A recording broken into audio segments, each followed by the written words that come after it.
on there at all. Shout out to Dick Gemini. So I don't know what this is gonna. Let's try it. Already, I can see the problem. Taste like. I'm lifting it up. Oh, it's a premiere. I think it's just a premiere. Has split, and it's already falling apart. And by the way, What an ass! He's a bum! Do you know He's how hard? an ungrateful beggar bum! Do you know how hard it was for me holding it every time we said, hey! And I thought we were being obvious. Hey? Yeah. I thought we were being like as obvious as possible. No, I mean we were like literally trying to get rid of him. It's like when you like throw it. What's that scene where they throw the rocks at the dog at Old Geller to make it go away? Yes! Or some shit like this. It's like go. We don't want you here. You fucking. In the heart of the city where the shadows dance stands the Keno Casino, a house of chance where PPPP and Andy with a watchful eye oversee the games where fortunes rise or die. The jokers of Thanks for the raid, Thick Gemini, with the raid. As the night goes on and the Shout out stories to are Thick told. Gemini. Desperate souls with dreams in their hands game all their lives in this dangerous land. Felted tables where the losers cry, clinking glasses, card flips, and winners battle cries. In the Keno Casino, under flickering lights, the games of chance never cease day or night.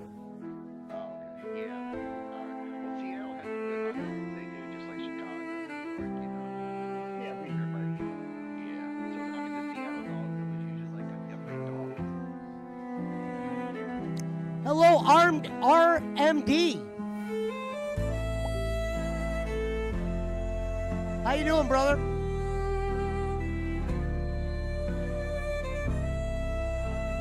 We're going in early. See if we can set this up.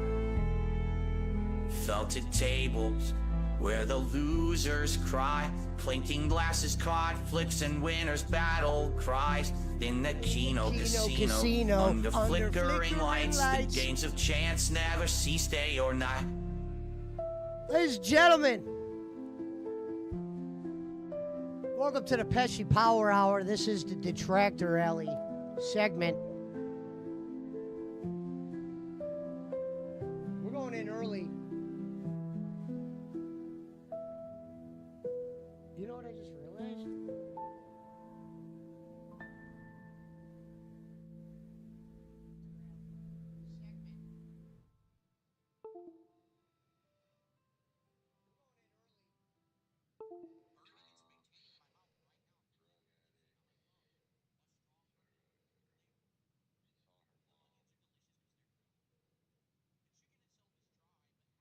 All right.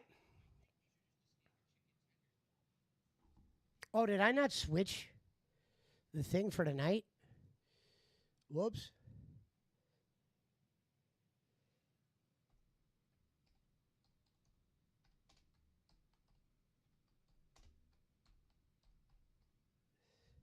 I didn't switch it.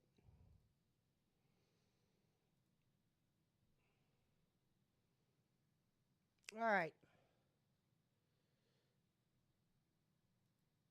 First of all, let's go to the I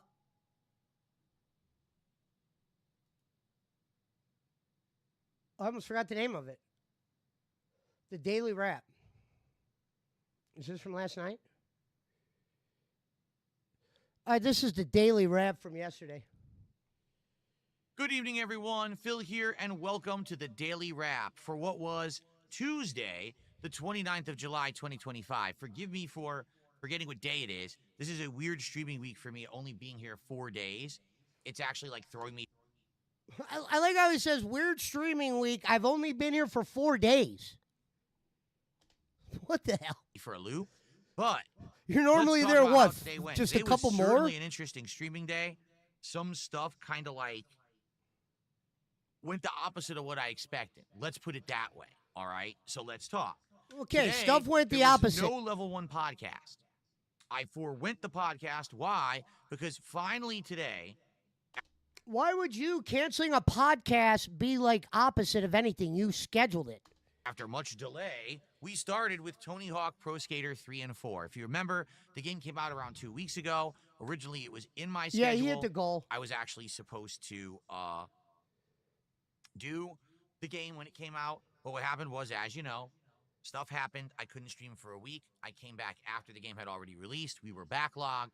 So I told everyone I'm interested. So what he's to catch everybody up right here. Phil didn't hit the goal on Tony Hawk, right? So Phil doesn't believe in maybe tonight we didn't hit the goal. You know what I mean? He doesn't believe in that. Maybe tonight we didn't hit the goal. He believes there is a specific reason for him not hitting the goal. And you could almost tell when he's about to start doing the excuse, like right here. He's getting ready to tell people that I was gone for a week. Since I didn't get to start playing Tony Hawk that specific week, shit's died down, blah, blah, blah. This is exactly not the case. And shit's died down, so I don't think people donated because the Tony Hawk hype is over. And you don't go by hype, Phil. None of your shit is based on hype. Let's be real. In doing it, but we have to wait, sadly, until we get to a point where my schedule is freed up and we can put it in and see how it works. And to be honest, I was skeptical about the game working here in 2025. I was skeptical about the game working here in 2025. Working here. Just so everyone knows, working here means people coming in and giving me money. Not enjoying the game, even though the numbers were good.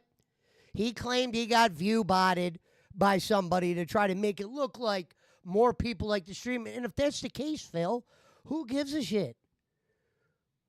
You know what I mean? Who cares if somebody wants to clip Last time you? I played the game was 2020. That was Tony Hawk 1 and 2 collection. Okay. When I first started playing it, I had a rocky start. I didn't know what I was doing because I had never played the originals. Okay, Tony and Hawk. Basically, it took me a few sessions to really get into the groove of how to play the game. Once Okay. I did, then I started understanding, do these tricks to fill your special meter, then do all your special tricks, get giant points, how to do the transitions between the manuals to the, everything to get the tricks I saw going, that. right? And I ended up getting so good at the game. I saw that. beat She the was in entire my thing. premiere. All Tony Ask Hawk her, 1 and 2, even unlocking the final secret ask her when stage she and wants beating to that, come which everyone on. said was difficult. I did it all. Like But what day? here's the She's thing. cool with any I day? even remember that back then, initially, when I started playing I can the already game, see how and I the show will sucked, go all in my head. detractors laughed and loved it. So I'm ready to But do after it. a stream or two, people were saying, now the game is getting very samey and repetitive. Some people Game's liked it, getting some very people didn't. samey and It repetitive. wasn't Why? the most popular playthrough. Even though I had a blast with it, I remember by the end of the games, people were like, this is going on too long, do other stuff. It's 2025, a lot of things have changed. And being the Phil, just so you know, you harbor one of the biggest LARPing troll communities / detractor communities there is. You are the breeder of detractors. There's going to be someone in your stream every time you play a game telling you they don't like this Switch, it's boring. Because they actually know sometimes you humor dumbass shit like that. So when you're fucking harboring dumbass shit like that, people are going to catch on to it. Like, let's be real, Phil. People were watching you play that game. Who cares if it's LARPer and trolls? They were coming out of the woodwork to watch you. But because no funds were exchanged, that is your only grade. For people that don't know Darkside Phil, let me tell you the biggest thing he fucking lies about. He will literally say, I'm not hitting a goal because people don't like the game, people don't want to see the game, they're over it, blah, blah, blah. That determines rarely ever. Are there certain guys that donate to bigger games? Yes. But when you hear this idiot say, well, they didn't come out because they were over the game or this or that, is the biggest cope ever. The flat-out truth was, Phil, you made 100, which isn't bad. 100 off a day, you made 500-600, Phil? Like, you knowing that your big donors are limited without you actually saying it, you should think, man, they need a moment to replenish. almost like if I get a $600 day, maybe I'll give the dents a breather. You don't do that, Phil. It's tomorrow. If you don't hit the goal after you made 1,000, you're like, well, it's not a big deal because we did well yesterday, but, well, let's not make a habit of it. And that's off one stream. There's something, I don't know if it's wrong with you or it's like not like a disease or something, but it's like it's a form of like an attention thing, meaning you will hyper focus on that. So when you say a game is my audience is screaming for me to play something else, that's never the case, Phil. There's always somebody LARPing in your chat telling you to play something else. What up, Jacob? Or Jacob. Jay Walker. What's up, man? Shit, I was doing a couple. I figured I'd do a couple DSP videos. I released one earlier. I've been releasing a bunch of them. I got a few up there of you and me, you and JP. Yeah, like I commented so I can see my name change. I don't see my name changing. Yeah. No, I kind of figured that when I heard my voice. I'm like, what the fuck's going on? Oh yeah, he said I heard my voice. I didn't understand what was going on for real. That's funny. So attention, demanding. You need to be, skating at all times and basically, or skateboarding at all times, learning tricks, hitting things. I don't have a lot of opportunity to really chill with the audience that much. I did talk with them some. Okay, so that is right there, man. This guy, it's so easy to be a detractor against this guy. This is like easy like bowling. So he goes, I when I'm playing Tony Hawk, I don't have the ability to chill with you guys like I want. Phil, I will say this, and I've said it many times. Your fan interaction is the same for every game unless there are a few games where it's actually less. It's never, I could talk to you guys more. No, you talk to your dents the same way every freaking stream. And it's not even like good conversations because you're well aware some of them aren't really the sharpest knives in the drawer, and there's nothing wrong with that. But you're afraid of that because you're afraid to let your community know that you're just surrounded by a bunch of dents, which isn't a bad thing, Phil, because you make six figures. You know what I mean? I don't hate you for it, but don't sit here and act like, you know what I mean? Oh, Tony Hawk's not a good game. They didn't come out to support it. What today, but not as much as, say, a Death Stranding 2 stream or something like that. And then he says Death Stranding 2. Let me tell you something, Phil. If you were to poll the world, and he'd say, oh, the trolls ruined it. Well, don't say which answer you want to win. But if you were to troll the world of DSP, and you were to say, would you want to see him play Death Stranding 2 or Tony Hawk, it would probably almost be unanimous on the poll, Phil, of you playing Tony Hawk. But what does Phil do? Let's play Death Stranding because Death Stranding has these two guys that come in and they make sure we hit the $150 early. And I'm a fan of that. I'm not a, you'll say you're a fan of the engagement. I go by engagement, viewership, and support. And what'd you say the other day? Well, viewership really doesn't matter because I don't get enough to pay money. You admitted that, but you use it in the sentence because if somebody heard you just say, well, I base all my streams on money, you sound like a jackass. So you say viewership, engagement, and support. I love how you say support last every time, Phil, even though it's numero uno, number one. You fucking wage quitted Mario Kart. Guess who was watching you play Mario Kart, Phil? They might have not have been donating, but I've been watching. Thank you, Thick Gemini, for the raid. I'll give you a moderator here in a second.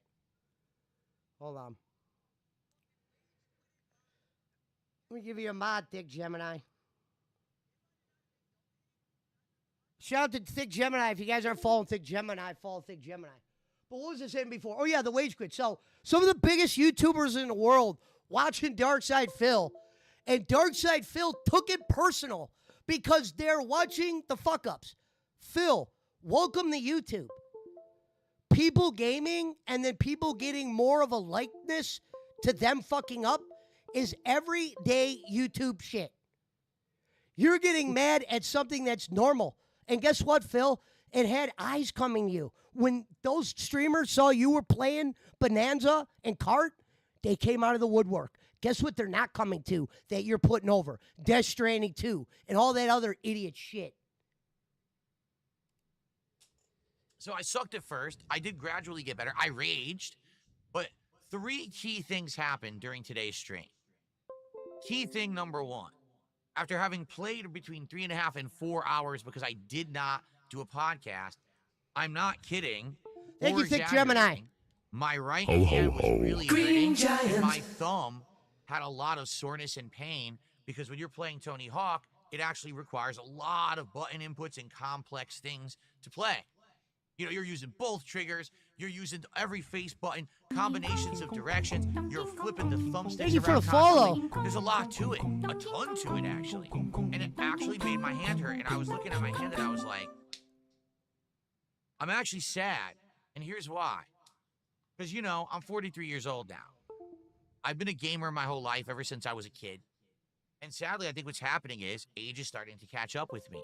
I'm going to start to get older, and I'm going to end up realizing that there's just certain kinds of games that are so control intensive that I'm not going to be able to play them like I used to. And sadly, today with Tony Hawk, at the end of that stream, the last half hour, my hand actually hurt bad. Now, Then that is what you got to say, Phil. My hand hurt. They'll say, you know what? I didn't start playing this game until a couple weeks after, so they penalized me. I was like, this actually really sucks. I'm finally hitting the age where this is it. I'm going to start to have limitations with what I can actually do with games. Most games, it's not a factor, but a game like this could very much be a factor. So that's number 1, okay? Number 2, my detractors had a field day with this stream. Whoa. Why? So there you go. My detractors had a field day with this stream. No, Phil, the problem is you have more detractors than you do fans. So any videos of you playing Bonanza or Mario Kart, they're going to be put on, display of you doing bad. That's normal. Dr. Disrespect, all the Ninja, the biggest streamers of the biggest streamers, they get clipped of their bad shit when they're playing the video games. Only sometimes the good shit gets clipped, but the bad shit always fucking hits the algorithm. So quit saying your detractors had a field day. You had people watching you. Like, the guy's level of delusion is wild at times. Because obviously I sucked at it, which I admitted multiple times during the stream. Like, I suck at this game. I'm learning it again. Thank you, Sparkles. Thank you, Bobby Joe. Thank you, well. Thick Gemini. It's giving me a hard time. So because of that, of course, they're laughing. They're having fun. On the one hand, they're flooding my kick chat saying, this game sucks, stop playing it. Then they're coming into my YouTube chat. They're using view bots. They're view botting the stream, so I can't even tell for if follow, how Thick. many people are watching me or if anyone's liking it. And on that side, they're like, you suck at this game. Thank you, know, Lovely you stink, Lopez. blah, blah, blah. Just dumb. Like, I don't like it when I give them bait. And the thing is, we just finished playing Mario Kart World. I'm done with it now. I beat it, essentially. So, like, okay. I beat it. What a scumbag. Okay, maybe we finally won't have a game like that in the rotation for a while. I'll be able to just chill. Well, it looks like Tony Hawk is their new clip farmer game. This is what they want to do. Here you go, Bobby Joe. Okay. I have a moderator. So Welcome that to was the annoyance club. number 2. But annoyance number 3, admittedly, was the one that actually really irked me the most. Oh, here we go. Hey, let me take a guess. Hold on. I did watch this morning, but I don't remember word for word what he said. He goes, option number 3 actually bugged me the most. Not that my hand couldn't play the game. That one would actually bugged me the most, Phil. I'm going to take a gander and a guess. What bothered you the most is it didn't hit the goal on opening day. That's what you call it. Opening day, when you first play a game for the first time. People have said for months they want to see me play Tony Thank you, Hawk April 3 and Lynn. 4. Thank you, beautiful. People said they wanted to see me play it on release day. I couldn't. Shout out to the Philippines. Since then, people have said, when are you going to play it? When's Tony Hawk? When's Tony Hawk? So finally, today was Tony Hawk. When's Tony Hawk? When's Tony Hawk? Guess what, Phil? I told you, you got the biggest LARPing pool in the world. They were probably in there saying, when are you going to play fucking Final Fantasy VII? When are you going to play this? That's all they do all day in there. Because you only entertain dumb shit like that. And everybody else you block. And I even didn't do a podcast to play extra. We didn't hit a support goal. Told On you. the first day of me playing the game, Opening night. we didn't hit a support goal. So Oh, it's like the perfect storm. He for didn't me to care. be He didn't annoyed. mind that his My hand. hand is killing me, and I'm realizing Yeah. I'm getting too old for certain. Dude, he didn't give a fuck that he's looking at his hand like, damn, I'm playing Tony Hawk. I can't feel my hand. Fuck that. No, I could deal with that. I'm worried about this 150 I didn't get, even though I made 100. I think it was 125 even. Games. My detractors are having a field day with the fact that I suck at this game, and we don't even hit the support goal. Now, the thing that doubly makes this suck, Doubly? the idea was that if we hit the goal on the first stream and second stream today, then tomorrow, all we got to do is hit the goal on the first stream for Death Stranding 2, and we can do DSP Tries It, Shake and Go, to end my week. Because remember, I'm only here one more day this week. It's a very short streaming week. Would have been perfect. Phil, let's pretend I was a donor of yours, a big donor. DSP Tries It wouldn't be me pulling my money out. You playing Mario Kart and all that shit that comes with that, that would be the only time if money was going to be pulled out, it would be pulled out for that. No one gives a shit about DSP Tries It. You watered it down. Remember, you're like, oh, it'd be great to just do it once a week, only eat fast food once a week. You already did it once this week. You're already trying for number fucking 2. As I said, it's never ending. I'm just going to eat fast food once a week unless the thousands come in. Then fuck it, right? But it didn't happen. So now we're in a position where I got to hit 3 goals for tomorrow or else I can't do it. And he does. So here's It's like, the deal. you're a son of a I'm bitch. not You talk convinced to that people like like it idiots and you want hit it. the I'm goal. being serious. Like, if people really wanted Tony Hawk and wanted to see me play it so badly, they would have shown up, engaged, and supported the playthrough. That didn't happen. What happened was my trolls showed up in droves and view-botted the streams. My trolls showed up in droves and view-botted the streams. Half your trolls are blocked. And if they did show up in droves, why is that bad? Why is it bad? They couldn't fuck with the game. Who gives a shit? Because you were playing not good at parts? That bothered you that much? That would actually make me happy. If I knew people came in droves to watch me play a game? And didn't support. And the thing is, they think that that means that I'm going to keep playing the game. No. No. Overall views and stuff don't matter. What matters is... Bam! Holy shit! He said it and he didn't even think about everything he said up to this point. He just said views don't matter. Remember last week? Viewership, engagement, and support? So he just chalked viewership. Phil, you would be the man if you just started coming out. It was like what I used to tell Bolin. Just come out and go, look, fuck support. We call it money now. We're not calling money momentum and all this weird shit. We're calling it money. Tell people what you want, what it is.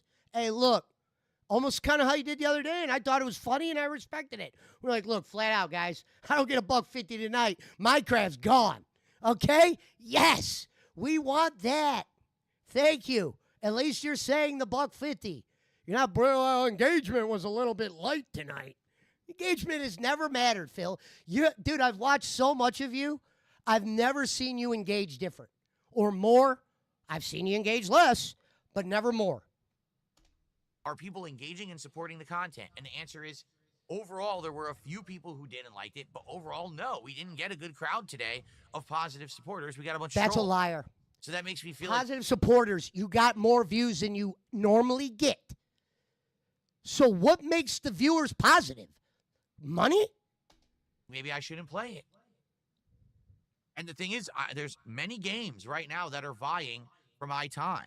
For example, right now, waiting in the wings is the RoboCop expansion that came out. I like how he just goes, so he goes, you know what? There's a lot of games that I should be playing right now. Maybe we put Tony Hawk to the side like RoboCop. Phil, you're supposed to be a businessman. This is your words, not mine. How do you not see that playing RoboCop is not going to bring more viewers than Tony Hawk? I just played RoboCop the other day, Phil. It's kind of boring. And if I'm bored over here, I can only imagine hundreds of people that are waiting for you to act like an idiot. I can only imagine they're going to get bored. The fact that Tony Hawk would get shelved and you're like, I could play games like RoboCop. I could play games like fucking Death Stranding 2. I could play these boring games that have 3 motherfuckers that come in there and they make sure they give me the $1.50 instead of the ones that come in droves and not even hope to maybe get money from them somehow. Maybe they'll say, you know what? I want to see this motherfucker play this game all week and give you money for it. Nah, let's shelf it because it made like a buckets of change. It's there to play, okay? There's, excuse me, this other game, Lost Soul Aside, that supposally people are asking me if I'll play, and I'm like, I don't know. Yeah, supposedly I don't even know people about want? it. Hell, Can I we owe define you guys that? a Suikoden 2 playthrough over the course Suikoden of the summer. So is we've got boring August as to September fuck. To do that, but I owe you that because I said if we That did game's Suikoden going to bomb. 1 I'm going earlier to in the go year, out you on a guys limb and say supported it, that I would do a Suikoden 2 playthrough of 2. bombs. So I owe you that. So I've got all these things on deck ready to go. If people couldn't show No, up you for don't. the premiere stream of Tony Hawk to support it, I don't have any confidence that they're going to moving forward. That's your problem, Phil. What do you mean you have no confidence? You got like 500 the night before you made this video. This is less than 24 hours from when you made almost a nickel. And you don't got confidence in your audience? They gave you a nickel and you were just sitting around whacking your shit. So it's this Thank you, simple. Minavera. If you think that Tony Hawk will work, I need to know why, and I need to know where you were today. Because there have been cases where people I actually need do to like know playthroughs, where but you they can't were make it to a today. particular stream. We were But only then all of a sudden, $50 the away playthrough gets from what he supported in 50 considers a streams. success. But I'm not convinced that's what happened with Tony Hawk today. All right? I'm just not. I feel like this is a game where people will show up to make fun of me because I suck at it. I will Okay, eventually get better. that's and then all they'll true, do but is that doesn't mean complain it's that I'm bad. too good at it. It's not fun anymore. Did you just That's hear more yourself? money. People It's show not up. nice. What'd you say? Let people make fun of them. That's money. It's Yeah. entertaining. They're entertaining themselves, and they're paying for it. And you get the views. And like, I know he doesn't watch, I mean, he probably has to watch some detractor content, but there's people, and I know what he's talking about. He doesn't like to turn on something and someone's talking about the way he played a game shitty. Phil, let me tell you this. To have people watching you play a video game in any manner is kind of interesting. Because if they were doing it to me, I would love it. You know what I mean? That means people might come and watch. You need to figure out how to turn that into money. You're not even going to get a second chance. So look, people are going to get wind of the Tony Hawk videos, right? They're going to be like, oh, shit, we'll go watch him play Tony Hawk and fucking make fun of it or whatever. But no, it bothers Phil because it's no money. You know what, Phil? This is what Phil would have been saying if he made 300 on the stream. Oh, I had people coming in on droves. They were, you know, he even said the other day, he goes, people like to clown on me when I play certain games and we have a fun time. But no, it didn't hit the goal, so now it's not a fun time when people clown on me. Remember when he said, I want to get drunk in that video game and fuck up and shit? It was cool then when there was hundreds of dollars attached to it. But as soon as there was no money, coming in and watching you play a game to watch you fuck up is bad? Like, dude, that's delusion. I can't have this in a rotation as a game to play when there's so many other things going on, and it's always going to be the underperformer. So, what happened? This is a man who wakes up, I think, at about 10:30 his time, which is on the East Coast. It's already in the afternoon. And if you're waking up at 10 o'clock West Coast time, no matter what fucking part of the world you're in, unless you're like a third shift guy, you're a lazy bum usually. You know what I mean? If I lived on the West, when I stayed in Vegas, I was still up 7 a.m. You know what I mean? 7 a.m. Vegas time. Phil wakes up at 10:30, says he has no time to do anything. Only because when he does have free time, he considers sitting behind his wife while he plays WWE Champions and watches her play a video game. He considers that spending time with his wife. And they're doing nothing more than standing around. This guy could take charge and do whatever he wants. But he's such an idiot that his wife probably gives him ultimatums like, hey, if you're doing clown shit like that, I'm gone. And this guy couldn't live with being single, even though he's like the worst relationship guy. Talk about a guy who couldn't be more worse than being in a relationship with, but he's always talking about how he wants to be good in a relationship. And his definition of that is never like, oh, it's like the vacation he took. He said, oh, it wasn't even a vacation. He goes, it was against my own will. You know what I mean? But Phil, how come you never did that with Kat? Take her on a honeymoon. This motherfucker said to his wife when she got married, because he told people, this is why I said, this is where Phil learned, don't tell everybody everything. Yeah, Phil, when you tell them what an idiot you are, they're going to bring it up. But he said, we're going to put the fucking ferry or honeymoon on hold and do it in a couple years. told Cat he was going to take her to the fucking zoo. But I'm guessing because he's afraid of running it into detractors in the zoo, he's scared. You know what I mean? And there's no reason. I guarantee detractors that would run in him in public would probably 90% of the time just say, "What's up, man?" I know I would. I wouldn't say, "Fuck you, Phil. Die, rake." I'd probably be like, "Damn, I watch you every day." I wouldn't mention that I'm a detractor, but I would definitely be cool with Phil. I don't hate the guy. He's easy to do this kind of content against, and I've watched him enough to where I'm jumping on the train. I Thank like you, your Bobby opinions Joe. on this. Okay? Okay. Tonight it was Minecraft Chill. Now, tonight was Why is it Minecraft chill? a fun night because tonight on deck I said we're going to go to the nether. I have enough obsidian now after last stream to make a nether portal. So we did, but before that we did a lot of other stuff. We ended up doing 2 different fishing trips because it rained twice or snowed because remember that we're in the winter climate now. So it was snowing and I would go and fish in the ice. A couple of times we got some rare enchantments, which was great. I was able to enchant my diamond sword with a sharp. For the record, I know Minecraft's very people, and people like watching Minecraft and et cetera and blah, blah, blah, certain streamers playing Minecraft. But watching Phil fish in Minecraft could be top 5 when it comes to popular streamers. Most boring shit I've ever seen in my life is watching him fish in Minecraft. Darkness 3 enchantment, which makes it much better. And we did just a whole bunch of stuff to prep. And then finally, guess what? We did build a nether portal. Excuse me. We did go to the nether, and it Who's was a the hell we of a here, time. Phil?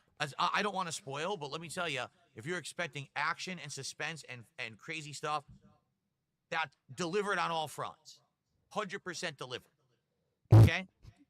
So we were at the end of the stream, and we were at $95 a support. Yeah, so here's what he's not going to mention.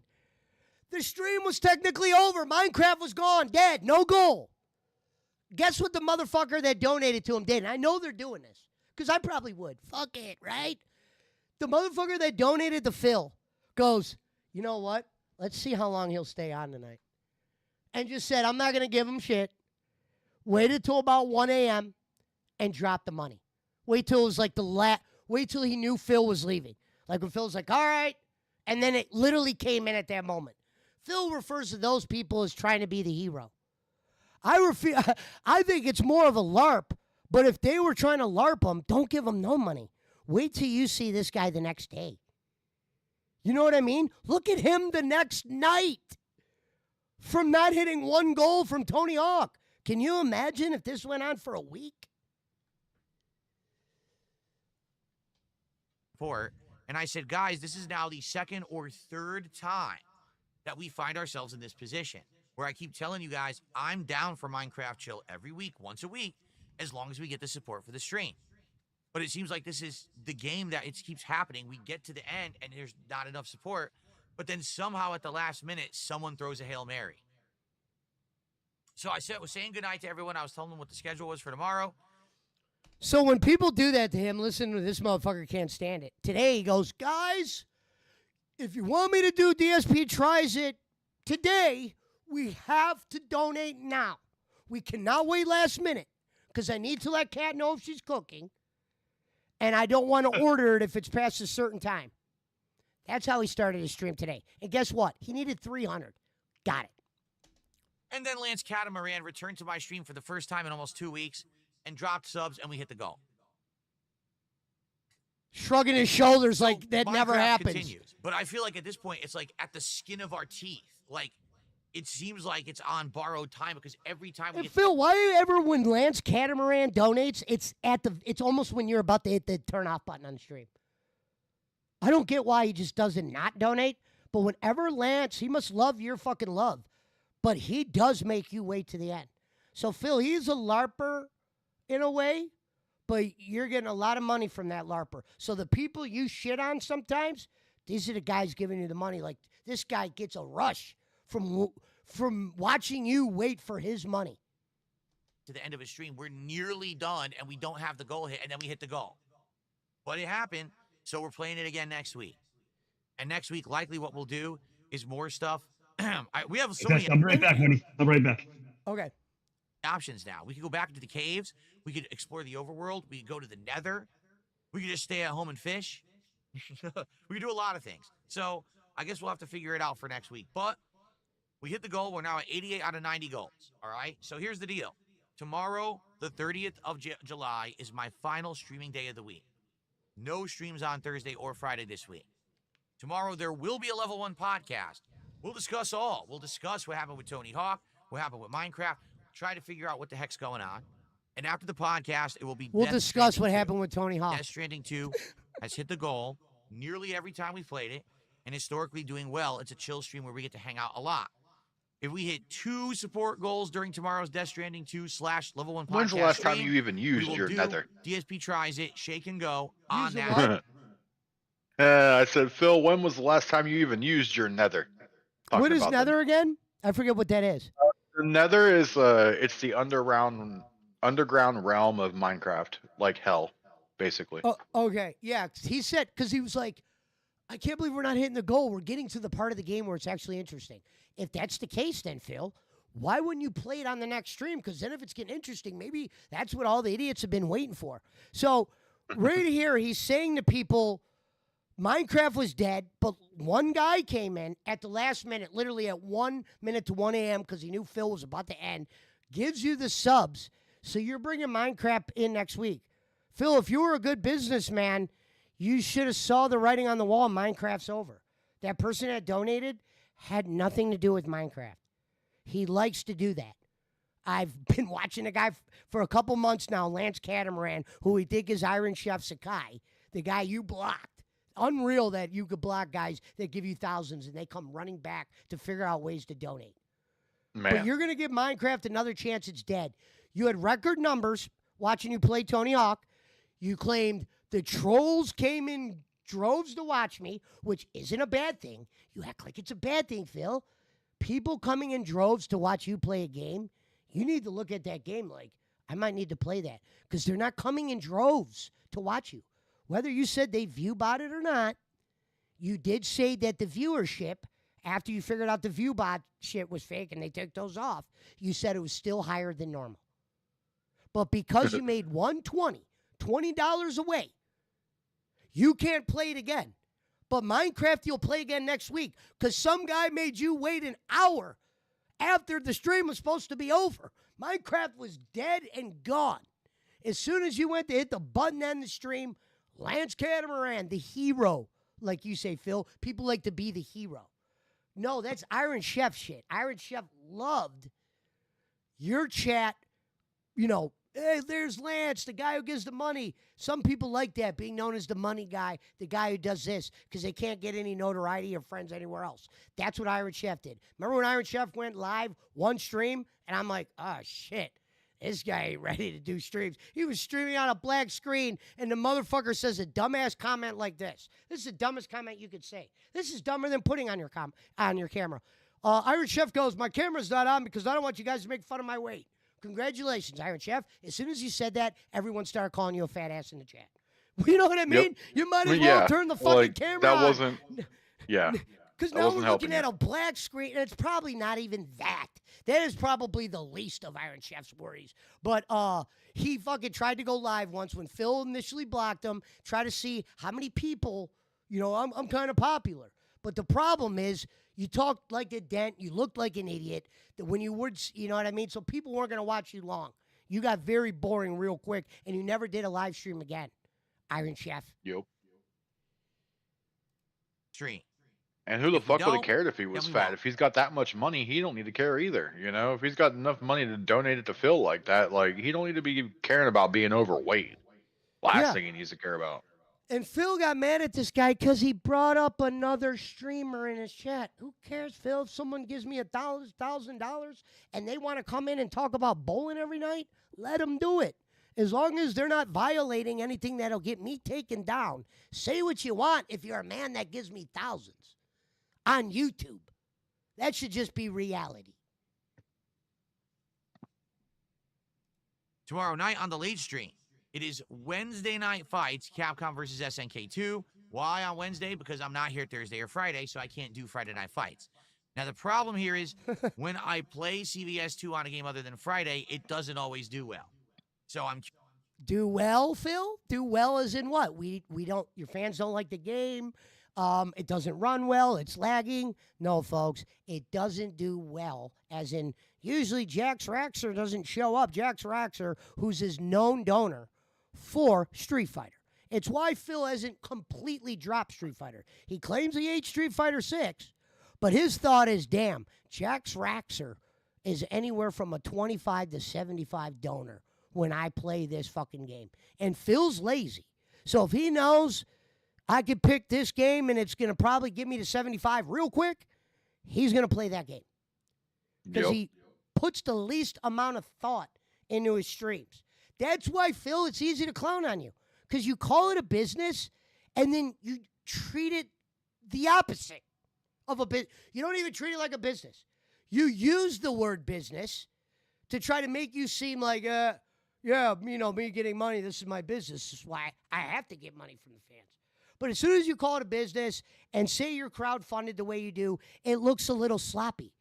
And this is the first year you got equipment. Meaning when I first started watching you, you didn't have a lot of this shit. You made a lot of money when you went with Kino Casino. I saw it. I remember we were all wondering how much of that money he's got left. And a lot of us thought, man, he spent all that on RG lights, that new microphone that's in your face right now, that fucking stupid-ass computer that's behind you that plays like dumb pictures. You don't even have it play shit that would be entertaining. You'll see like child shit and rainbows and shit on that little monitor that he has behind him. And I remember I've heard other streamers go, what the hell is going on in this thing? Like sometimes it'll be the game he's playing, and other times you're like, what the fuck? curious how it's going to do on a Wednesday night. Will people show up to support it or not? It wouldn't be the first time that it didn't get support because I did it on a different night. But I want to play fighting games this week. So I hope you will join me tomorrow night for Capcom vs. SNK 2. If you like the gameplay I've done up to now, it should be a great night. All right? So let's see how tomorrow goes. I have no clue how tomorrow... See.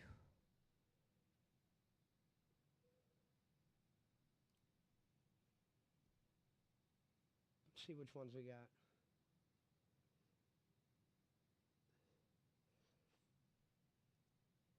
Oh, he did put feasting up the pig. Okay. I wonder if McCormick's around. He loves the feasting with the pigs. All right, so Duty did put up a couple. The first one is DSP raging out for his bullshit, claims he doesn't wage quit games, proceeds to the late. Yeah, so that's another thing Phil will do. He'll be like, I don't do that. And then he'll name like 10 instances when he didn't do something, but never mentions when he did it. He'll be like, no, I didn't quit any games. And he'll be like, I beat this, I beat that, I beat this. And then he doesn't mention any of the games he did quit. They almost just kind of puts them to the side. And I've seen him quit games for the right reasons, but 9 times out of 10, I've seen him quit for the wrong reasons. The fact that your rotation isn't Mario Kart, Bonanza, Tony Hawk right now, and fucking almost recycling that with maybe one or something added in, like, you're a businessman. Like, if I was, like, your business manager, that's what I'd be telling you, Phil. Go to Mario Kart, okay? We'll know when 0 is 0. The only way I think he changes games is when somebody messages him that he knows is a high donor, and they say something like, Phil, if you play this, I'll bring this much money. And then what will happen is those idiots will probably not donate during certain streams because they want Phil to take that message serious. So Phil will be like, yeah, I got all these people telling me they want me to play. No, Phil, why don't you be specific? Because when people normally tell you shit, you call them names. They're LARPers, they're trolls, they're my detractors. Or they're concerned fans. Like, sometimes you refer to them as people that you listen to, and then sometimes you refer to them as the devil. Which one is it? I need that money. I really, really do. I need that money. I really need that money. Shout out to Duty Street. Really need that money. I need that money. I really, really do. I need that money. I really need that money. Really need that money. Really, that money. That money. $9 of support. Thank you guys so much for the early support here on the show. Also, Johnny Bravo Bugenhagen. What a name. Amazing name. Johnny Bravo Bugenhagen. What up, Gonzo? Here we go. Did a $4.99 super chat and says, why do you say you're busy with people asking you to play games? When you play them, you quit them because they don't make money. So real quick, that super chat, it makes sense. Why do you say you're busy?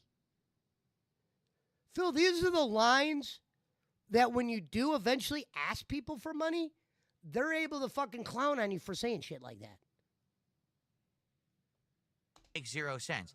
That doesn't happen. You're not busy. What are You you wake talking up at 11 o'clock in California or Seattle. People like to exaggerate because they're very stupid. Take a look at all the games that I'm playing right now. You ain't that busy if you're waking up at 11 Death o'clock. Stranding 2. Been playing since the beginning. Well supported. Keep going. You're busy on the Kong West Bonanza. Coast. You're waking up at Been 6 well a.m. Well, that's what I'm saying because so his problem is this. He's always been a lazy motherfucker. Like I said, this is the guy who got caught jacking off on stream. And here's what's funny about when he got caught doing that. That was when he was in the breakup process with his ex-girlfriend. So he was literally sleeping on the couch that he was streaming on. He didn't have a gaming chair. He had a streaming couch. He used to tell people why he didn't have a gaming chair, meaning he would give this elaborate speech on why I don't want to game in a chair. I want to be in my couch. He like sold fucking couches until he finally got in business with a gaming chair company that tanked, but he got a free chair out of it. And when people said they were trying to get him to be a scammer, he goes, "No, I didn't. They didn't scam me. I scammed them. I got a fucking free chair." You know? Well, let me roll this joint real fast. I'm doing the same thing. So anyway, he woke up the jack off thing. I was like, what was I talking about? He woke up in that room and he turned the stream on. He didn't realize his camera was on. He thought it was just on the slideshow. And he got caught jacking off. But here's the funny thing about that video. He just woke up. That's what this guy would do. Like Kino Casino said, they're live at like 3 a.m. some nights. And he would be in their chat. DMs that he would send people, Rambo, when they were making fun of him or whatever for the shit he would send. He would send all these paragraph DMs in the middle of the night. Because usually he's drunk and he's just, whatever it is, he's just venting drunk. You know what I mean? Yeah. He's not busy. There's no way. Like, he thinks like, and at the time where he could get some shit done, he doesn't want to have to tell his wife, look, I'm going to go handle some things like a man should. No, he wants to sit literally behind her and they watch whatever program while he plays a mobile game and she plays a video game. That's why I thought it was funny when he goes, I was watching my wife play blah, blah, blah. You watch your wife play video games. So that means you're on the mobile game. So that's where the mobile addiction comes from. The same guy who once told his fans, who's down from the rafters? You guys are sick motherfuckers. He called his fans that figured it out. Figured the shit out. And that wasn't easy. To figure out he was down from the rafters, when you go back to that timeline and you watch how they did it, it's not that easy. But they figured it out. You called them out for years. And then later on, when you finally admitted you were down from the rafters, you didn't even give them a detailed story on why or anything. You just quickly told lies. You're like, yep, that was me. You never said the amount of money. I sold the account to a guy that sold it to a guy. Phil, who uses terms like that? And if you use a term like that, no one's ever going to believe you. There's like terms certain guys shouldn't use when they're known liars. If they're trying to spread truth, that was the term you don't use, Phil. That's what sank you. You were better off saying, fuck you, I don't have the account, figure out what happened to it. No, you're still down from the rafters. And the reason why they are able to like harp on it, they're like, well, how do they know he plays and spends money every day? The game has a login streak, and his character is one of the highest login streaks there is. That character that he claimed he sold. You know what? If he did sell it, the guy that bought the account, Phil, would have had to log in. Would have had to stay logged in. But not just that. You buy the account from you. What does that really do? If they had money like that to buy an account, why would it be yours? A lot of those skins that you buy in that game, they become like inactive. The skins aren't as good. Like eventually they make better ones or whatever. It's like magic. They'll always come out with Right, different right. cards, cycle, force you to Sure. use the new ones. Yep. So I don't understand when we're talking about WWE champions, why someone would want to buy that. That account isn't like famous, Phil, because you owned it. It's Yeah, and famous I've because of the I've money. played that game too. It's not like anything special. It's just like Supercard. Like Yeah. it's literally nothing really special. You get your superstars, you upgrade them like any other game. Like so, there's really nothing special. And it was like when he said, "You guys think I?" And this is back when he was trying to hide it. He goes, "You think I spent a lot on WWE champions?" He goes, "There was other games I spent money on." What that told me right there is, damn, Phil, you had more games in WWE. That means this. So this guy went bankrupt a few years back. If you're going bankrupt and you make the kind of amount this guy made, and trust me, the year of his bankruptcy, he was making cash that any of us would die for. But he was still Yeah. finding a way to be dead broke. Phil, you're not a drug addict. We know that. And if you are, it's a drug that really doesn't show signs. But Yeah. I met guys like you that are more afraid of doing drugs, and you kind of feel like that guy. Right. He feels like the kind of guy that's afraid to do the drugs and get addicted, but he gets addicted to other things. So you were addicted to something, Phil. Your money was going somewhere. Obviously, you have the DoorDash. If you add DoorDash up with a mobile game addiction and your normal addiction of spending, which is not normal, you're gonna lose some money. You know what I mean? It Yep. wasn't like this guy. He was dead broke. How? Phil, you spent everything. Come out and tell people. He told his bankruptcy thing. This was one of the things the detractors were able to break into his hearing. And what's funny is the detractors weren't trolling him. When they were talking to the judge, and Phil's like, that's not a real lawyer. That's a fucking, he didn't say detractor, but it's a blah, blah, blah, blah person. The judge was confused because the people were talking and making sense. They weren't saying shit. Like they were saying this. Phil's like, he's a troll or whatever. And you would hear the guy go, Your Honor, just ask him where the $5,000 a month business expenses come from. So during Phil's bankruptcy, he wrote to the courts that his streaming and cost him $5,000 a month. Tim the fucking Tap Man streaming might not even cost him $5,000 a month. He might pay a bunch of editors and all that, and I'm pretty sure those things add up, and like Dr. Disrespect and all that. They might spend a few thousand on other guys. But Phil, you don't have other guys. You said your other guys work for free, which just means they're just dead that want to help you. Go. So that means Yep. all the money goes to you. You've been spending it. What business expense? You just recently bought a gaming PC. Remember when you said gaming PC is not good, Phil? Remember you shitted on it? I'm a console gamer because instead of just saying I'm cheap, plus I'm not good at setting up PCs, I don't want to do it. You just said, PC gaming's bullshit.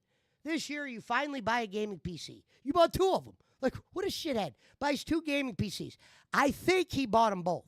He claims a fan bought him a fucking $2,000 fucking blah, blah, blah. The reason why he would want you to think a fan bought it from him, because he doesn't want you to think he's spending thousands on top of thousands again. Because then when he asks for Right. money, it comes across as like the detractors will be able to point that out. That's more of a detractor thing. Reported since the beginning. Yeah, I except for spent launch day. $5,000 on streaming one time, and that was when I first started, and I bought everything: my PC, Yeah. 2 monitors, a webcam, a mic, a fucking controller, a new console, a fucking keyboard, like a stream deck. I bought everything, literally everything, and I bought the most top of the line PC that I could build on CyberPower at the time. And I didn't even spend the whole $5,000. I only spent like 4,200. And that was 5 years ago. 5 years. Right. And I've never spent that amount of money since on streaming. So him to say he's spending $5,000 a month on streaming, that's a lie. Yeah. That's a lie. and they wanted him, and this is why it was great when the detractors were like, when they first, before Phil knew it was a troll, the first question they asked him, they're like, can you itemize that for me? And he goes, what do you mean? Can you itemize the $5,000? That's all they want to know. It was like with Phil, he'll say one thing where you're like, okay, just point that out. He's busted. You don't have to like list off 5 different things. Phil, just tell us where the $5,000 came from. And him attempting to answer that, I think he had like a sit-in lawyer or whatever. I don't know if that was Cat or a sit-in lawyer, but him attempting to answer that was so ridiculous that I think he stopped and he just didn't just stop talking about it or whatever, because Phil, your streaming setup would be the worst. At that time when you said that, this was before you added all this new shit. At that point, you were like, that was the most, that's what sank you. You weren't spending shit on your stream. You watch people watch old DSP videos, the camera's blurry and you're like, Jesus Christ, what's up with this guy's stream? That's actually your stream. That's how it looked. You had the shit camera. You were on a couch. You were on this. Nothing wrong with it. But you were telling people you were broke on weeks you would make $2,000. So, Phil, there's an addiction somewhere. And on top of probably your rental shit, it probably did get expensive for you for a couple months, and you realize you spent all your fucking money. And you were broke at the wrong times. That's what happens. You were getting money in, but the problem is $1,500 bill was due. Somebody sold you on the bankruptcy. Oh, it was probably your wife. We could do all this after you're bankrupt. It'll only take you a couple months. And one thing the detractors tracked down was when he bought his PC, they were trying to see how long it's been from his bankruptcy to see if credit, because they tell you when you get bankrupt, you probably won't get credit again for a certain amount of time.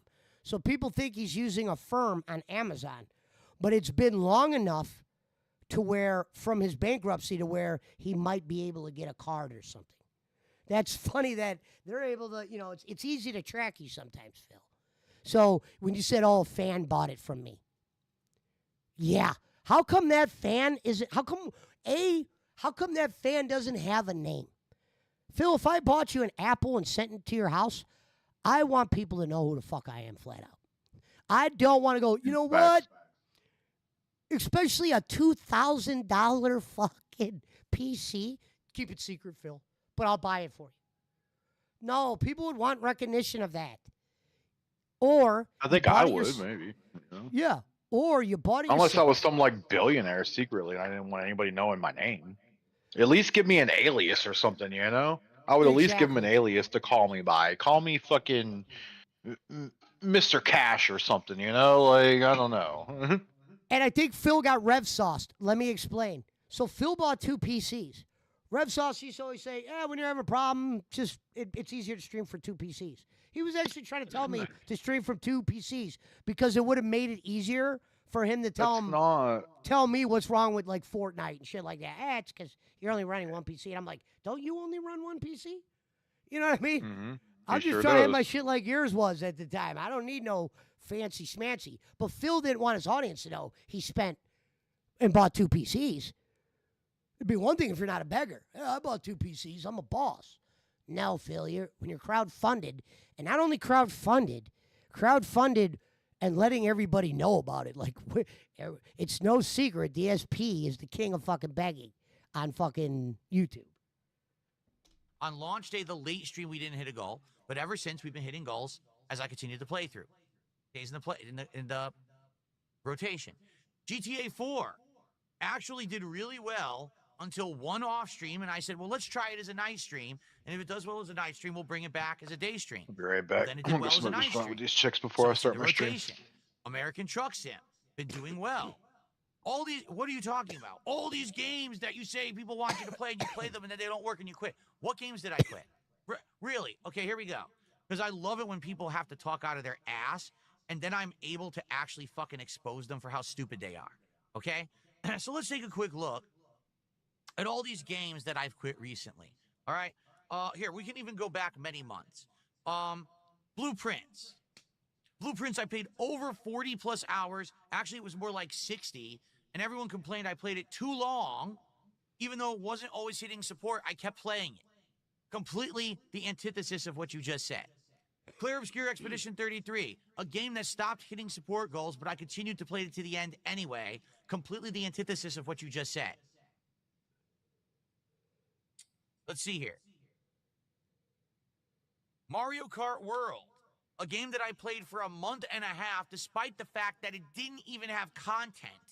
I kept playing it for a month and a half, And I finally only stopped playing it when I got my second win against all odds, stream snipers trying to stop me. I persevered against them and won anyway. And then the support dried up and I said, let's stop playing it. 20 plus hours of a game that only had 3 hours of content. Completely the antithesis of what you just said. Should we continue? Really, should we continue? Liza P. Overture DLC. Wasn't hitting goals. Still finished it. Onimusha 2 HD Remaster. Same situation. Why would you not finish it, Phil? Okay, what games It was a did good I game. quit? Let's go through them. Mind's Eye, because it was dog shit. We were all bored of it. It sucked ass. Cast and Chill. Yes, admittedly, that was one I wish I would have been able to play longer, but it didn't work out. Cast and Chill people didn't like, so we quit it. Taxi Life. Hey, I played that one for almost 6 hours, and then people got bored of it because they said they wanted to interact with me, and I couldn't interact with the audience because the game made you basically pay attention to it constantly, right? Ludo. Well, let's see. That's a game that did not hit the goal on the first stream, but I'm going to go ahead and play it again. Anyway, completely the antithesis of what you just said. So here's the thing, Johnny Bravo Bugenhagen. If you cherry pick the ones that you want to try to make a narrative that doesn't exist, of course what you're saying is true. But if you actually look at the real truth of the matter, I'm sticking with and playing most games that I'm enjoying, you're enjoying, and are working as playthroughs. I quit the ones that we collectively agree don't work. It's not me just quitting everything. If people say we want RoboCop, and I start playing RoboCop, and people actually show up and support and engage with RoboCop, I keep playing it. If people don't, then I say, You're gonna get the "Oops, I same guess we messed support up." for People were RoboCop that you did Tony over-exaggerating, let me Hawk, do brother. Something that people want. Fact. This is not rocket science. This is called business. It's smart business. Just because I didn't operate this way previous doesn't mean that I can't improve and do stuff in a better way. And now I am. Now I'm actually bringing you content that you want, and I'm stopping doing content that you don't. Or else, That's not true. what else am I doing? Which game did we not want that you stopped? You actually stopped the I'm ones not we shooting for wanted. myself. I'm There's shooting for only an a audience couple that's that you willing to didn't. engage and support said content. Do you understand? Quit saying engage. They engage the same. I need people to engage with. They engage the same. It's all about the money, Phil. Just call it what it is. Quit saying the word engagement. That's how it should work. And now I finally have enough people willing to show up and hang out with me that now we could play a variety of stuff, and a lot of it can work. And if something doesn't work, it's okay. I have enough Because I people can showing afford up to and go buy hanging another out game with anyway. me. It's okay. I'm not poor. Your number You has get been it? dropping. It's a little different. I know. Many years it was a different situation. Raw Phil's where numbers actually are I up. was not able Yours to are afford a lot of down. stuff. Things are different now thanks to your Detractors support. So up, we can jump around Phil and play all down. these kind of different games. And that's cool. That's why right now the summer's going so well. The summer is very different now than it used to be because of the situation being completely different. You understand? When idiots say things like wage quit. So what you're saying is I should keep doing things that no one wants to see and won't support because they don't want to see it. Well, that's not a wage. I mean, that would be called stupidity. I'm going to keep playing it anyway, even though you don't want it. I'm just going to keep making content on it. Why? You do realize there are content creators out there 20 times bigger than me. Literally all they do is play one stream of a game and then they never play it again. They only play it to do this promotional stream and then they drop the game and never play it ever again. That's it. That's their entire shtick. Their entire channel is first look gameplay of one game and then they never ever play it ever again. Okay. Oh, banana. So, you see what the banana agrees. The banana gets it. Maybe you don't because you're very dense. Maybe you have one of those really, like, you hit your head. Oh. No, go ahead and But say it, most Phil. people with a brain Dent-headed. get it. Dented. You know what I mean? Don't be afraid to say the just- word dent. He's so afraid to use the word Let dent. me ask you a question. Sidious actually just said it in chat. Imagine that you go to work and one day you receive 100% of your paycheck. And then the next day you go to work and you only receive 40% of your paycheck for the same amount of work. Someone fucking said that in the chat? It's a lot of... what the fuck? Would that make Someone sense? Would you just be say- okay with that? Every day you're making a different amount of money? No, of course you want to make the same amount. That's the goal, is to try to make the same amount for the work you're doing. It's the same amount of work. So if I'm going to be here streaming all day, I want to be trying to make the same amount, and I want to find the things that you guys want to see that you'll support in business. You know what I mean? Here's the thing. There's two situations that people see on the internet that they don't understand. You either got the I can't wait to hear this. So he just said there are two things on the internet that people don't understand. This is a man who doesn't understand a lot of things. And and Phil, me and you have that in common. There's a lot of things I don't understand. So I'll give you that. I'm not saying it's a bad thing, but you're getting ready to tell us something that you struggle with most. giant streamer who literally has tens of thousands of viewers a day on a stream. They're literally making, I'm not kidding, thousands of dollars of revenue a day no matter what they do. When you're to that level of popularity, you can do whatever you want, and it doesn't matter. And Phil, here's your problem. When you're at that level of popularity, do you not realize you are on a level that's higher than most? Everybody, believe it or not, knows who you are. Whether they admit it, I see streams bring you up. Well, yeah, a lot of it's not in good fun, but you are brought up. You could be one of these guys. You've burned a lot of bridges, and when you had opportunities to build bridges, all you did was look like a fool and end up burning them down, a la Kino Casino. Review tech, you could have did some shit with. You don't know how to talk to these people. Your problem was this, Phil. When you're like, I don't like doing drama content, you weren't that good at it. Kino Casino brought up a good point, and it's not shitting on you. Your strong suit isn't doing what I'm doing right now. Like, you couldn't do a Detractor Alley show on, like, somebody. You would struggle with that. I saw your takes. It was very, there was thousands of people there because they were just happy to see you out of the fucking house. Or not out of the house, just out of your stream in another stream. So they had to see what you say. Because usually you say things and blah, blah, blah. And it led to the whole casino arc.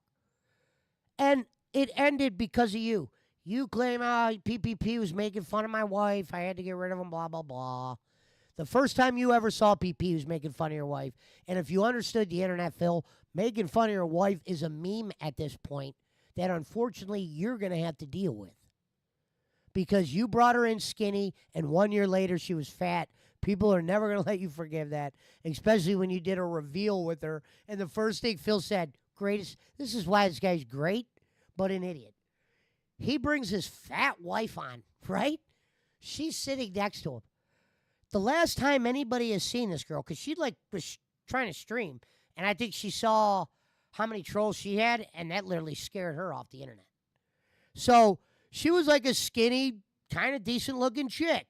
Not ugly at all. I definitely would have got with early Cat. So she disappeared from the internet. She was gone for like a year or something. Phil finally brings her back. Everyone's thinking they're just going to see Cat. She comes back on. She's huge. Everybody lost it because they just thought, like, oh, my God, this guy's just took this skinny girl and turned her into a goddamn fat fucking, and it turned into a meme. And yeah, Phil, sometimes they let you have it. It's probably a little rude. I don't really talk shit about your wife.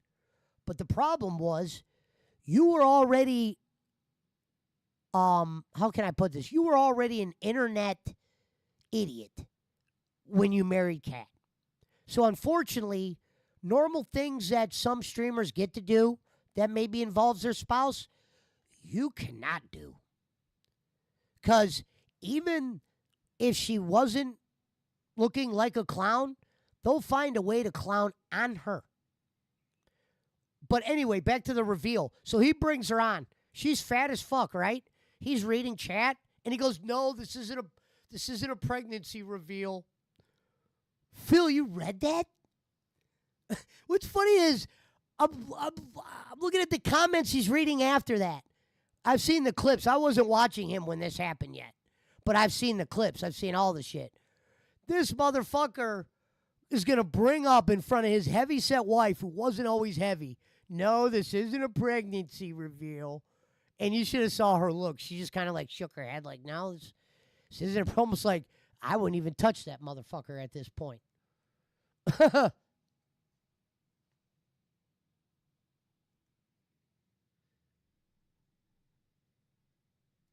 You could literally play a game that people scream at you don't play, but you're already so popular it doesn't matter. So if you're rolling in dough, it doesn't matter if you keep playing a game that's not performing well. You're still going to be fine. And Phil, the games that go no loot for you are the ones it's time for you to get the fuck rid of. Tony Hawk, not one of them. Your dents have to need time to replenish their funds. What did you say yesterday about Lance Catamaran? He's been gone for 2 weeks, and then out of nowhere, he just rides on in and hits me with a 20 sub bomb. Yeah, Phil. Keywords, 2 weeks, 20 sub bomb. Before that, few hundred. You don't think the bank's got a... You're a believer that your fucking dents have unlimited cash? You see your PayPal.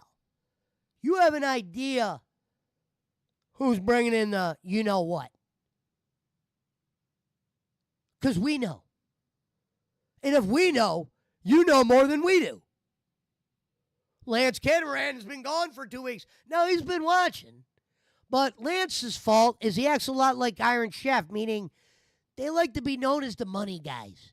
Like, that's where they shine, giving money. They don't have, like, a channel like this where they can talk to people or do a detractor channel or go on, like, a Becky show and make it and do well. No, these are just straight-up idiots that the only recognition they could get is through money, and that's fine. But I think some of the behaviors they start to do to Phil as well is very childish. Like, sometimes they'll expect Phil to show them the full attention, and they'll say dented things like, yeah, you know what, I'm canceling my membership. Like, an idiot would say that. I know there's a lot of detractors, the unwritten rule, they don't sub to Phil, they don't click on his videos if they don't have to.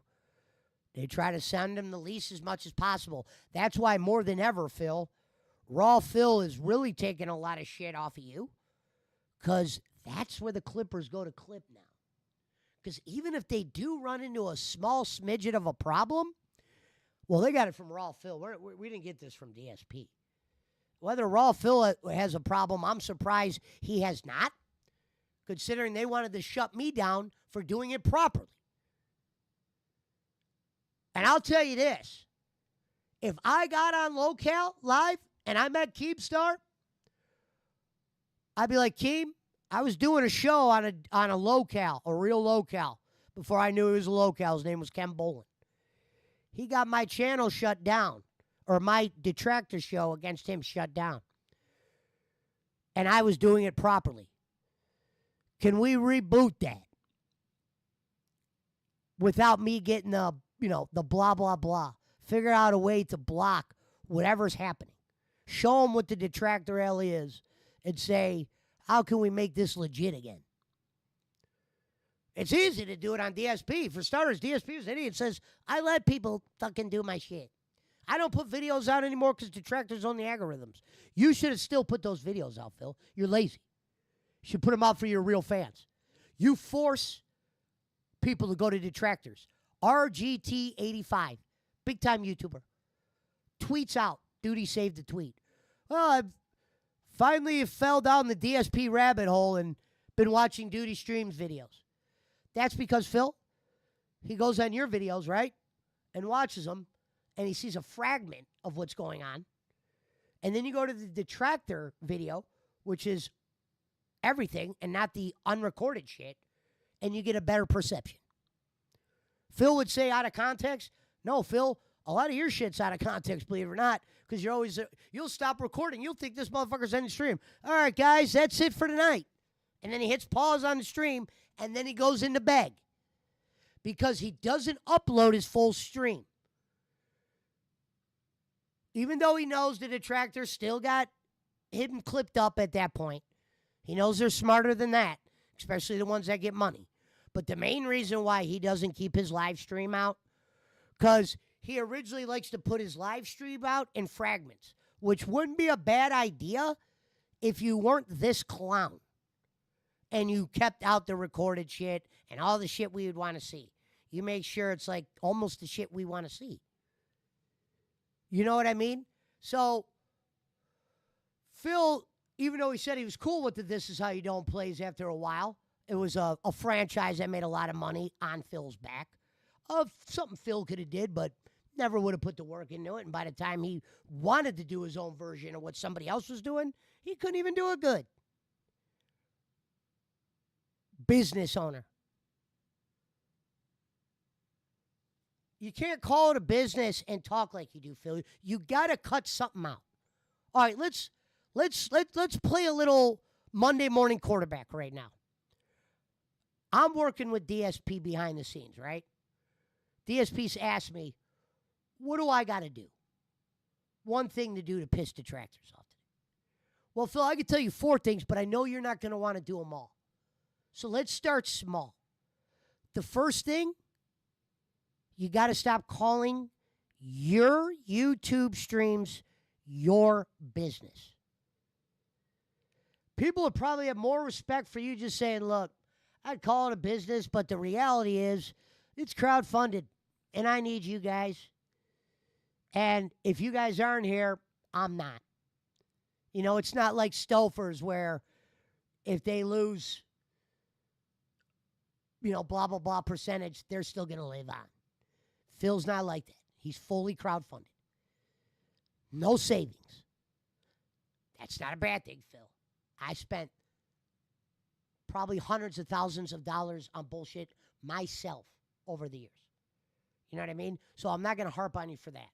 But I would at least was telling people what I was blowing all my money on, or at least giving an idea I wasn't spending the way I was supposed to. When it came to having money, I was the last guy you wanted with it because at that time, I was not saving it or investing it like I should. Now, it wasn't like giving me your money would be like you wouldn't have, I would lose your shit or rob your shit. I was just likely to spend my own shit. But Phil, cut out that. You said, if I don't beg, they don't give shit. And you did you know what's funny is, this is why this guy's a scumbag, right? Shit like that, shit like that, shit he like goes, that, shit like that, shit like that. I didn't beg, right? I gave it a trial run. Remember the day when everyone caught it. He didn't beg once. We're like, what's going on? But here's your problem, Phil. You said I didn't beg once and I didn't even hit the goal. Now you guys see why I have to beg. Phil, you were also being very down. You weren't saying anything. Something was obviously on your mind.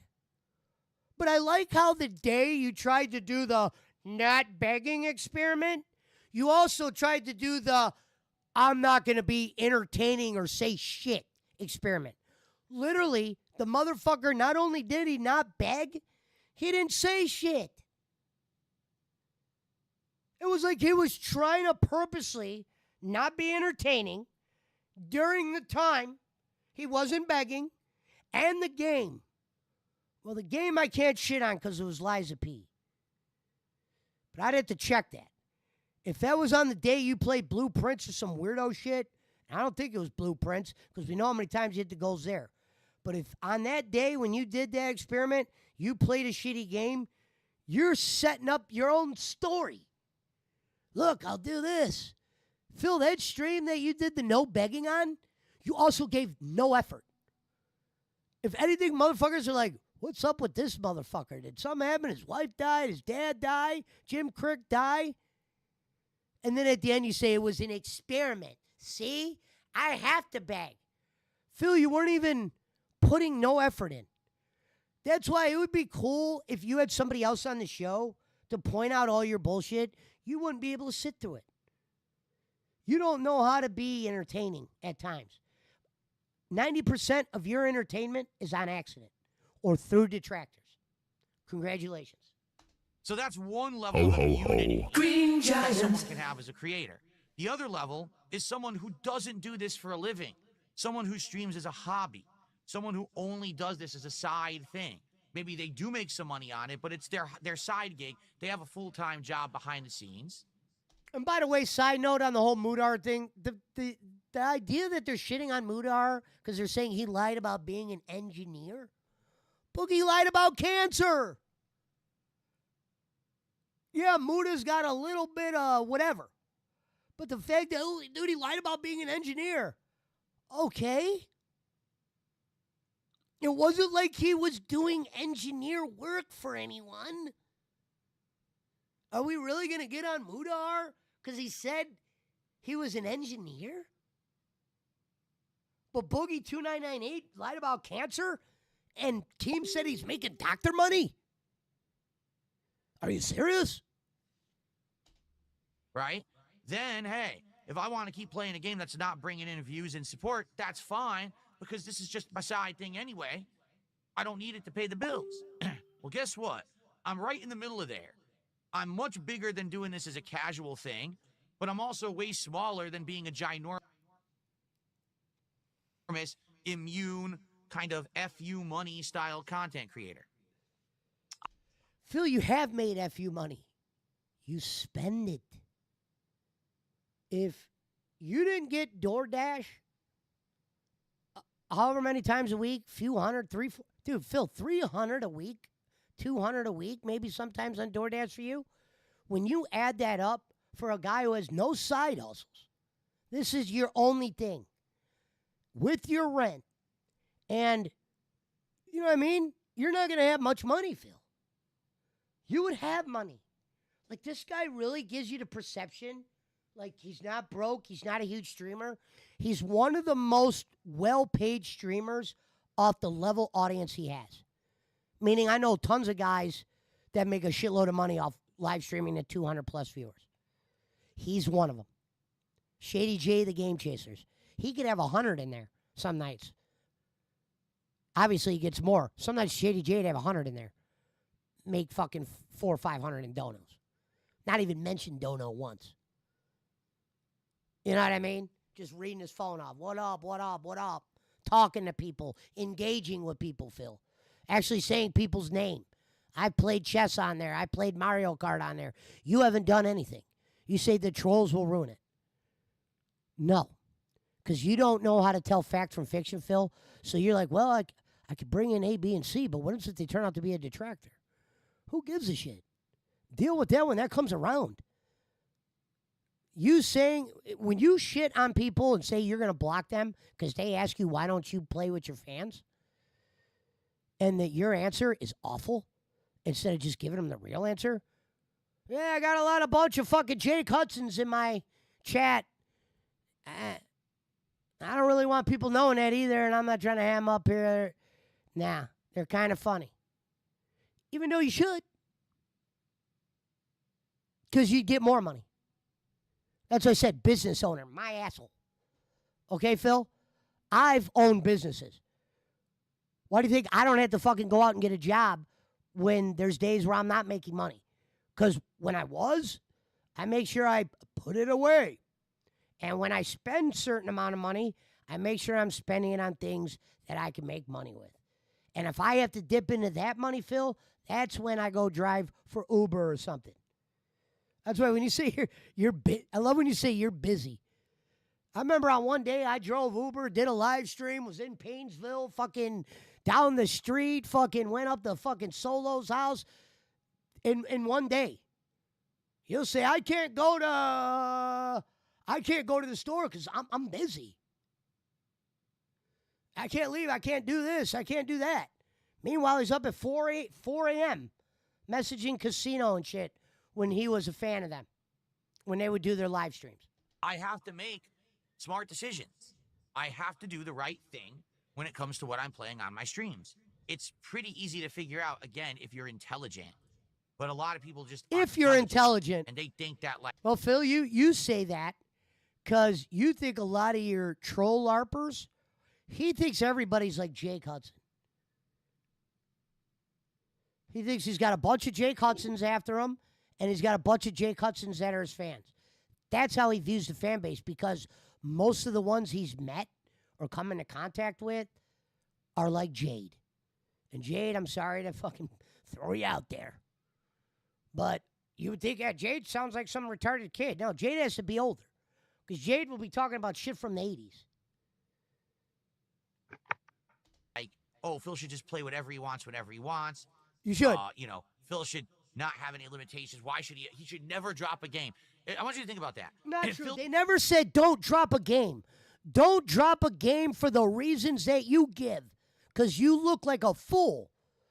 When you put over a game like Blueprints, where you had numbers like 140, Phil. I've never seen you at that. When I first started watching you, you were always 400, 3, 4 easy during the podcast. You're not even kidding that in the podcast anymore. Raw Phil is. WPIG. The Toxicity Unmasked Girl. There's so many people live streaming you. And they almost have your viewership. You know what I mean? Even the channels that aren't known got 50, 60 people in there. I've seen Bolin make 10 grand off 50, 60 people. More than 10 grand, to be honest. But I physically saw 10 grand in fucking 3 months on 27 appearances. On the ones I was on, he made 11 grand. And that was from streaming to people 50 to 100. Ken Bolin. I could prove that number. And this guy, he probably makes more money than that. That's why I said he's a piece of shit. Blueprints was lower than ever. But this is what he did know about those games. He looked at his PayPal, and certain guys were jumping in, and they were given a chunk of money. So Phil, when they're doing that on a game, he's going to follow that until that's not done. And what happened was, you're like, damn, how's Blueprint still going? He has record low numbers. He's not even mentioning it. That's because it only really didn't hit the goal, I think, like once maybe or like a couple times. But he was very close on a few of them. But that one guy or like these two individuals were the ones dropping the heavy sub bombs and that during that game. So Phil thinks, well, if I play Blueprints, those 3 will show up. Meanwhile, this asshole just got done telling us that's not how I grade my shit. If I got 3 guys that are giving me a lot of money and the video game's not that good, I'm going to move on. I got a lot of people to stream to. That is a lie, Phil.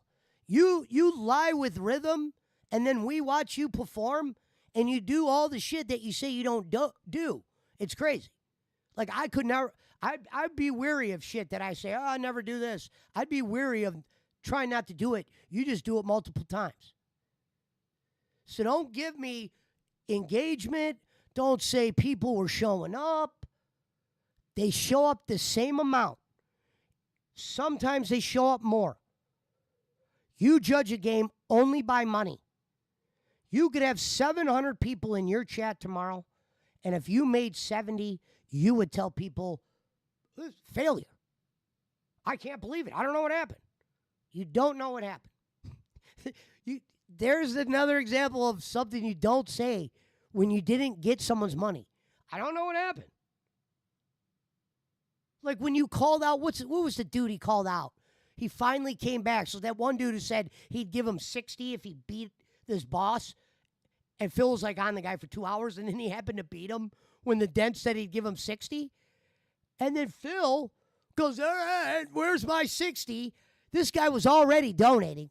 Phil clowned on him where the guy disappeared for a couple weeks. Finally came back the other day.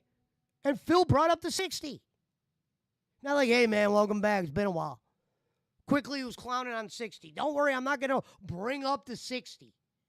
I think it was Dumpy Koala or I forgot who it was.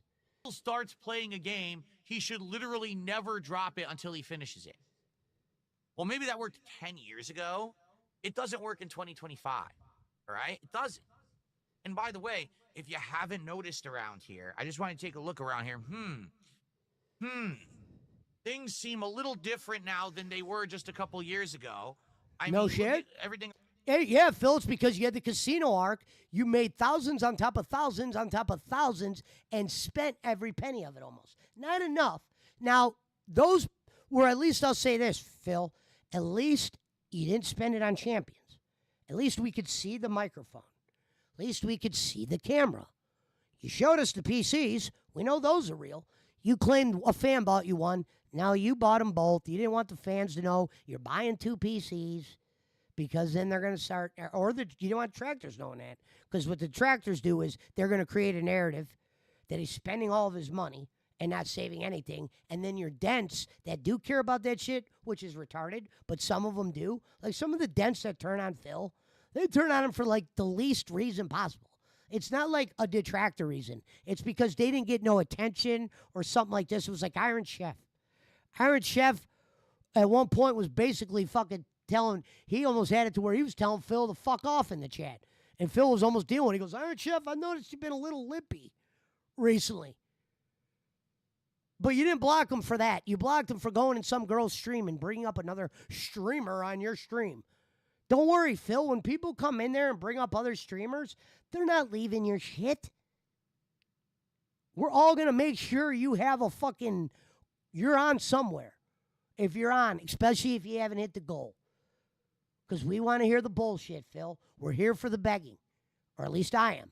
I don't know how much of you I would watch if you didn't beg. So it's like, damn, why criticize the guy for fucking begging if you're here for the begging? Hey, might as well. He's got the biggest detractor community in the world, and his own detractor said he's a breeder of detractors. So congratulations, Phil. I was one of those guys that, from the breeding. Around me, look below at the leaderboard and the amount of support I'm getting daily on streams. I think that the new philosophy is working. It has nothing to do with the philosophy. What they want, they'll he just said he's getting more. This is the stupidest thing ever, too. I'm getting more money than ever because they changed my goal system. Meaning, the old goal system was he counted tips only. So, Phil, we never knew what you got for a super chat, so we never knew the number. You only counted the tips, and there was no kick. You say the new philosophy is working. We used to always tell you that. Count the super chats, bro. You'd hit your fucking goal all the time. The reality was you wanted straight cash, so you only counted the tips. Because you know YouTube takes a cut. But when you got hooked up with the Keno Casino, you said, fuck it. I'm going to run it. You know what I mean? Fuck it. We're just going to do that, add it all up, blah, blah, blah. But what happens, Phil, when we hit one goal early? We're already talking about the next goal. We hit the first goal late? No. The goal system never ends. That's why we might as well not stop calling them goals. It'd be so easy for you to get a W and shit on every detractor, me. You could probably get us to go like, what the fuck? If you just showed up one day, right? And was yourself, but didn't mention all the money. We would hate it, of course, because we're here for the begging and the destruction. But believe it or not, some of those other idiots that are in there, the Jades of the world, they're probably going to open your wallet when they see you change. Maybe give you more. Because if you started fucking with the detractor and not mentioned it, the detractors would be making videos. All right, what's going on? He hasn't mentioned. They would be running in circles. If you just did a couple things that they talk about every day and then you not mention why you're not doing them. Don't even mention it. Like if I was DSP, I'd be playing pranks. Tomorrow, if I was him on his live stream, I would talk about all the shit that you would never think I would talk about in the world. And I wouldn't even explain it. I would want the whole detractor community, his community going, what's he talking about? Wait, what's going on here? You know what I mean? I'd start like flipping through games, putting new games in and shit. I'd put a duty video on and fucking start reacting to it or whatever. Like, duty put a video up of me. Let's see what he's saying. And I'll react to someone putting some bullshit up about me. He can't do that. Because he sees the video and he's like, how do you really defend that? And they took me out of context? No, Phil, usually we have to shorten your shit up, but it's very easy to see what's real and not real with you. Now, there's people on Twitter who goes, he's got to be joshing. When you watch you every day, you see what's Josh and what's Nosh. And support it. If you force things down their throat they don't want, they won't show up and they won't support it. Example, Phil. It's almost like common sense. But that Give me an example of what you shove down our throats. I think that's the key. I think we just found it out. We figured it out here live today on the Level 1 podcast. Most people on Earth today don't have any common sense. They're all fucking stupid. I love that, Phil. This is why we love this guy. He just said that knowing who he is and what his audience is. Most people are stupid. One of the stupidest guys I've ever met, if we're talking from a business standpoint, because he calls it his business, is saying no one is smart out there. They don't have no common sense. He's basically talking about himself right here. So they don't even understand that quitting something that isn't working is a good move. Okay? Mario Kart was working, asshole. You mentioned that without saying anything about Mario Kart and why Mario Kart was not working. Especially if viewership and engagement were one of your two top things, because you always say support last, even though it's a priority. I don't understand. I smashed my head against this brick wall 17 times, and the wall still hasn't come down. Maybe I should try another 17 times.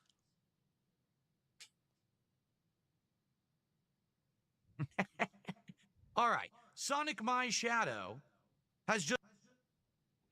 All right. We're going to go to Feasting with the Pig.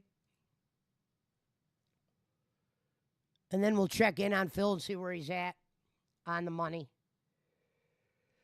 DSP Feasting with the Pig, shake and go. So here's Phil, right? I'm not going to do fast food this week. I'm just going to do another version of fast food. But in my mind, it's not fast food. Because fast food in my mind is just Burger King, McDonald's, and blah, blah, blah. You know what I mean? This guy says some of the dented shit ever. We're not doing fast food this week, and literally does something that is kind of fast food. The biggest episodes of DSP Tries It I have ever done. I ordered so much off the menu. We're going to be going crazy. All right? Let's do it. Here we go. What is up, everyone? Phil here, and welcome to a very special, probably extra long episode DSP Tries of DSP It. Tries It.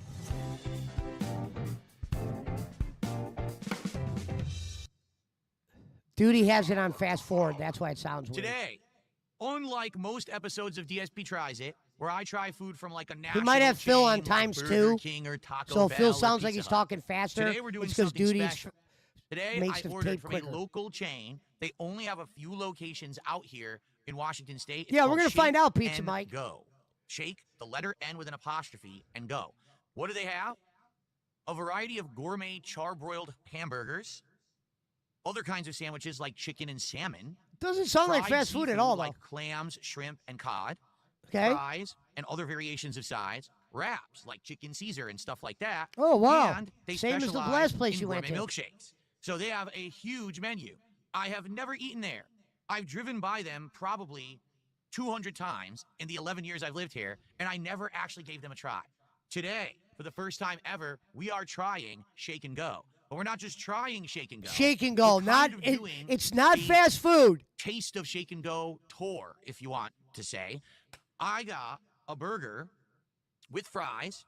I got their biggest seafood combo possible that has 3 kinds of seafood plus curly fries, and I got a shake. So Here's why your review sucks ass, Phil. At least when I did 2 chops, I did it on location to where you're actually getting the food, eating it, impression. You're getting it delivered. Like, even if you say what you got delivered is good, I bet you to most people it tastes like fucking shit. And you're about to review a milkshake that probably took 23 minutes to get to you. And by the time you're done blabbling, another 30. So here's Phil. I got a shake to review. Like, how good can the review be, Phil, on a milkshake that was made and then sat for 30 minutes and then you got it at Shake and Go? we've got a ton of food to try today on DSP Tries It. I'm very excited for this.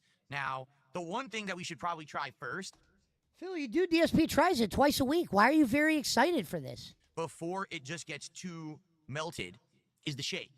And my wife chose the flavor. We've got a butterscotch milkshake. $7.99 for this on the delivery app. I don't know what it costs. I would guess probably $6.99 or Fucking waste of money. Because remember, the delivery apps all have $7.99 probably without his It's delivery fee. huge. This is humongous. This is actually, I think, the biggest milkshake I've ever had on this show. It's ginormous. All right. So butterscotch milkshake. It's supposed to be real, ice cream and everything. It's not the crap at McDonald's. Let's see how it is. It is It's thick. not This the straw, I feel crap like at resistance going in and out of the McDonald's. cup. Let's see if it's any good. Butterscotch time, baby. See, here's where you could make the show better right there, Phil. You said it's not the crap from McDonald's. What? Now, when you say just a crap, what? Are you just saying it's not a milkshake from McDonald's? What makes the shakes at McDonald's crap? At least fucking go into it. You're doing a goddamn food review. Butterscotch in a long time. Devour.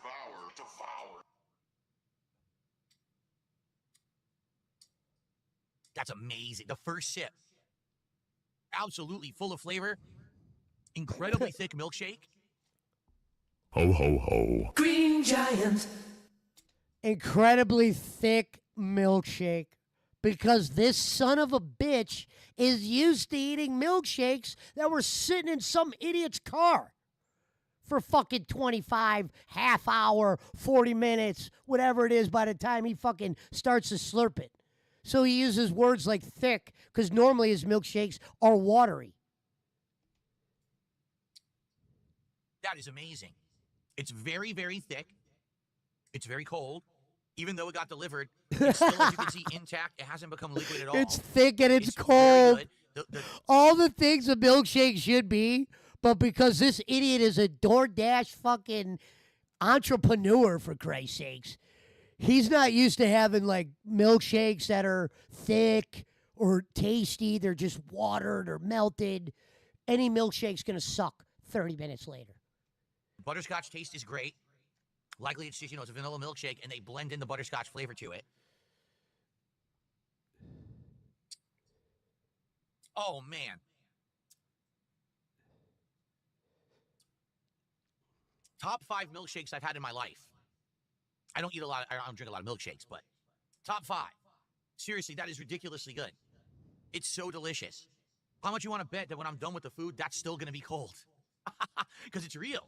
It's actual thick ice cream. He said it's That is real. absolutely amazing. It's All because he's been so getting already I shit can tell from you we're off Burger to a Great King. start. That is an amazing milkshake. It's so much. It is $8. The price is probably the one negative, but Well, Phil, thank God, right? The place was called Shake and Go. The shake better be good at Shake and Go. that's a great milkshake right there. Okay. Let's get to the food just to show you some of the stuff I got here. I have multiple sacks of food. It weighs about 10 pounds. Multiple sacks of food. Okay, what do we Like, start with? the money he spends on DoorDash. I'll start with the seafood. I almost never eat seafood on DSP Tries It. Let's start with the seafood. All right, let's take a Just look at what did we eat got. So seafood here's our on DSP ginormous Tries It, bag. Phil. Inside we've got, let's see here, tartar sauce. We've got some kind of special sauce. Maybe that's for the fries. It's an orange sauce for the fries. More tartar sauce. That's good that they gave me so much.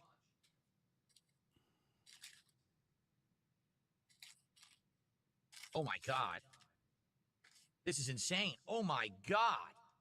There's an insane amount of food on this platter right now. Someone in his own chat said, is the shake better than the Super Chick shake? Yeah, that he had the other day. Look at this. Oh my Lord. Look at that. That looks outstanding. Look at these shrimp. Okay. Help me understand something real quick. I'm not gonna lie. Food pictures usually shit. You can make McDonald's look good in a food picture, right? This guy opens what he's seeing. Maybe that's why I took my glasses down. Maybe he's seeing something I'm not. But he said, that is amazing. And to me, it looks like a mound of chicken. Like, it almost looks like It's undercooked like some fucking. We're. I can't wait to hear why that looks amazing. I don't even think I've ever said that. They're large. They're nicely breaded. There's a piece of cod here, whitefish cod, and then underneath are little clam strips and French fries. Here's a French fry. I don't see the clams only because they're probably buried. Oh, here's one. That's a clam. That's a fried Like clam. a Long right John Silver's. It's So, not fast food, that is Phil. a lot of good food. And I'm they not give eating you fast food this a week, nice guys. lemon wedge, which is traditional. When you get fried seafood, you put lemon, you squeeze it on top. No, thanks for It the looks fucking amazing. It child smells fucking great. learning experiment. This is probably going to be amazing. The only bummer, no cocktail sauce for the shrimp. But the tartar sauce is fine. The tartar sauce will likely be really good. The one thing is I don't have a fork, but I guess I could just dip the cod into the tartar sauce.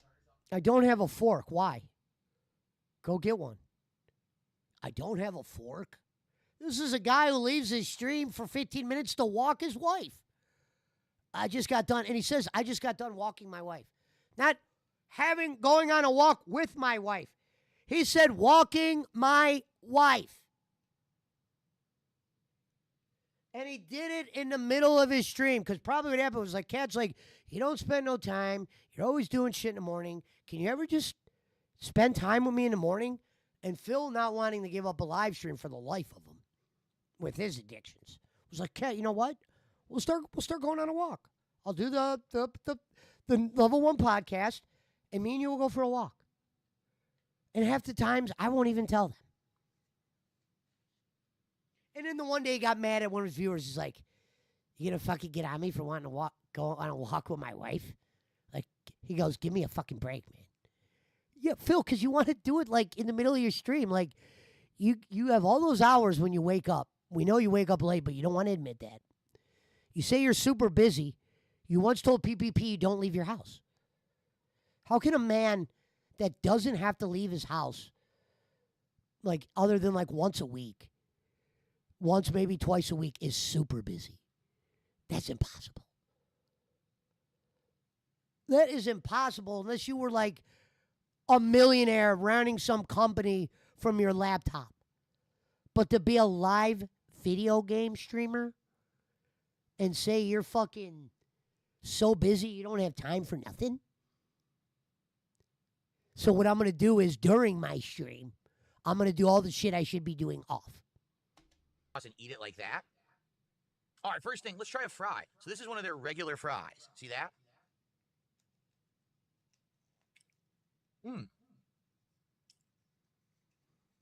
Wow. That fry has great flavor. It's seasoned with salt, but also whatever oil they're using to cook this is actually quite flavorful. That is not bland at all. That is incredibly tasty, that French fry. Let's try that with this sauce. This is probably the fry dipping sauce here. Let's open the sauce. Let's see what this sauce tastes like. Kind of looks just like a Thousand Island or something. It smells tangy, very tangy. All right. He said it smells tangy. He'll say it tastes tangy, it smells tangy. How does it smell tangy? I wish I knew his definition of tangy. It's sweet. It's a sweet but tangy sauce at the same time.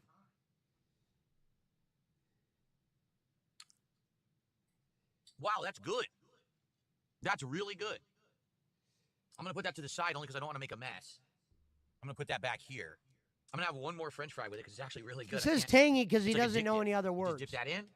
And I'm guilty of that too. There's a lot of words I don't use, so I use a lot of the same words. That is really good. Okay, so first thing I should do, let's go full screen, shall we? Take a look at this marvelous seafood platter, guys. That's amazing. Look at this. That's amazing.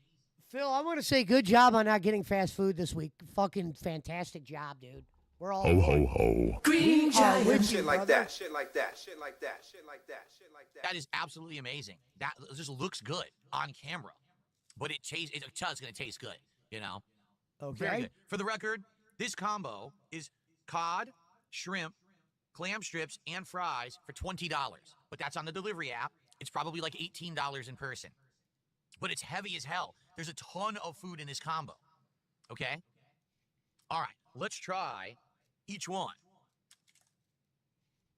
Let's start by opening a tartar sauce. Look, he made $307 today and let's see what their on that tartar first sauce stream. tastes like. Like, Jesus Christ.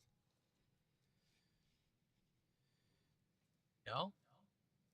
Let's try the cod. Let's just dip the cod right in there. And let's give it a bite. Devour, devour. Mmm. Very flaky white fish on the inside. It is supposed to be autofocusing, and it's not. Very flaky white fish on the inside. It really doesn't want to autofocus today. Well, whatever. It's delicious. And the tartar sauce is creamy. Has a little bit of that relish flavor to it, vinegar flavor.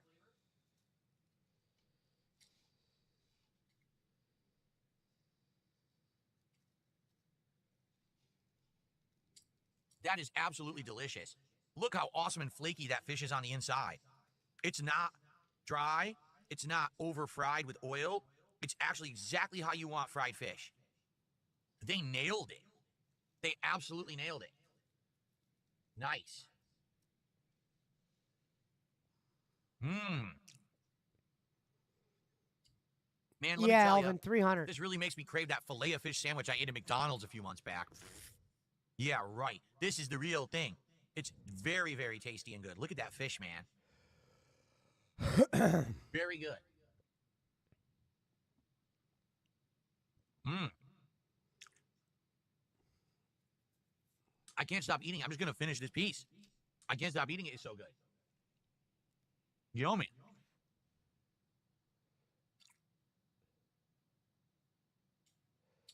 Okay. I'm reading his chat. Crispy breading.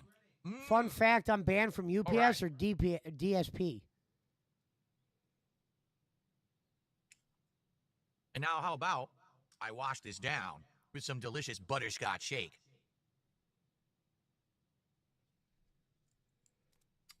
Oh, man. Someone in his chat said, wow, That you're is blowing perfect. my mind. Here it is, a nice big one. So before I dip it in any sauce, I just want to take a bite of it and see what it tastes like. Okay?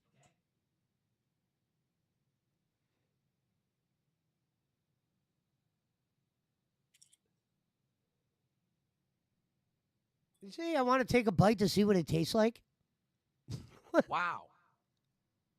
It's good. It's sweet. The shrimp is actually sweet.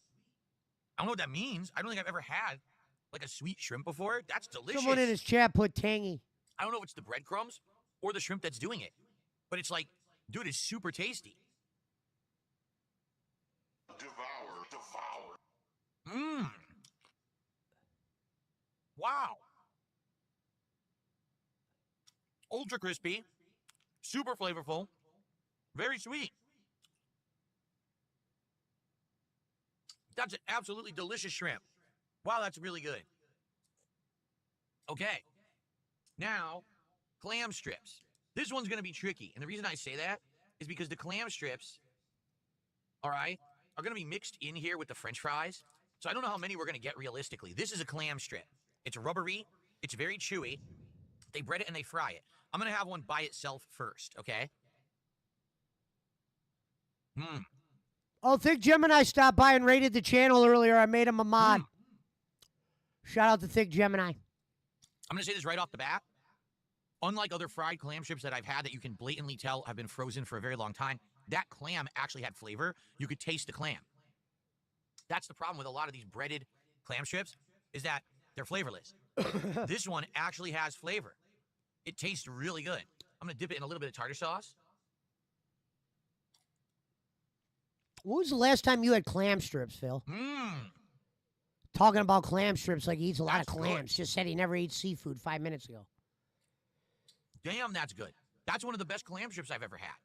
Not as good as East Coast clam strips. Just to be fair, where I came from when I used to live in Connecticut, they used to do insanely good clam strips. Like over the top, great stuff. These are good. Not top of the line, but they are good. Okay, just for the record here. But for something that I would get out here, You know, this is she very ain't even good. letting him Only taste bummer, that, BZ. I can't really tell how many I have, because as you can see, like, here's the 2 shrimp that are remaining. We put those up here.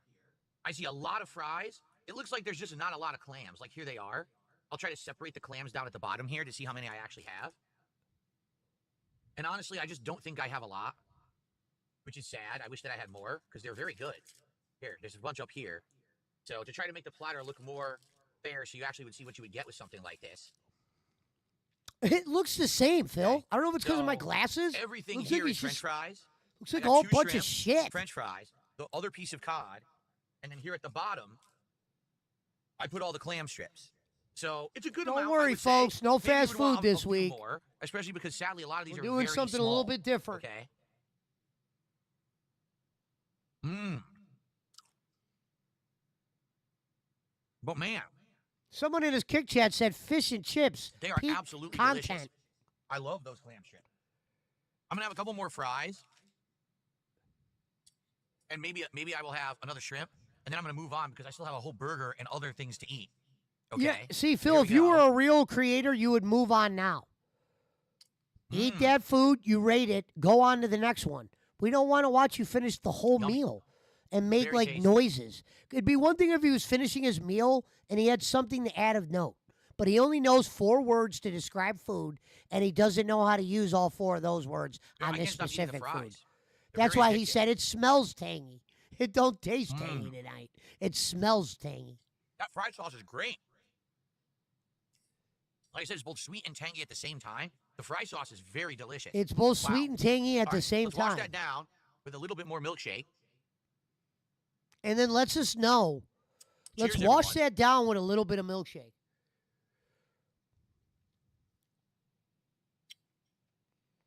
Dude, I'm serious. It's one of the best shakes I've had. It is so good. Instead of like he wonders why his marriage is on the Okay. fritz. Wow. This guy rushes up I got here a to couple of eat small in tips. front I'll of shout us. these out very quickly. He don't care about eating in front of his girl. I got a $2 tip. Someone says I gotta tell gorge on Kat she doesn't have to everything. cook, so she can And I just got another $2 tip. eat. And it's disgusting. Well, thanks. Thanks for the support there. Okay. Let's move on to bag number 2. Bag number 2 is a burger and a curly fries combo. All right. You got more fries, Phil? What the fuck is wrong with you? And don't eat the fries from that one and go, you know what? These aren't bad. Holy shit. Look how many fries they gave me. He does that This for the is like thumbnail. 2 large fries from anywhere else. And they only do one size. This is the size of their curly fries at Shake and Go. It's insane the amount of fries that are in here. This is like 3 or 4 potatoes. Like, dude, you got a $20 shrimp basket and a fucking, like, a burger and a whole nother thing on the same review? Like, Phil, that's a lot of shit for one review. And then to watch you scarf all that shit down, you could be stretching out DSP. Tries it. Since you want to do it all the time, you could have said, look, we're doing Shake and Go.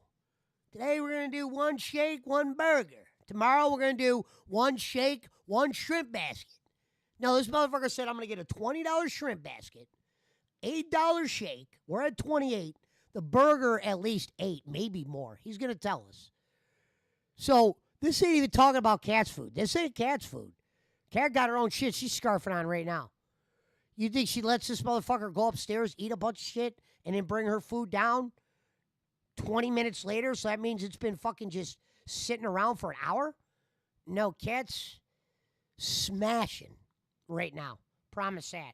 So she spent at least 25, 30 probably on her shit. Would she not get a shake? You'd have to think they both got milkshakes, right? She could put one in the fridge.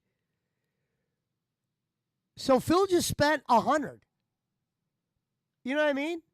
And even though he's at 300 for the day, some of that's YouTube's. You take YouTube's cutout and the 100. I mean, that don't make the day as nice, Phil. You should be figuring out a way to maybe minimize DSP tries it, considering you spent a lot of money on DoorDash during the week. What on earth are they doing over there? For the record, it is extra to get it with fries that are the sweet potato fries. Then why'd you get The them? regular fries, they come with a burger, but the sweet potato, they add $2 extra to the cost of the burger. Not the sweet potato, excuse me, the curly fries, they add $2 to the cost of the burger. All right, so here we go.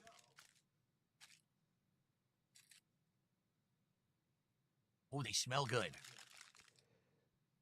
This is a man that normally reviews Burger you King, go. McDonald's, fucking Jack Let's in try the one of these Box. beautiful looking fries. So this The kind of best shit part, is impressive to unlike when you him. get curly Something fries in other smelling places, normal. they're big. You know, most places now you order curly fries, you get tiny little ones that are overcooked. These are cooked properly. They're fluffy, but crispy on the outside. And look at the size of this first fry. Let's go. Jesus Christ. The way he ate that fry, it looked like he was shoving a screw in his mouth. What the hell was that? Mmm. Did you see the way he put that curly fry in his mouth? They're Holy fluffy. shit. They're flavorful, slightly crispy on the outside, and the seasoning is on point. It's very tasty seasoning on the outside. And unlike Arby's used to have good curly fries, but now it's just a bunch of little pieces, tiny little pieces that are way overcooked in the fryer. These are cooked exactly right. Mmm. Boom. That hits the spot. Those are really good. Their regular fries are good. Their curly fries are Got really good. 2 orders of Okay, now fries just for on the the sake of it, same DSP tries it. Let's have a curly fry And wonders why in they the sauce clown just on to him. see if it adds anything to it.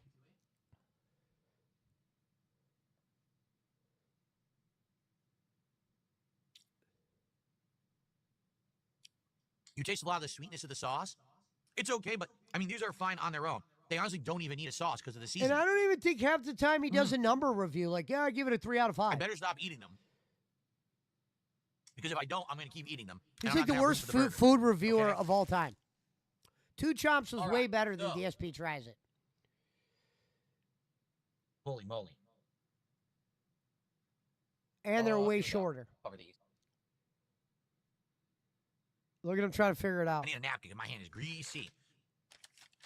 That is the one thing. The food is going to be greasy at a place like this. They don't care about health there. Trust me. They're not giving a crap. They're trying to. Boom. Right there. Contradiction number 1. That's why it's so easy to get them. Did you hear him? This place is filthy. They don't give a shit. It's greasy. It's fucking A, B, and C. Phil, the reason why you look like an idiot saying that, when you said, we're doing shake and go.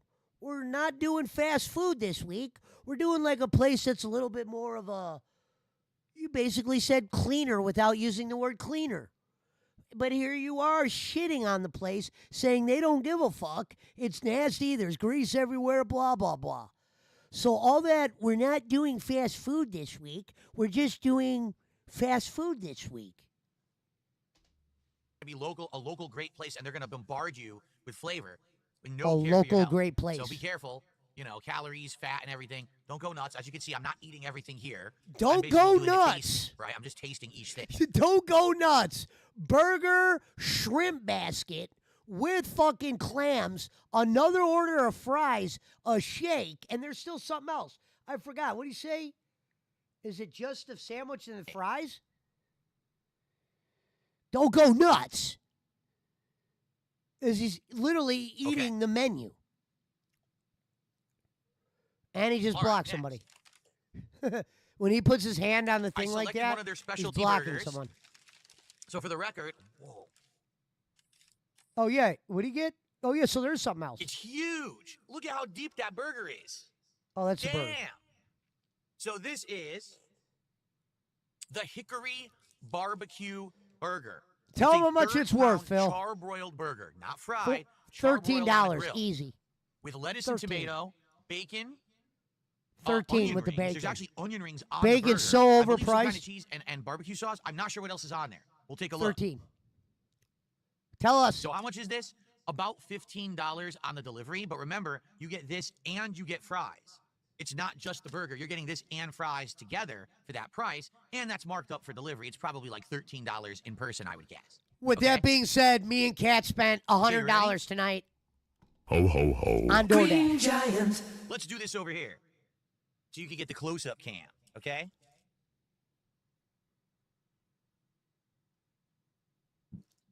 It is, it's a different kind of bun. Yeah, is that a Kaiser roll maybe?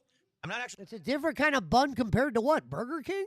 sure what kind of bun this is. It's not brioche. It looks like it's baked at a bakery, like a bakery-style bun. And let's see what we got on top of this guy. A Bruges bun or An whatever. onion ring. There's a ton of bacon on this. Look, there's bacon, 3 strips of bacon on the top there with barbecue sauce, an onion ring, cheddar cheese on your charbroiled burger, okay? And then on the bottom, we got lettuce and tomato and pickles with some more sauce. So you gotta like barbecue if you want the hickory barbecue burger because they doubled up on. He goes, you gotta like barbecue if you're gonna want the hickory barbecue burger. You think, Phil? The barbecue sauce on the burger, okay?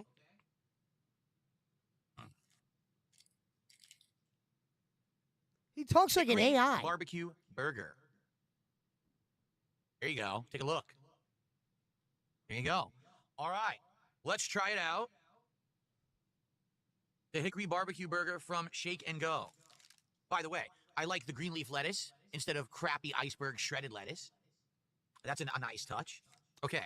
He said 2 hours is obsessive. I'm almost Here we go. done. I said I was just doing this last video. Devour, devour. Whoa.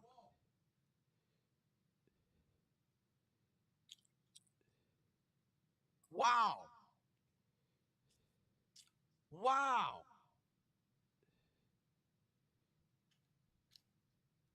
I love that he said wow 3 times. Please say it one more time.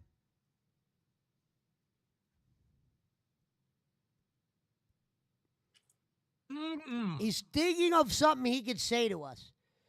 This And is so good.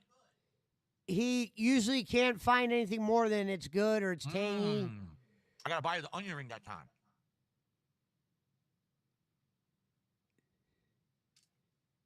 Wow. There you go. Said wow again. Couldn't even think of a word. All right. The flavor is outstanding. The first thing you know, as you're biting into the burger, you notice char. Okay. Real quick. Maybe I'm stupid here. When was char a flavor? He goes, this burger's flavorful. The first thing I taste is char. Is that what, if I'm thinking of the char I'm thinking about, I don't think you want that. Straight char on the first bite, Phil? What the hell? Immediately, that charcoal-like flavor hits your lips. And then you bite in, you get, of course, the awesome flavor of great quality ground beef. But then you immediately start tasting the sweetness of the barbecue sauce because they put it both on the top and the bottom of the bun. So that's the first note you get. Then you notice the crispiness of the bacon. The bacon starts to crack in your teeth because it's crispy bacon. And you get a nice salt. The bacon starts to crack in your teeth. Well, Phil, if the bacon ain't cracking, doesn't that mean it's raw bacon? Salty savoriness. But then the veggies, the pickles, the tomato, that hits your flavor palette. It's just so much going on at once. And it's all distinct. And you can taste every bite. So here's what's great about Phil. He always says, I could taste a bunch of flavors, and he always says the same ones, or he'll just say what he just said. You could taste the pickle, because he really doesn't know what he means by flavors. You never would see me do a 2 Jobs video, and I'm like, oh, I'm tasting the flavors. No, it either tastes like shit, or it tasted good. The bacon is cracking in my mouth. Everything is completely full of flavor on this burger. Seriously. Full flavor, but doesn't know one of those flavors, folks.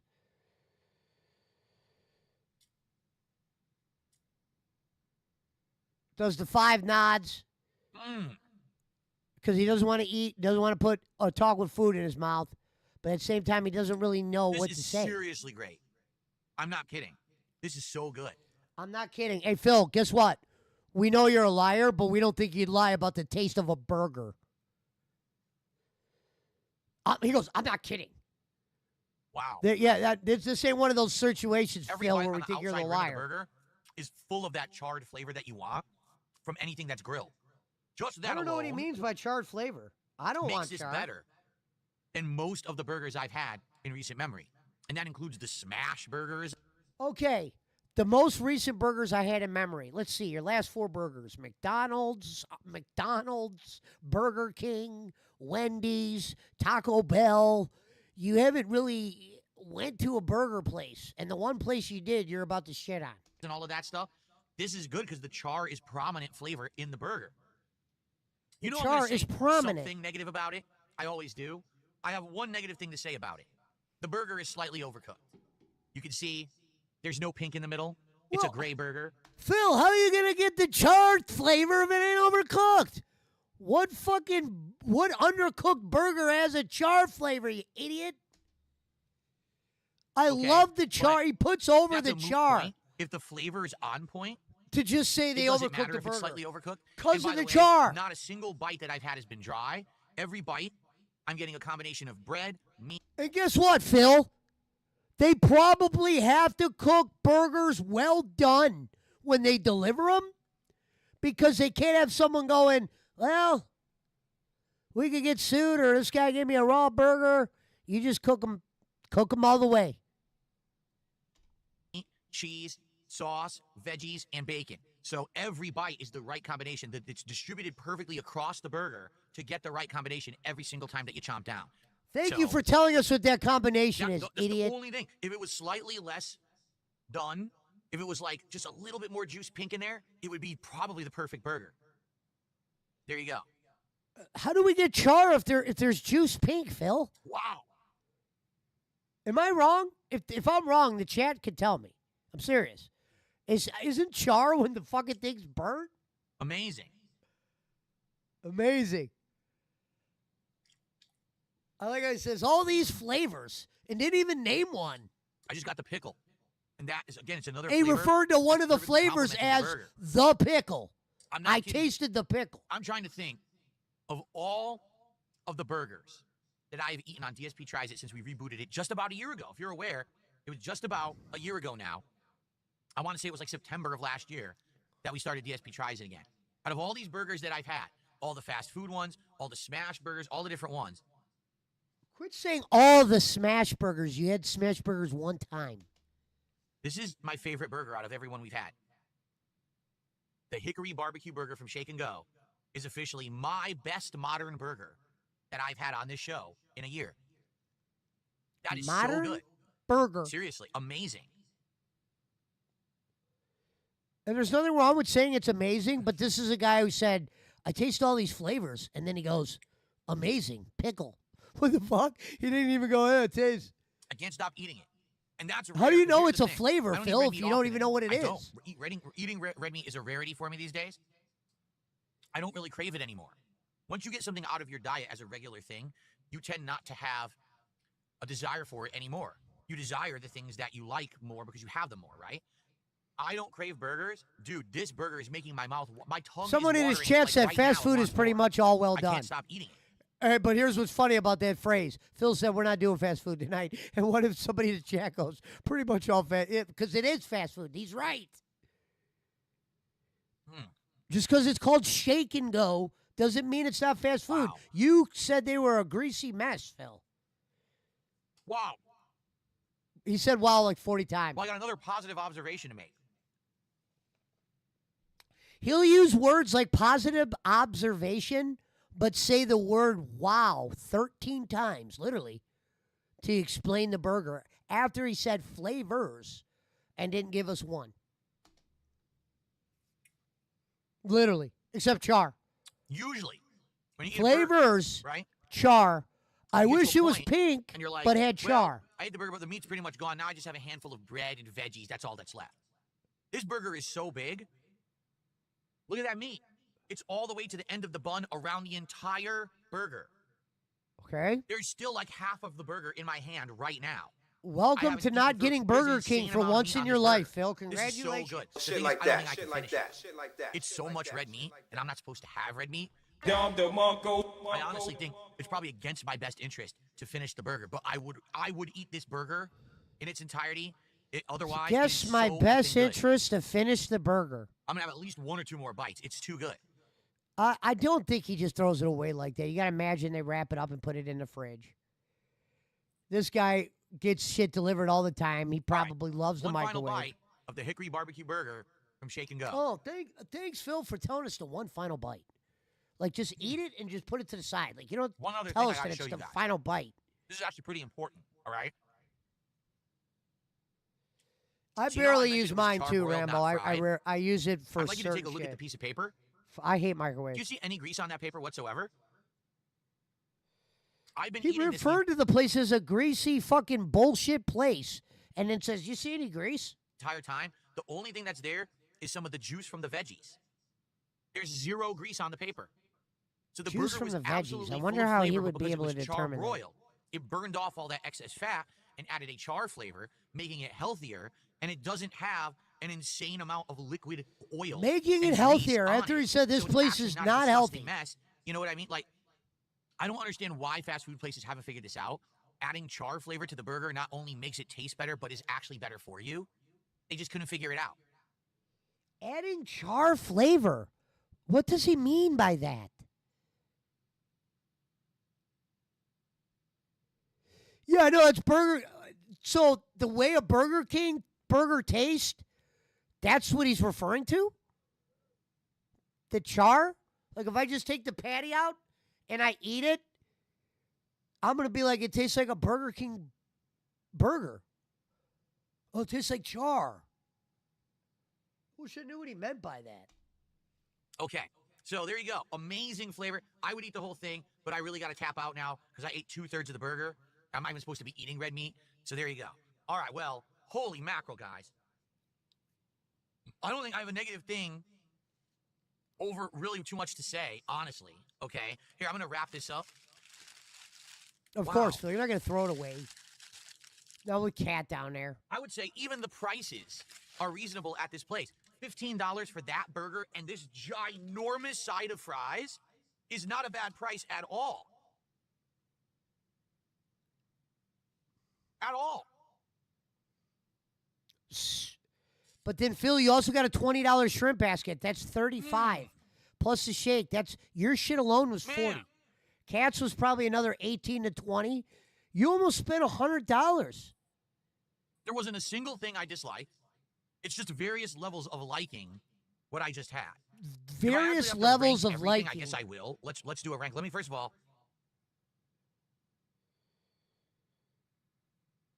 all. My God, that is so good. Okay. Fixing his Let's hair rank the more food, than ever these okay? days. You see that? It's Between starting the to cod, bother the him. shrimp, He's going and bald. the clam strips, I think I like the shrimp the most because it has a sweetness to it that I haven't even tasted in shrimp in a long time. You know, truth is, if you're having a truly fresh shrimp, it probably should have sweetness to it. But how often do we get fresh shrimp? Phil, why should it have sweetness to it? You can't even explain what the flavors are that you like. So what do you even know what sweetness is? You just know those words. It's not that you know what sweetness tastes like. It's the word you use. You said it smelled tangy. How the fuck can something smell tangy? Whatever you had has been frozen forever. You know, that shrimp legit has a sweetness to it, a good crunch. The breading is perfect. So I like the shrimp the most. I would say the cod is probably my second favorite. You saw how it was flaky and delicious, not overly greasy, not overdone. The breading, again, perfect. I would say that these clam strips, they're good, but they're not my favorite.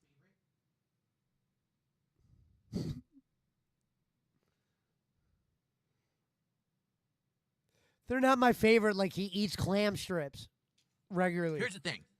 They're good, and they do have good flavor to them. Like I said, sometimes you get those and they're completely bland. You All do right, have good taste the flavor. clam. Let's hear it. Problem, they're too small. When you're getting a clam strip this small, all you're going to taste is mostly the breading. See? And just for the record, I come from the East Coast of the U.S., and on the East Coast of the U.S., if you go to a seafood restaurant, you're getting clam strips that are this big, that wide, and all the breading is crazy, and it's like eating a fillet. Seriously, it's like a fillet of clam because they're so big. They probably can't even get those out here. So that's why they're so tiny, right? So it's not like I can fault them and be like, oh, how dare they have such small clam strips? For what they have here, it tastes great. How dare I'm just they? used to better clam strips. So ranking the seafood, definitely I would say the shrimp's the best. The cod is good. The clam strips are passable for what they are. And Put the a number regular on it. fries, skin on French fries, Skin on. they're delicious. He got French fries and curly fries. I'm gonna have one more. I can't resist. They're so good.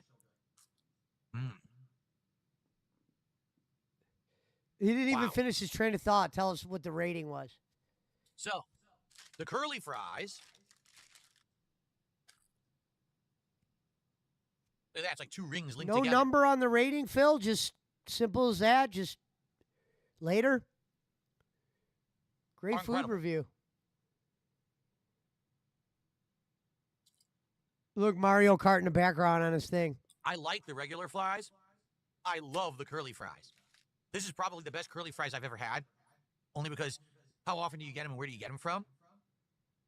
The problem is all the fast food places have stopped making them good. They all overcook them and they have tiny little pieces that it just ends up being like rocks and no You flavor. said it right there, Phil. All the fast food places started making them like shit. You answer your own shit and it goes over your head. That's why, Phil, stop going to fast food and judging curly fries from DoorDash fast food, especially DoorDash fast food. Or way over fried. They taste disgusting. These are absolutely perfect curly fries. Mmm.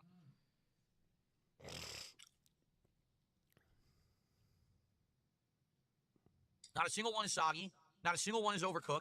Every single curly fry I'm pulling out of there is perfect. So I guess he doesn't do number ratings anymore. For the record, I should say this. No, I didn't contact Shake and Go and say, hey, I'm a YouTuber and I'm going to review your food just to let you know. I didn't give anyone a heads up. I've never done that once in the entire time I've done DSP Tries It. Everything here is legitimate, a normal order that you would get from this place. Huh? I can't believe how good this food just was. He lost me Burger, there. I mean, as I said, that's the best burger I've eaten all year. That's beaten every burger. That's beaten Someone Smash in his Burger chat or, put, "We believe Shake you." Shack. That's beaten Sonic. That's beaten Wendy's. That's beaten Jack in the Box, Burger Wow. King, McDonald's. All That fast beat food. Katsu Burger. That burger tasted better to me than the burger I got from Katsu Burger. Because Katsu Burger was good because it was unique, because the breading and everything. But that's ideal what you want for a burger. The char, the juiciness, the perfect flavor, every bite, even The if you shouldn't eat it, char. that was That's dead word of the on. night. What I want in a burger. Ho ho ho. So good. Green Giant. All right, so all right. So I got to rate everything out of 5, right? Oh, here we go. Let's rate the shake. The shake is $7.99 delivered, probably cheaper in person. Probably, Phil? He said probably cheaper in person. It's still thick. I just did a half an hour review, 40-minute review. It's still thick. It's not liquidy at all. Look at that. It's full of flavor. The butterscotch flavor is amazing.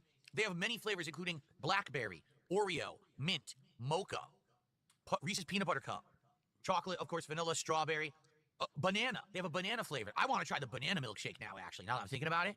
Yeah, and you could have did It's it and really got good. all those, some I'm of gonna those give this items you got milkshake the tonight rating of on best another shake that I episode, have but had you burn since it all I brought out. back DSP Tries It. I'm going to give it a 4.5 out of 5. If it were $1 cheaper, I would have given it a 5 out of 5. Phil, that's not how you do a food rating. You drop the rating of the shake because of the price? That don't make no sense. Talk about your not liking the price, but don't give an item that's worth a 5 in rating a lower rating because you had to spend $1 because your lazy ass and your fat ass wife won't go drive and get this shit. But it's kind of a pricey milkshake at $7.99. All right? So 4.5 out of 5 for the Shake and Go milkshake. The seafood combo is $20 for all of that seafood. Great shrimp, okay cod, passable clam strips, amazing fries. I'm going to give the seafood combo a 4 out of 5. If the clam strips were slightly better and there was more of them instead of these tiny little nubs, and of course, if it wasn't $20, maybe it was like 18, 17, it would have been a 5 out of 5. Get But this that's the only motherfucker real out of here. criticism I have. And by the way, Get the this fried clown dipping outta sauce here. is really good. It's very good. You're going to want that fried dipping sauce if you eat fries there. Okay? Get this clown I'd out of love here. to show you the burger again, but I ate it. I'd love to And show you the amazing, burger perfect again. curly fries. $15 for that burger and these fries. I'm not even going to say the price is wrong. I think that's a good price, and that's the delivery price. So if you're there in person, it's even cheaper. Well, of course, Phil. Compared We to know other what you places I've normally been, spend. That price is actually a great value. The burger was dead on what I want with a burger. Charred, flavorful, juicy. Perfect combination of flavors, even distribution of all ingredients. He went A good bun. charred, It didn't make a mess and he when I was couldn't eating even it. It name didn't the drip everywhere. flavor. He It said didn't fall apart. flavorful. Every bite had meat. I was at the end of the burger. There was still meat. These curly fries End of the burger, there are the was best still curly fries I meat. think I've ever had in my life. This is They're a puffy, fast they're food crispy, goer if you've they're ever flavorful seen and one. seasoned well. Not one is overcooked. Not one is undercooked. It's a huge amount. I ate a lot, and there's still more than half a bag here. Folks, I think I might have to do it. I think I have to do it. Ladies and gentlemen, I, Phil Burnell, the king of all things. King of here hate, do Phil. decree He's on the this king of most hate. royal He said the day king of all of things. Wednesday, July 30th, 2025. The Hickory Barbecue Burger and Curly Fries from Shake and Go is a perfect 5.0 rating here on DSP Tries It. I don't know if I've ever done that before. Shit like that. Shit like that. Shit like that. That shit is like so shit good like that. that if you are craving a burger and you are near a Shake and Go, which the sad part is, Shake and Go is only local to me. There's a few of them in my area, but it's not all over the place. If you can get to one, I recommend you try it. Get the curly fries. It's a $2 upcharge for the curly fries. That's definitely worth it. $2 And this burger was upcharge. one of the Holy best I've ever had shit. in my life for a fast food burger. Let me clarify. If I could have ordered the temperature to what I wanted, ooh, please make it medium Temperature? rare, that probably would have been my favorite burger of all time. But it is a fast food burger, and they're going to cook it how they want. It was a little bit overdone. But it didn't matter because of the flavor and the char. It actually didn't matter. 5 out of 5. Shake and Go. If you can go to Shake and Go, shake yourself and get your ass over there and get some damn food.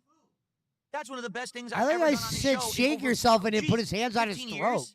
When was the first episode? 2010? Something like that? He was That's thinking one of the about best it I've when ever you had. shake. And the Hey, that truth- might have been the funniest thing he's ever done. He goes, shake yourself, and he put his hands on his throat because in his mind he's thinking about how he would shake somebody, like how you shake them by is, fucking if their I wasn't neck. 43 years old and I could eat however I wanted like I used to, I would have finished that burger. I would have been pounding this seafood right now. You'll eat and it I would later, still Phil. Be eating these fries, but I'm 43 years old and I can't do that. Phil, that's a lot of Okay. food for a 20-year-old, you That was idiot. amazing. Thank you guys for supporting my content, and thank you for allowing And me I to do think this that's today. pretty much the It's end. only through you. Remember, this isn't how it used to be where I just do the show. All right, that's it. All right, now we could go to whatchamacallit, Rocket. But I do want to see where he's at on tips real fast. I want to see where you at, young blood. David Jaffe's live?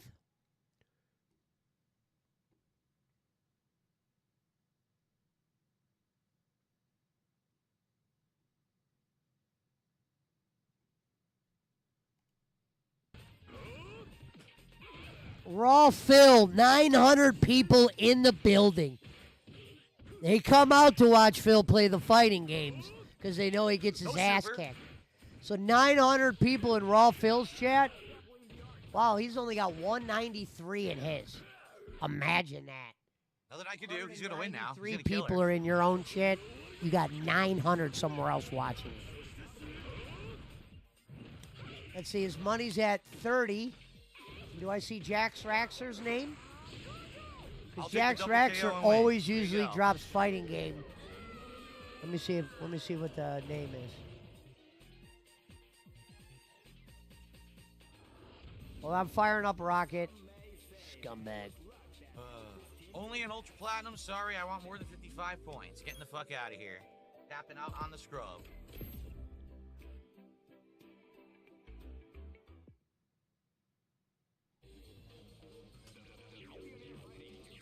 No, it wasn't Jax Raxer with the top tip. It was Oh, yes, the lag is someone awful with the tonight, as name always. Detractors Are Sad. All right, well, let's jump in. Hold on, let me pop up Epic.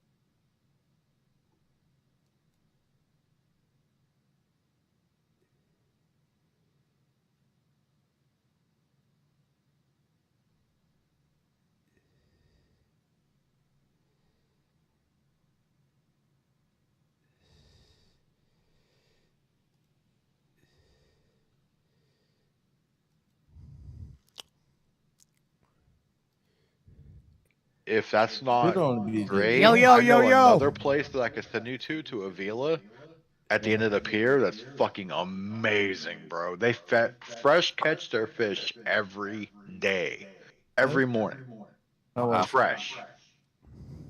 This one right here is Grand Ave. Grand Ave. That sounds like fins. No, this is Pierre 101. I'll have to look it up.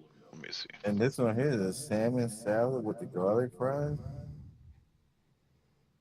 That's some bougie right here. That might be good. I haven't heard of that one. That might be new. Fada, what's the name of that beach up there by you? Not Pebble Beach, but crap. You'd have to be way more specific.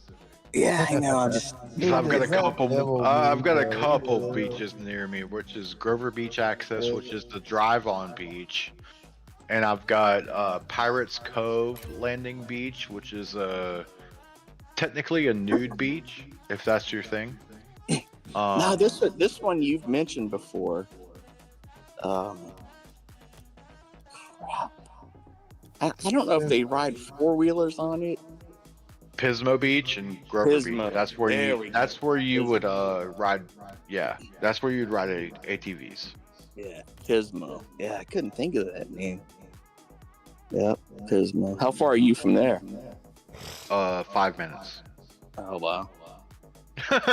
I could literally walk there. That's a 5-minute walk for me. 2-minute Yeah. drive. Yeah, my friend used to go up there all the time. He said they had fun. They take their Oh man, the Fire. dunes are great. Like you could drive out there. $10, you could take your car out there, drive on the beach and shit. You could take out a tent. You can camp on the beach. Anything you want for $10 for a night. Yeah. Hey, so And y'all first didn't time, get hit by that shit? No, nope. I waited. I stayed up last night and everything, just waiting to see if like shit was gonna happen. Nothing happened. I was happened. watching live footage from Hawaii. Nothing was really happening there either. Right. They had A little bit of flooding, water but that's- receding and then a little waves afterwards, but nothing like spectacular, you know. I was worried about my vacation. I'm like, when I heard it was gonna hit Japan, I'm like, God damn it! Every fucking time I plan this Even shit. Japan only got 1 to 3 meters of waves, which is only up to 9 feet, you know, so that's not even like huge for them. Oh man, I'll probably try this cracked crab right here off of Price.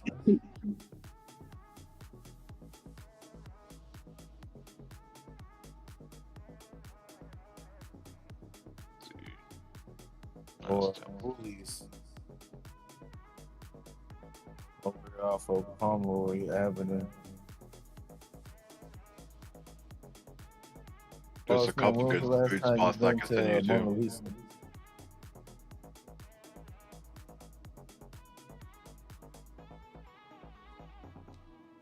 Boss man? What's that? When was the last time you went to Mona Lisa? The pizza place? Italian place. Yeah, I've been there. Everybody's talking about eggplant now. Eggplant, lasagna, and all that. I've never had eggplant. I don't even know what the fuck that shit tastes like. Eggplant parmesan's good. That sounds like some white people, straight up white people food. Well, what I want you to look up, Punch, right now is instead of that Pierre, whatever the fuck it is, look up Maurice's. MERSEAS. Seafood restaurant. Uh-oh, That's this the one at the grass end of the pier that restaurant. I was telling you about. Oh, what is it again? I'm sorry. MAR. MERSEA apostrophe S. Like near sea, probably trying to make like. Pizza yeah, Mike's Yeah, kind of like play on words a little bit.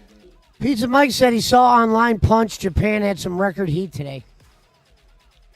But that right there is a I one-of-a-kind don't care about seafood that. restaurant that you will Have two never more months, find Pizza Mike. anywhere else. And that's Anywhere over on the there coast. in your city? In that city? Same city? Yeah, it's in Avila. It's literally like a 20-minute drive from where you're going to be landing at on the train. So you can get the DoorDash or whatever It to sound you, like or it's take an trying to Uber say to it. immersive. This gonna be on a boat? No, it's at the end of a pier. It's a Okay. restaurant at the end of a pier. You drive on the pier. Oh, you got live music. I ain't gonna be there. No, you won't be there that long, but you'll get to see the seals and shit, like up on the end of the pier and shit, like on the rocks on the side of the pier, like live seals get up there and they just sit there, like reveling. Seals or sea lions?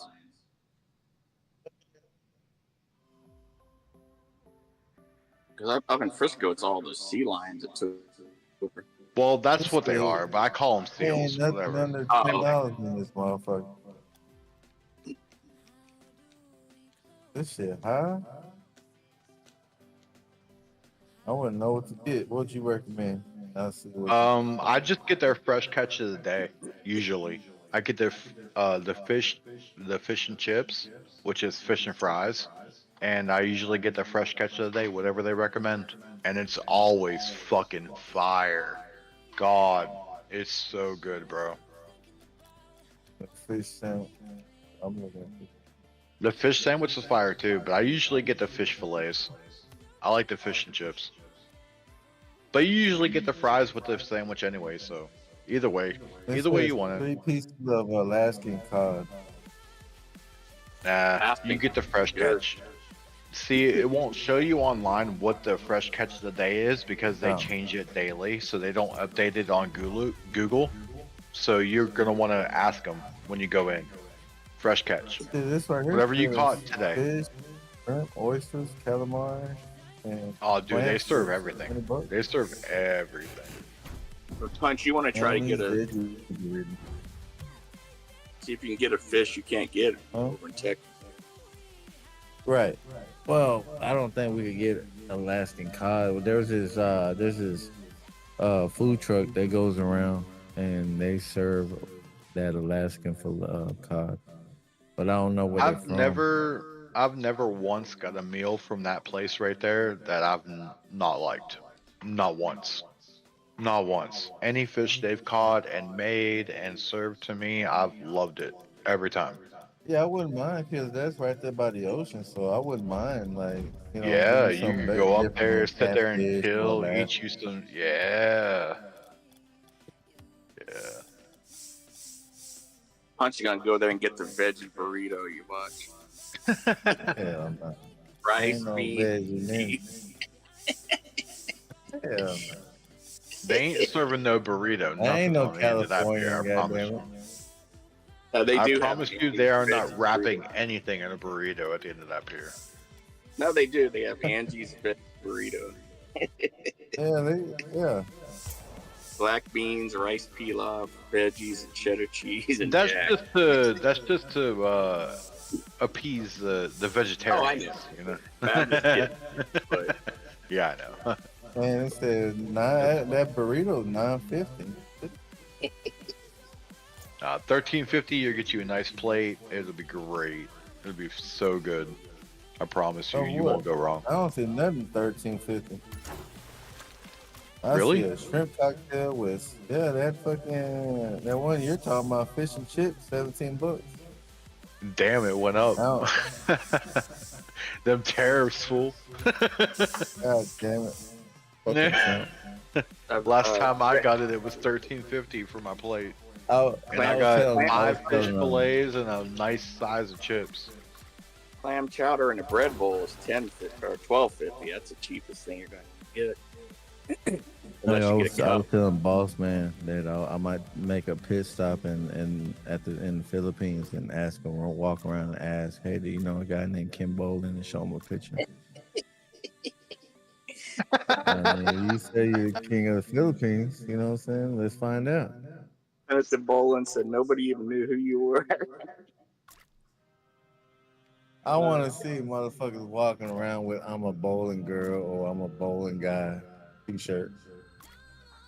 Actually, Bob's the only one who has bowling guy shirt. You didn't have to go to Texas for that. He's in Texas. I know. Go over there and go with Bob. Yeah. I wonder who he's Well, I'll passing call it around. out. I mean, he's posted pictures of these girls wearing "I'm a bowling girl" T-shirt in the Philippines. I want funerals. to know what city? What city? I'm gonna send Not a only hunch that- there. Not only that, he did it at funerals. They were wearing these shirts at funerals. Cali. Let's prove this. Where's your bowling girl shirt? Huh? I'm gonna go to Dillard's or buy me a Tony Bahama news reporter hat on. Walk around with my robe clip on. Hey, you know who this is? He said he knows y'all. He's the king of the He's Philippines. Real close. He said he's real close to Manny Pacquiao. I would like to see this basketball court that y'all built for him. King's Court. That motherfucker built a basketball court. He would have a fucking picture of that on his fucking fireplace hanging like a television. Well, I mean, ain't that what they like did? a trophy.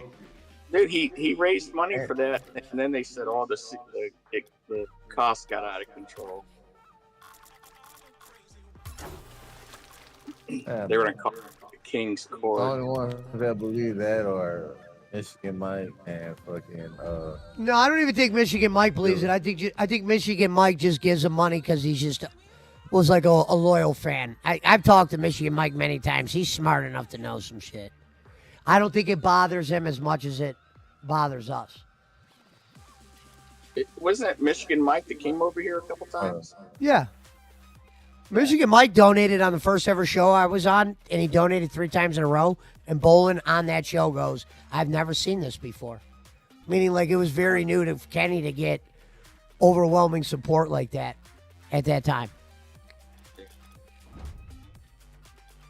Because he wasn't used to doing a podcast by himself. Even though he said he was the king of podcasting, he's always been on somebody else's podcast. Surprise.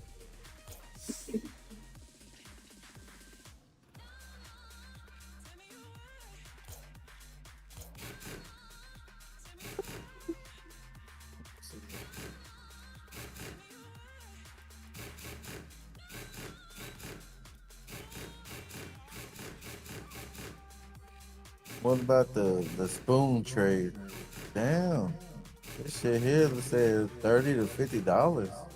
So 30 being the minimum. Man, I'm good on that. The Holy Belly. Oh look, y'all got a Jack in the Box. Okay. There's a Jack in the Box every 2 miles. That and 7-Eleven.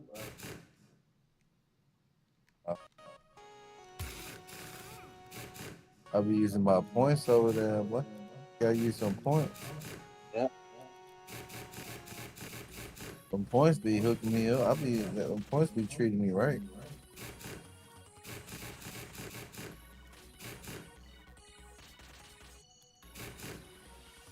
I gotta find me a water bottle to put inside my backpack. I can't bring my Yeti water bottle. That shit ain't fit. especially gonna need some water if I'm gonna climb up the stairway to heaven in China. I forgot how many steps it was. That's the old. My leg's gonna feel like jello. I've been Is that seeing some videos that say that the Chinese didn't build that because where you would be firing your guns, you'd be facing China. They say that was where terror. stairway to heaven? The Great Wall of China. I don't get it. I just want to take a picture that I'm here, you know, that I made it, that I was here. Take some videos. I know if my aunt can make that hike, you can, because she can't walk 5 miles. Well, I'm gonna have my GoPro. I'm gonna have that vlogging thing, so it's gonna be on my chest the whole time. Yeah. So I'll be recording with my phone, but I also will be recording with that. I'll record myself walking up the stairway to heaven. Yeah, that'd be cool to see that.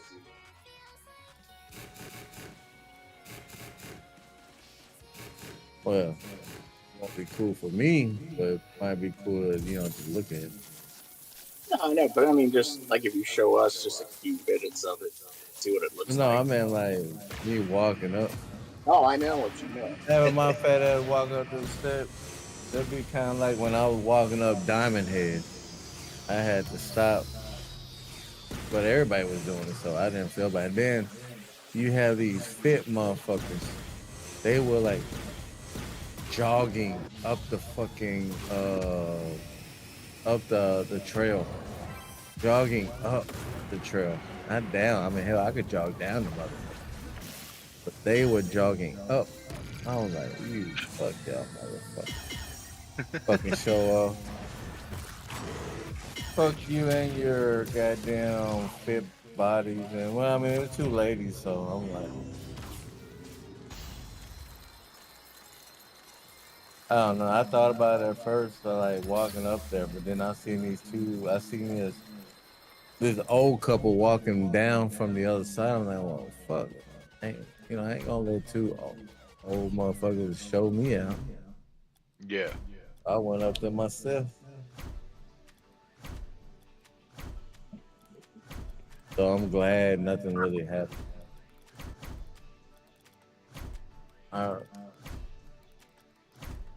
No, but I think I will stop in the Philippines.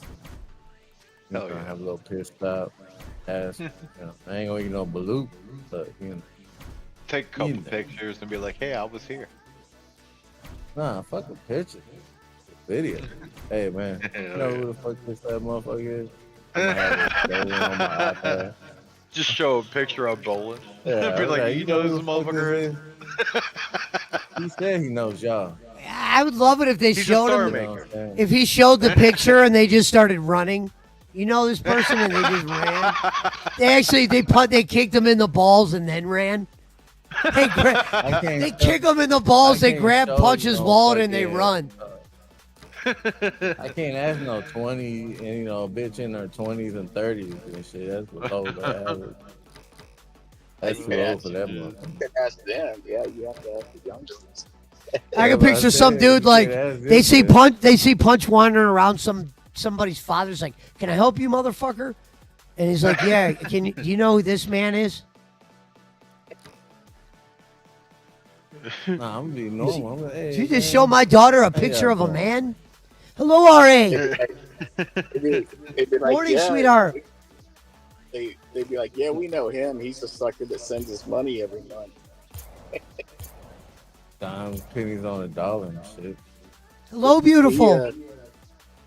Nah, I'll tell you what. Got his dog rice. Oh. Yeah, we know him.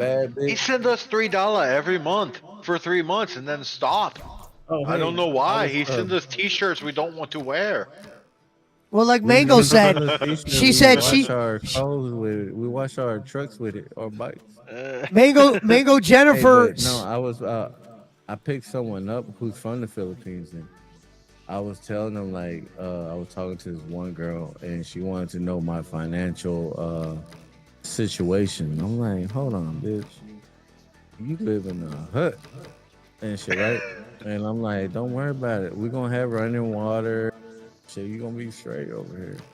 But he said that because he's from there, but he said that um I think like at midnight or whatever, or earlier than that, the whole country like shuts off the power and water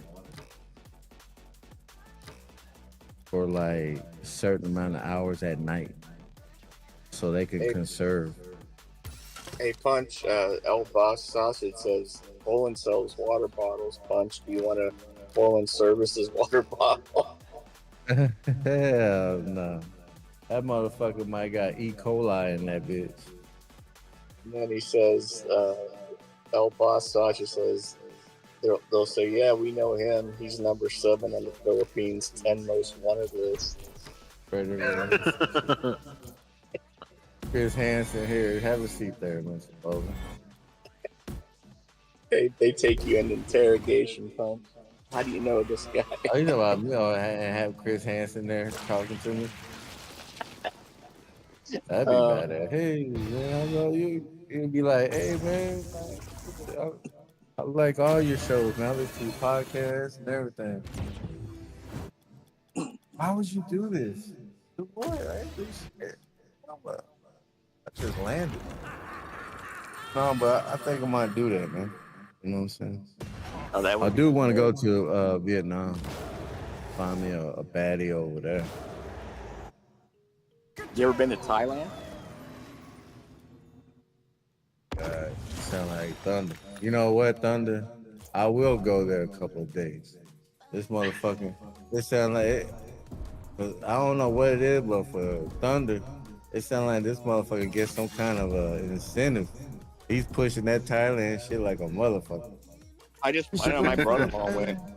My brother-in-law went. Like, goddamn, you get like a kickback, motherfucker, or some shit. I said, you know what, man, fuck it. I'll go there, Thunder.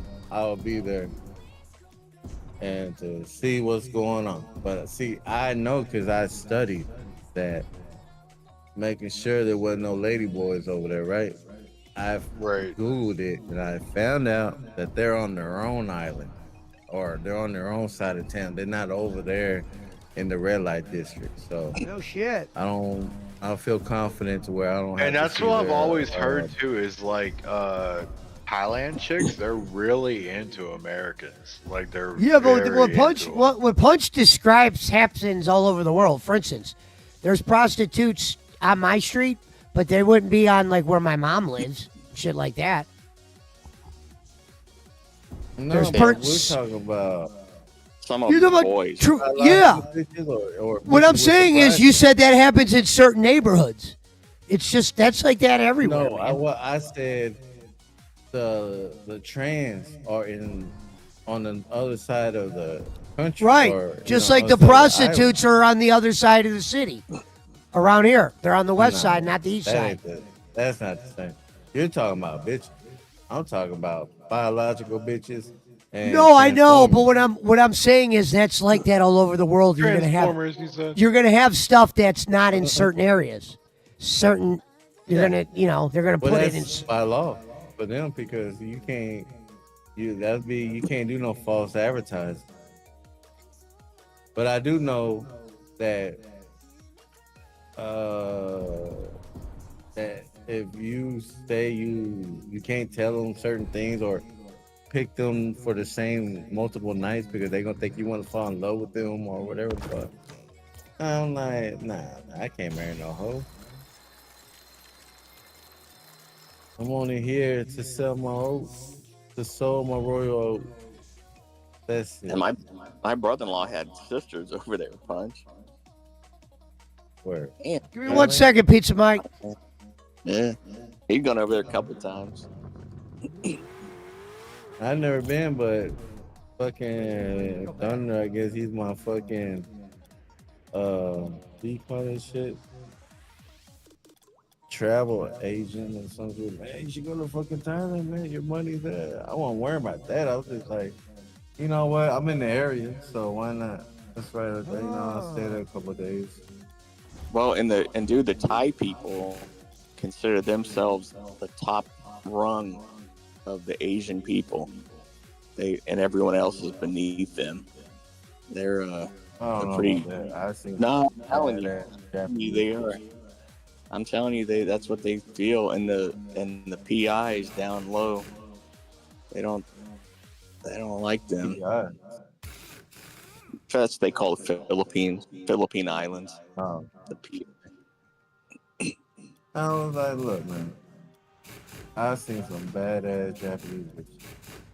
Oh no, I know. Yeah. What in Thailand, they're all made up like Build-A-Bear type shit, bitch. You know what I'm saying? They got fake tits. I couldn't be with no bitch who had fake tits. Dude, can you touch them? Yeah. Then they ain't fake. So if you can touch them, they ain't fake. You could touch a fake girl's tits. I was with a girl that had fake tits before, and you could grab them. Pesci, it's a joke. Yeah, but bro, it's not the same. Who cares what's fucking a bitch? You want them titties going all over the place. You don't want them hoes just barely moving. Well, some do. Depends on how they had them. Under the muscle or above the muscle. Most of them just get it just to get it. They don't try to make it look good. They just like, all right, I got it. The guys look at the cleavage, be like, oh shit, you're sure a beautiful woman. No.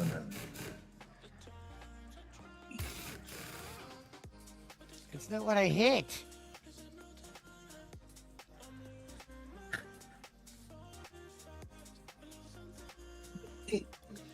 So, any ladies from the Philippines want to show me around to your nearest Jollibee's fried chicken, I'll gladly accept your date.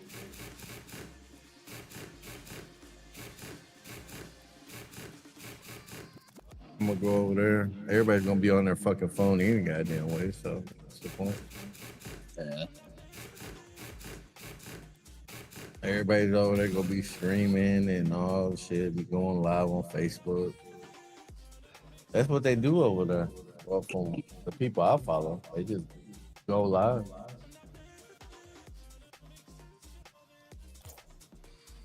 Makes sense if there's anything wrong with them. Like if you're trying to talk to someone and they're just all constantly on their phone.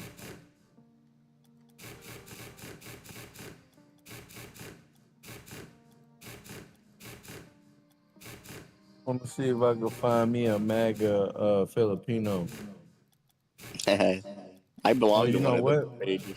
Oh, I wouldn't. I'm trying to figure out what can I do in Vietnam though. Might go to that Vietnam shit, the Vietnam War site, wherever it is. Do they have anything like that there? I thought they did. Hold on. I don't think they want to discuss the war. I don't know. I mean, they have Vietnam. No, but War. they got some kind of.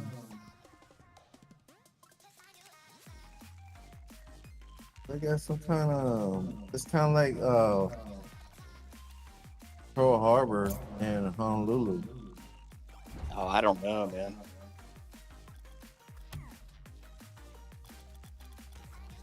Have you ever seen the one in DC, Punch? I couldn't even get close to the fucking gate of the White House. No, that Vietnam Memorial in DC, man, it's humbling. There's 58,000. Oh, no, you talking about the gravestones or whatever? Oh, no, it's just a wall. You have to look it up. Yeah, but it's not just a straight. I think I've seen it before. It starts off really small and it gets larger, but you're going down as you walk into it. And I dude, would it's be freaking. pissed because I'd be like, man, this shit could have been avoided. All these people died because of our stupid ass. Died for government. nothing. for nothing.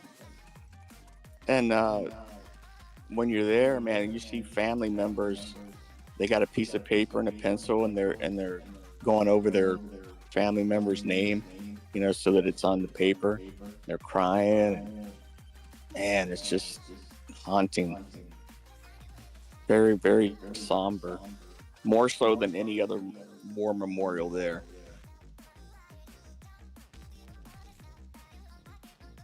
Yeah, I don't want to go there.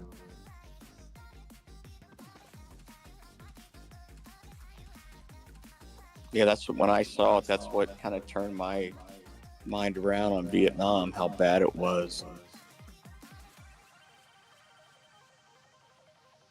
Because I didn't really understand why they were so against it for a long time. And then I started looking into it because I was young, man, when that happened. And, geez, yeah, we had no business being over there.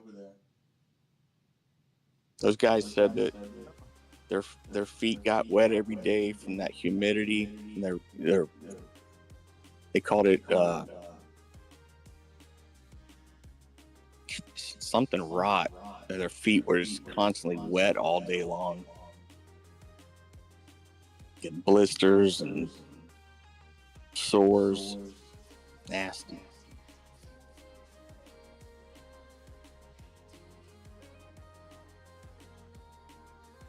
And they didn't know who they were fighting. Punch. And wasn't like they were wearing uniforms. They'd be farmers by day and Viet Cong. Vietnam or yeah, Vietnam. No, we're wearing uniforms, but they'd be farmers by day and Viet Cong by night, and you didn't know who was who. And some ladies had razors inside their pussies, so when Americans take them back. They don't even say that.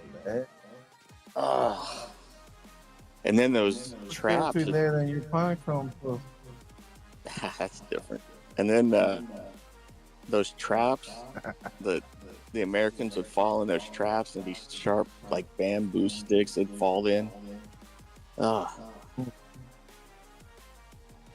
then, they didn't have no kind of fucking what you call it. Like technology wasn't there yet. Nah, they had like archaic stuff that we weren't used to. I saw commander of a unit. They bombed this road out, and in like 2 or 3 days, they had it rebuilt. They just have an assembly line of dirt and rock, buckets of back and forth, back and forth.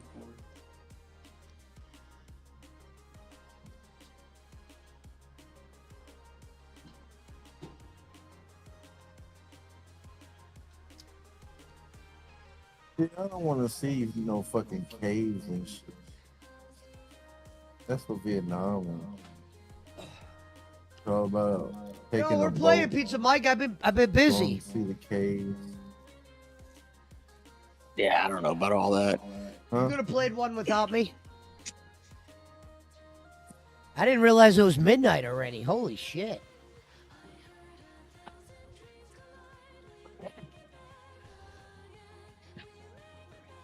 Hold on, Pizza Mike. Give me 1 minute, brother. I didn't realize how late it was. No, man. Son.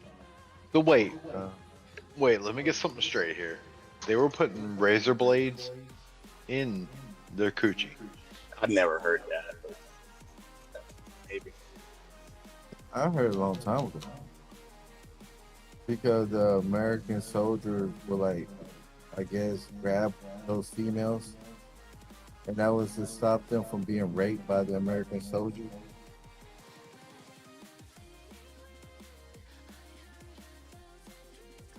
You know what? I never even Googled it.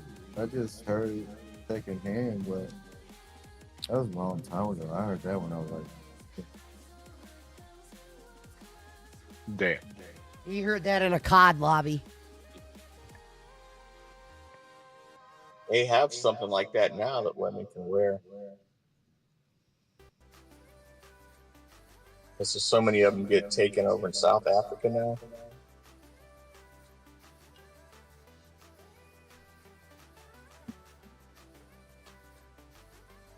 Yeah, I'm gonna have to pass on Vietnam right now. I gotta get more info on it. Yeah, I wouldn't travel there. I mean, China, back on it, I China think definitely go. it's better than it used to I'm be. definitely gonna go to China. Let's see things to do in Bangkok. If you're going to China, make sure you take a few COVID tests with you. Don't eat no bats at the wet market. Punch said, I want to go to China and get some real Chinese food. I'm like, I don't know if you want to. Who knows what you're eating? Hey, we'll They make find shit out of out. different stuff over there, bro. But dude, they have some sick Yeah. stuff. They do some Bro, very they got this shit. There's some good stuff over I there, didn't but say I'm gonna don't get go me to a wrong. goddamn They make hut. some different shit. No, but I'm saying they do some really messed up stuff over there for their food. I'm not even going to mention what it is, but it's not appropriate. It's very, very sick. It's something that would never happen here. I mean, it may happen, but you'd be killed for it. Well, North Korea, they got dogs. Well, okay, so yeah, it is that, but it's the way they do it is so inhumane. I'm not gonna say any more punch. It's really sick. He just said the worst part right there. Why are they? Well, I know what I'm searching on dark web tonight. No, it's not. It's not. I'm not. You can look it up. Peter shit like, well, you know they. Them cooking dogs is one thing, but they hit them with the broomstick, you know. No, it's they not die. that. That's the fucked up part. You can look it up, or I can send it to you, but I refuse to say it out loud. Well, I don't even know what the fuck I'm looking up though. That's insane. I'll send it. It's like some kind of festival. Well, knowing my luck with with festivals or whatever the fuck, I'm always out of season. Remember when I was in New York and I wanted to go to a Jewish deli? You went to Passover. And they had some kind of fucking Passover or some bullshit. Like, come on, bro. Really? No different than when I was in fucking Italy and starving and all the goddamn restaurants closed from 2 to fucking 6 because of some bullshit called a siesta. Alright, get the fuck out of here. Yeah. All restaurants closed except for the tourist spots. They close at 2 and open up again like at 6. They having a little siesta. I'm hungry. Bad motherfucker. Alright, hold on. Chinese dishes to try in China. Might just stick to ramen. Peking duck, dim sum, hot pot.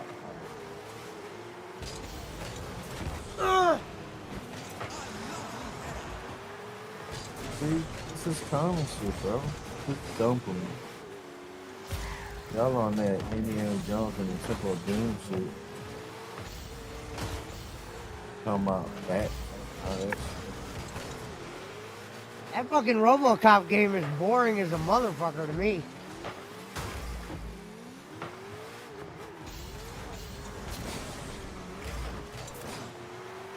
I figured that'd be up your alley. I mean, I'll finish it. It's Like I don't love it. And it doesn't run great on my computer either.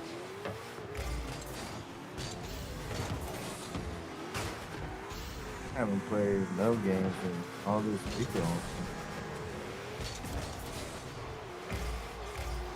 What happened on AEW? I seen on Twitter that Moxley, that was the worst concerto ever.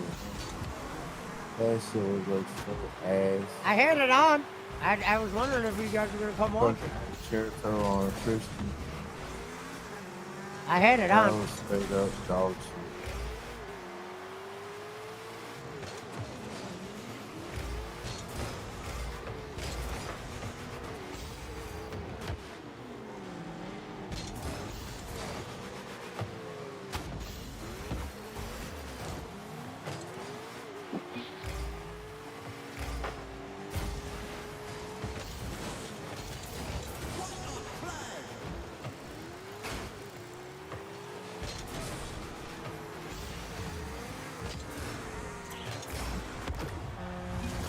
Dun, dun, dun.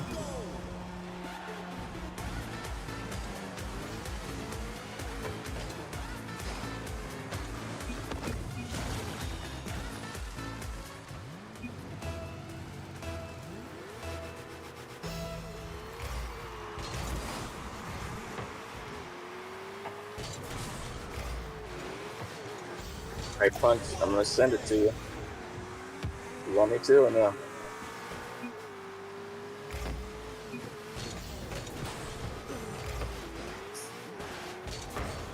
Huh? I said, go ahead. Just don't say anything out. Oh, All right. Hey, boy, tied ticket. Yeah, the kickbox.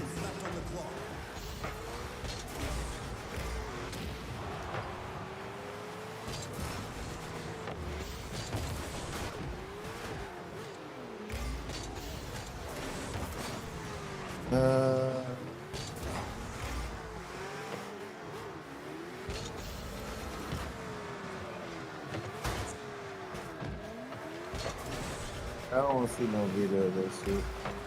Well, that's why I said I wish I'd never seen it. Someone sent it to me. I didn't know what to send. Anyway, enough. Right?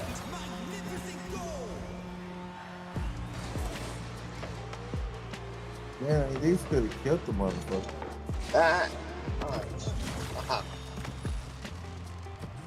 I'm just saying. Yeah, don't say anything else. I never seen the video. I'm just like, Trouble. I just seen that and I was like, nah, I'm good. I'm good on that little issue.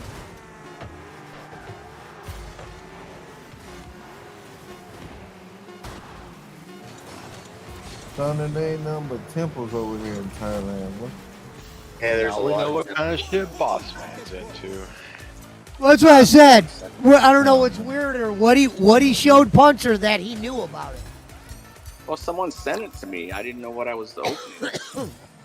I was like, dude, Someone man. randomly just sent you that shit. Yeah, it's like they're like, man, can you believe this? And he always blames it on somebody else. I wouldn't look it up. Man. Like he blamed his best friends on the Pinecone story. Boston Spencer. They weren't my Boston best. Spencer, like, I know they were your best friends, boss man, but he made it sound like they were. I had a small school, Pesci. There was only 400 people. So you knew a lot of people. No, I believe you. But my Tommy gun don't. Remember, I grew up in Squalor Holler in West Virginia. BC sick. Well, to be fair, BC, he didn't bring it up. He just texted Punch whatever it was. BC said, "Can we ban Boss Man from bringing up weirdo shit all the time?"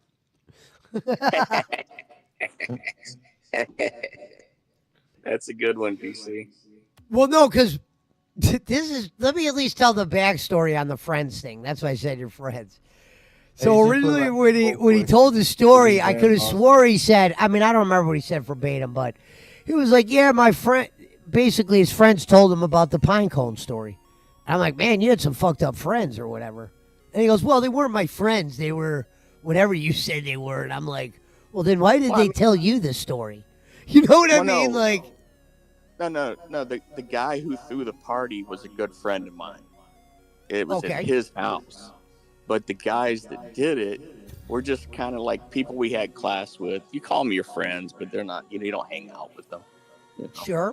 Just people you hang out with at school. Now, who told you about? I thought you said they reached out and told you the story. Was it? No, the guy that threw the party, because he was worried that like she was going to press charges or something, and it would come back to him because it happened at his house, and his parents were out of town, so they didn't know he's having a party. Yeah, he was freaked out over it. And Punch-a-Hole, that day when that happened, what were you telling us about Vince McMahon? And Boss Man tried to compare the two, and we're like, yeah, they're not comparable. No, McMahon said that he always had fantasies about shoving leaves into his cousin. I don't think I said cousin. I said. Oh no, that's what the story was. That's what the story was. Yeah, I don't think I'm Punch used the word 99% cousin. sure. I was like, damn, McMahon was into some weird stuff, and then it made me think of that. I was like, Came in with your weird shit. Yeah, he topped Vince the only McMahon. one into some weird He stuff. beat Vince McMahon in his own game. I was in Wisconsin when I told that story. Yeah, but Even when I worse. came in and it Yeah, sounded fucking like you were telling a version of No. Seinfeld story. No, Pesci I'm brought like, that. what are you? I was like, what are you putting? Who's putting what and who? And I'm like, oh, well, you're on it tonight. Or as Gonzo always says, Take like, oh, shit, you get in here and tame boss. the acorn story. What Gonzo calls it.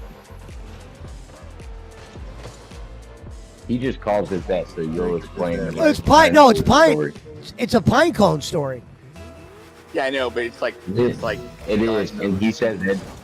He says acorn just to get Boss Man to explain it. It's crazy as fucking after Boss Man told that story, that's when Brad stopped liking him. Nah, Brad and I after that. I know that story bugged I me. found out in Japan only that they're selling a Switch 2 for 300 American. But the thing is, it's region locked for only Japanese. You can't unlock it. It's not world. That's what would happen back in the day if you bought like a VHS or a CD or a DVD. Not a DVD, but they had one called VCD. If you bought those from Japan, you had to have a region, whatever, machine that would play it. It wouldn't play on regular stuff over here. Well, and the reason behind that is because they said that Nintendo wants to give the Japanese people, they trying to not force the price gouging on them, on the locals, as opposed to us. Yeah. The ones over here, the one they're charging over there is like 70,000 yen, which is roughly like 450. Punch, I wanted to let you know, got a shout out to the mermaid. I stopped in. She's doing good things today. She paying other people's light bills? No, she was in here the other night.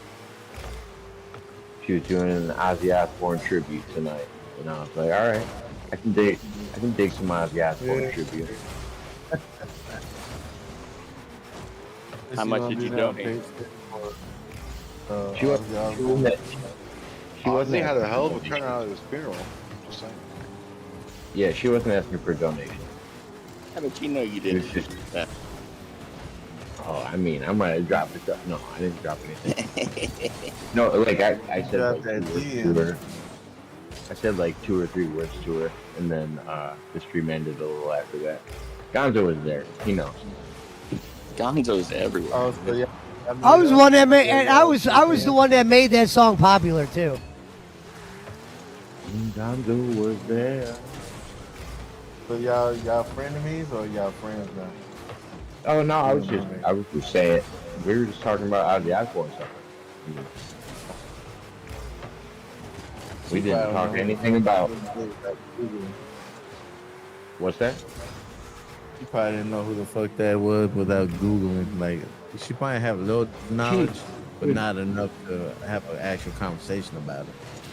Nah, she could talk about Ozzy. I feel like she could. And then I referenced something, and she was like, "Oh yeah, that's one of my favorite." No, she like, to be fair, I referenced the song. I referenced the Going Through Changes with Kelly Osbourne and Ozzy Osbourne, because that one kind of makes me like tear up a little bit. And yeah, that's like one of my favorite songs by Ozzy. And yeah, she was like, "Oh, that's one of my favorites." So she knew what I was talking about. She probably learned about them from the TV show.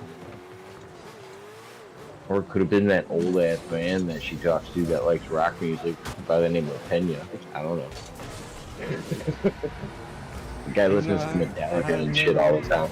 Listen, the only Ozzy Osbourne song that I'm familiar with was the one remix by Trick Daddy. But you knew what Crazy Man, Train bro, was. Like I feel like everybody knows what Crazy Train was. Crazy played every song. Yeah, exactly. That's the only song. And then the Black Sabbath songs, you have to know those. Paranoid. I mean, War Pigs. War Pigs probably. I mean, if I heard it, he probably never. Dude, War Pigs. If I heard it, I would. No, Just like that Drift Away song by Uncle Cracker. I thought it was an old ass song, like from the 70s and shit, but I didn't know that was him. I got to see Uncle Cracker live. He came to my town. It was a free concert. Or back then? Like 6 years ago, something like that. 6 years ago. He only had 2 CDs, huh? Oh, I don't know. I don't know. He tours all the time still. He probably makes good money. He like tours with like Kid Rock and people like that. So I think he's doing fine. He's back together with them. Punch Iron Man. You have to have heard that one. That's the Road Warriors theme. Oh yeah, can't go wrong with Iron Man. Man. I mean, like I said, if I heard it, I probably would think, man, that sounds like the war. Easy to do. Gonzo said Rocco's live.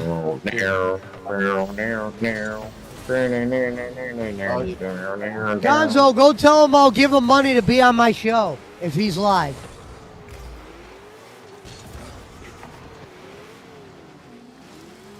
Hey, what night does Bambi want to do that, Jacob?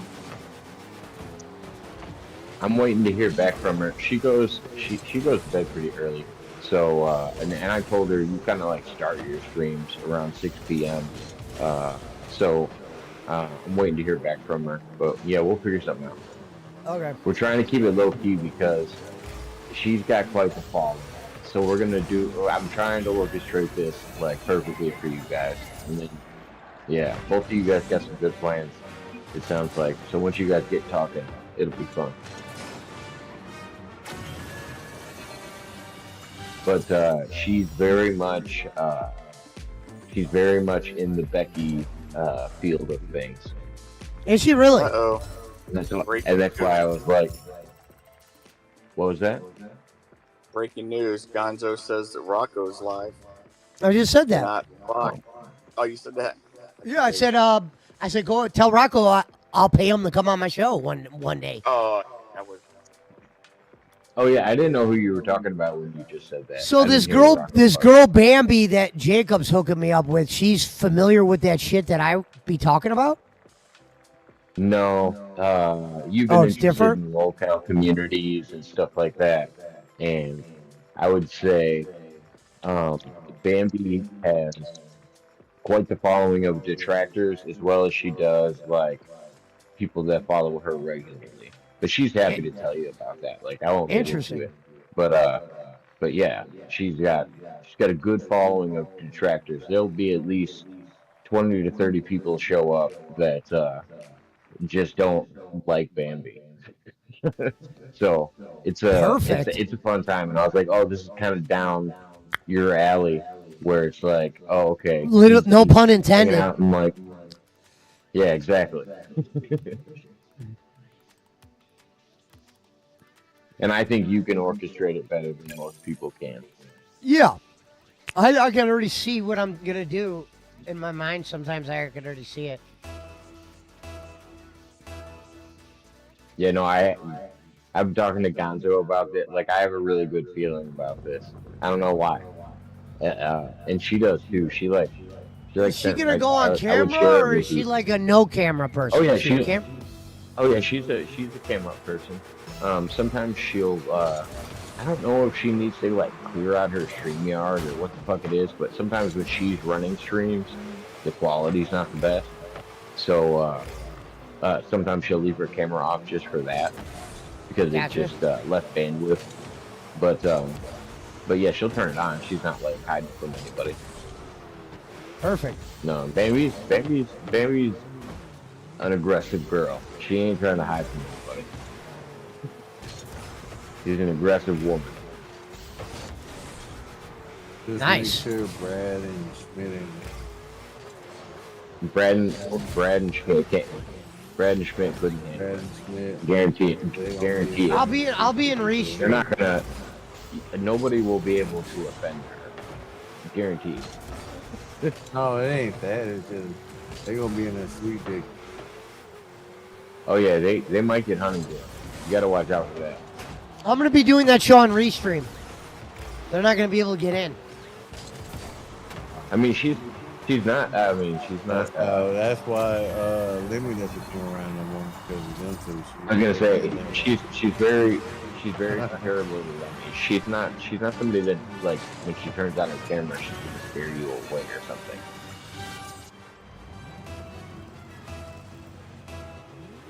I didn't think I was about to be interviewing a dime piece. No. I'm saying I didn't say she was a 10. I'm just saying when she turns on her camera, it's not gonna scare you away. Like she's very comparable to Lynch. She's not like a Gotcha. 10, but also she's not Giggle unattractive, Pickles. right? She's not a pickle, Exactly. but she's You're not getting- Auntie. But she's not Auntie Grace. Yeah. She's more attractive than Mermaid. Oh, way more. Like leaps and bounds. I waited for your motherfucking ass to say that shit. This is perfect timing Like, too. oh, hell yeah.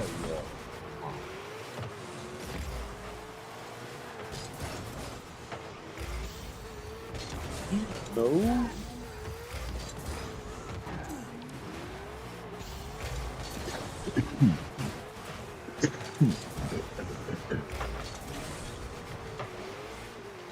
Jacob, who was that one trippy broad you had on the other night? It's long.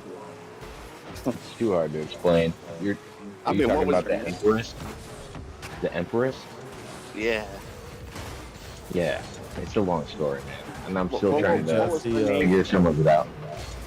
Well, it's gonna confuse the fuck out of Pesci because they're all kind of involved with these in these little. It's more of those communities. You know what I'm talking about? And they're all kind of attached to each other, and it's just like the Dabbleverses and the BYBs and the grannies and like they all have their own little fucking communities. And Right. she's from one of them, but she also does psychic stuff. And I was like, oh wow, because I thought it was a setup when I first saw it. I'm like, this has to be a setup. Someone's trying to get inside and wants a wrench, and he's gonna do some crazy shit. And no, she Isn't seems she normal. already around though? The card reader? Ooh. No. Well, that you're talking about Tiffany. Tiffany reads cards, and Tiffany's pretty much the only person I have around that reads cards because Tiffany, I don't know what it is, like her readings are like kind of spot on for me. I don't know, but I've definitely talked to some other card readers that seemed really hopey to me. But Tiffany's cool. She's down to earth. Seems like a normal person.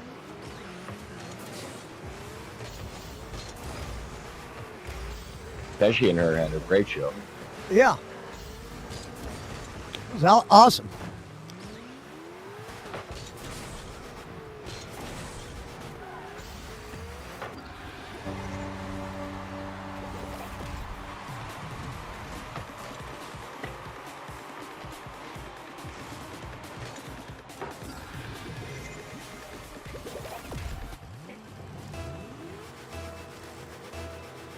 But I know just the chat is gonna be fun for the show with you and Bambi, because as soon as people figure out that Bambi's over here, the chat is gonna jump like crazy. And, Perfect. I like that everybody's got a wrench in your chat because they can they can orchestrate it well. They'll see what's going on. It's a fun game. Sure. I'm down to play. And I think she should come over to you first, because if she goes live on her channel, it'll be chaos. Because she hasn't gone live in a little while. So she's technically on vacation, so she's only doing appearances on other like random channels. And yeah, I think it'd be a perfect way to break the vacation streak, and she can do a show with you or something. Yeah, it's a good idea. It'll be crazy, but it'll be good. Excellent. I appreciate it. Oh yeah, no, I think you guys are gonna have fun, and I could see you guys putting together a series like you and Lemmy did, where you guys do Yeah, like the mob trivia? talk or some shit, or it could be mob trivia. Yeah. No, it could be I didn't say it something had to be trivia. I like was just that. saying that. I'm saying I was giving the example But yeah, what I did with. I just feel like, I mean, she probably doesn't have like 4 days of ask her questions about herself and Sure. unloading. You know what I mean?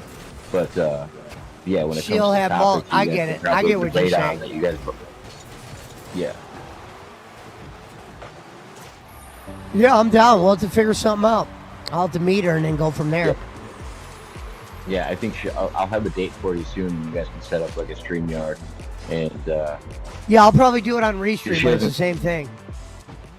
yeah. Gonzo said her mob content is hella good.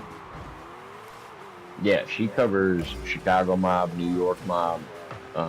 Yeah, she covers all kinds of different stuff, and she usually covers the rats and the people that are giving away all the information about it. And like one of the main people she follows is a guy that they call Tony Pizza, and he was involved in the mob and just told on a bunch of people, and now he's just like an online e-beggar, Yeah. which I know you are fond of. Yeah. I mean, shit, Ken Bolin. Yeah, except way better business ties. Yeah, of course. It's a different kind of involved.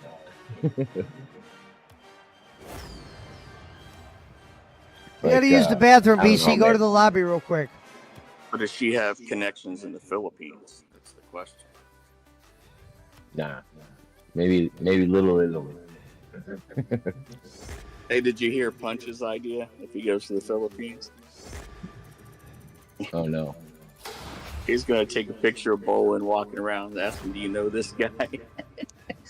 And everybody Right. says no. Send the video to Have you Bolin. seen? Send the have you video to seen this Bolin. man? Hold on, guys. I Send the said video one. to I said Bolin. one of them's probably Nobody one of even those knew girls he are gonna was kick him in the nuts and run away. Take his wallet and run. Grab his wallet. No, they're gonna show you some nasty pictures on their phone. Is this the same guy? Mago Jennifer said she got blocked when she told Bolin he couldn't have direct contact with her daughter. It's squashed now, but at one point she was blocked.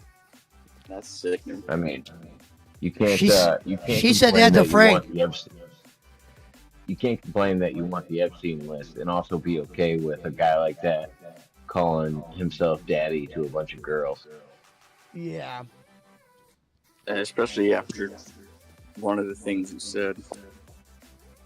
Horrible. I've heard some wild ones where I'm not okay with it.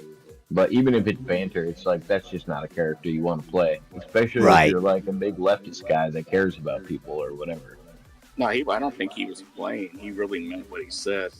I wish I knew how to clip stuff back then. I would have kept it. No, I'm saying like his political views. He's very leftist, and the left is kind of the side that is supposed to care about people more. So it's like if you are playing a character, you know, follow through with the character. Don't be like trying to harm people in one way and then, you know, be creepy as fuck to little girls on the other side.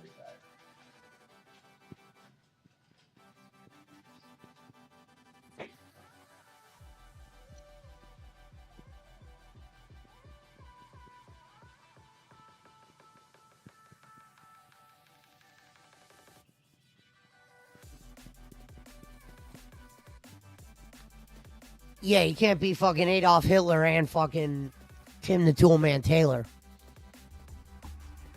Exactly.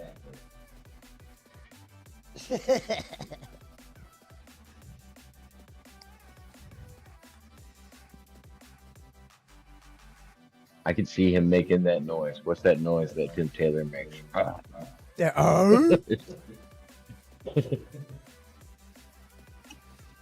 Yeah.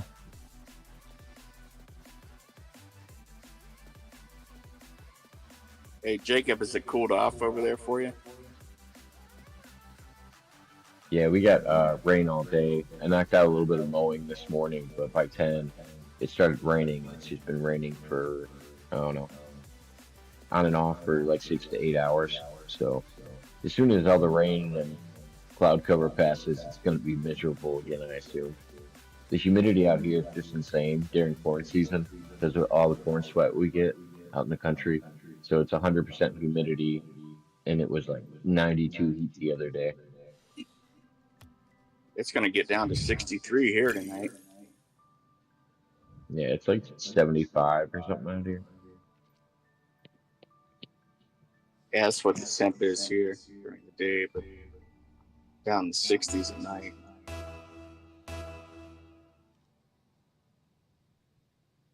Yeah, when I first started coming out here to visit Jacob, I go to my aunt, never cooked. We always went out to dinner.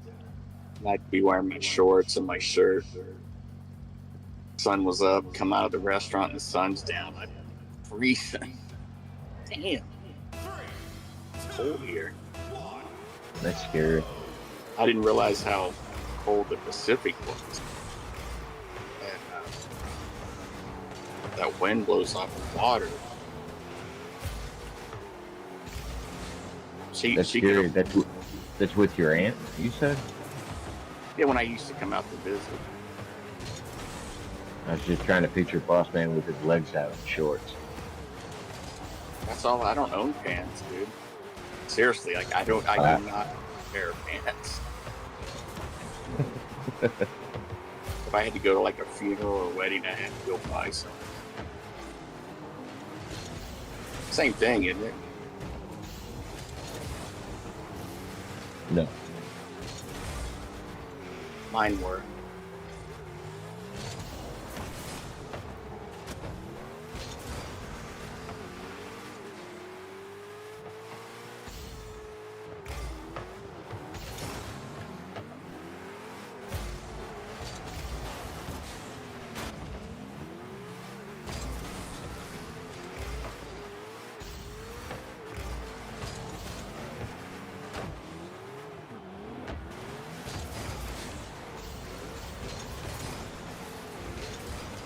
Man, Pesci, I just got one of those new, like, cone vaporizer things. Like the Puffcos. Dude, these things are so fucking tasty. Yeah. It's like the perfect temperature every time. Because I was Dark using, Go ahead. No, go ahead. What were you saying? Dark Side says Rocco claimed he got $3,000 from Sean Atwood for doing his show. Yeah, no, he only got 500, and then he didn't get the other 500. He was supposed to get 1,000. But that's the true information that Servet actually knows. I don't know why he's acting like he doesn't know that. More misinformation from that guy, just like yesterday's show. Not sure you saw this. Pesci Gonzo says how much you offering Rocco to appear on the show. We talked about this yesterday. That's what I was saying to Pesci yesterday. I was like, yeah, he got offered 500. I was like, he's kind of priced out of the market right now. Yeah, I didn't hear that. Yeah, he walked home with 500 for sure. And, well, I don't know if he PayPal'd him or what the fuck he did, but I definitely got 500 and was in the chat when the girl that he stole his story from was in the premiere of her episode. He was asking, can you stop for a second? Hey, moron, can you stop for a second? 5 minutes ago. If you go back and hear him say it, okay? It's what happens when you're on the fucking bottle every day when you're drunk. fucking Oh my anything and goodness. hires a fucking guy Jimmy. to talk stupid shit like you Alright. do. Right? Maybe lay off the Thunder. fucking bottle, stop scraping your pipe out because you're hard up for fucking weed. Fucking, you know, I don't do some smoke fucking weed. research. You do. I see you scraping up fucking pipes on your show like some fucking desperate junkie. I clean out my tobacco pipe every time I use it because I don't like the Ooh. resin buildup on my That's tobacco disgusting. pipe. That's junky Yeah. shit. That's Because disgusting. because That's disgusting. I'll only hit my. Do you understand what I'm saying? What a fucking moron. But what I was saying was, yeah, don't believe everything that Rocco said. If he tells you he made 3,000, he's probably lying to you, Thunder. He's probably not telling you the truth. I've never been one to think that Rocco's telling you the truth. If he says he made $3,000, it's probably not true. Probably don't believe everything Rocco says. BC says this dude causes too many problems around here. Well, that just sounds so dumb. Like, why would you come in? Rocco just said he made $3,000. You can rewind it and hear it right now. Hold on. Great. To be fair, wait, Jacob. To be fair, he said Rocco claimed he got 3,000. So that Okay, and I'm telling you what I know. Rocco got $500, went into the chat. This is what he came up and interrupted. Came into the chat when the girl he stole his story from, it's a black girl, I don't really know her name that well, was on Sean Atwood's show right after he was. He was in the chat asking for the other half of this money. He was asking for another $500. He got paid. He was supposed to get paid a total of $1,000 for that. He only got $500, and then they took down his episode. I know exactly what happened. I'm sorry, Thunder is a retard, but that's not my issue. Dark Side said, Beastie, why don't you go blow squiggles? Sounds like he's on a bender right now. Just comes in here and rambles and takes off. Gonzo says he said the dude owed him more money. He probably says a lot of shit. Rocco said he was fucking in the Montauk Project and all this other shit. I don't believe everything he says. You guys He said I was Satan. take some of the things he said. He told people on his show I was Satan and shit like that. He still thinks I work for the CIA. I promise you guys, I don't. You guys don't get paid enough. Even if he did, I don't even know what the CIA is, so congrats. The Scar Spy also known as Langley. Langley Air Force Base is a different thing than the CIA. Yeah, but they call CIA Langley. All right, good game, guys. That was my last one. Us people in the know, call it that, Jacob. You call me a liar. Rocco said he got 3,000. Just telling what he said. It's what happens when you're an alcoholic like Waters. I know, Jeez. Jimmy. Down Jimmy, there. hold on a second. Jimmy, take a second, take a deep breath. What I was saying when you came on was, I know for 100% certainty how much Rocco got for that appearance. I don't care what he's saying online. He says a lot of shit online. He made $500 up front for his appearance. The next day, I don't know if the girl's name was like Jaguar or something like that. She came on a few days later on Sean Atwood's show, and he's in the chat asking for the other half of his money. It was another $500. I know what he got. We know what he received. And this actually had to do with a lot of the research that Little Me did and other people that were looking into it. But no, you just came up and interrupted, and you were like, huh, this is what Rocco said. What Rocco said is right, and you smoke resin. I was just like, dude, what are you talking about? You sound like a crazy person. But sure, it's probably because I'm drinking alcohol. I don't know what you're talking about.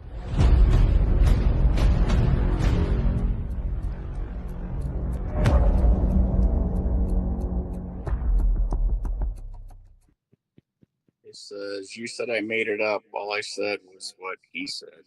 All right, everybody's on the same page. Yeah. Jimmy's a retard. He interrupted me to make up some shit for boy. I guess he didn't make it up. He repeated some made up thing that Rocco just said on the internet. Okay, It's so you okay, guys. believe Rocco? It's all, We get all it. over. All right. All right. It's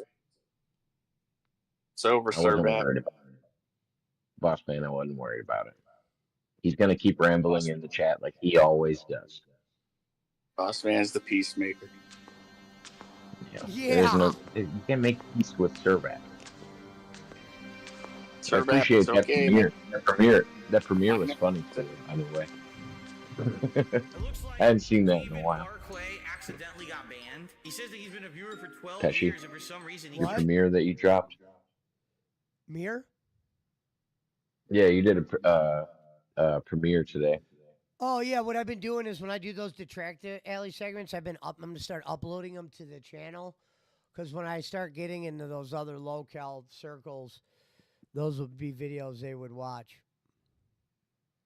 Yeah, that shit was funny.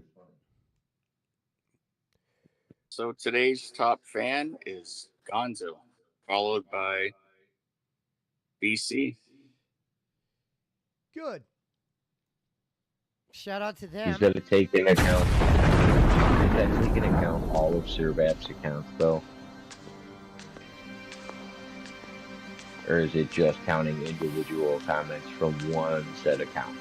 It looks like David Barclay accidentally got banned. He says that he's been a viewer It's for all 12 separate years, as and far for as some I reason know. he keeps getting banned. Yeah, so I'm assuming Servat's still in It seems third like your place. name is just a problematic name. Nick Rakita got bit by that cocaine about me. It was a tip. I gotta get up and stretch and go let up a belt every time that I guzzle a sip. But Servat, enough, yeah. My RGB's lit up, they coming in lit. Call me Well, a pig and I'm banning you quicker than if you was Well, playing me. that's the one. I hope he feels better. I hope he feels better because if Bossman doesn't read it to me, I have no idea what he's saying, and I'm not going to go back and read the chat. They That's said the fun part about it. Waters No, but might have overtaken let's Mountain analyze that Tiger. comment though. Let me analyze that. Let me analyze that comment though, real quick.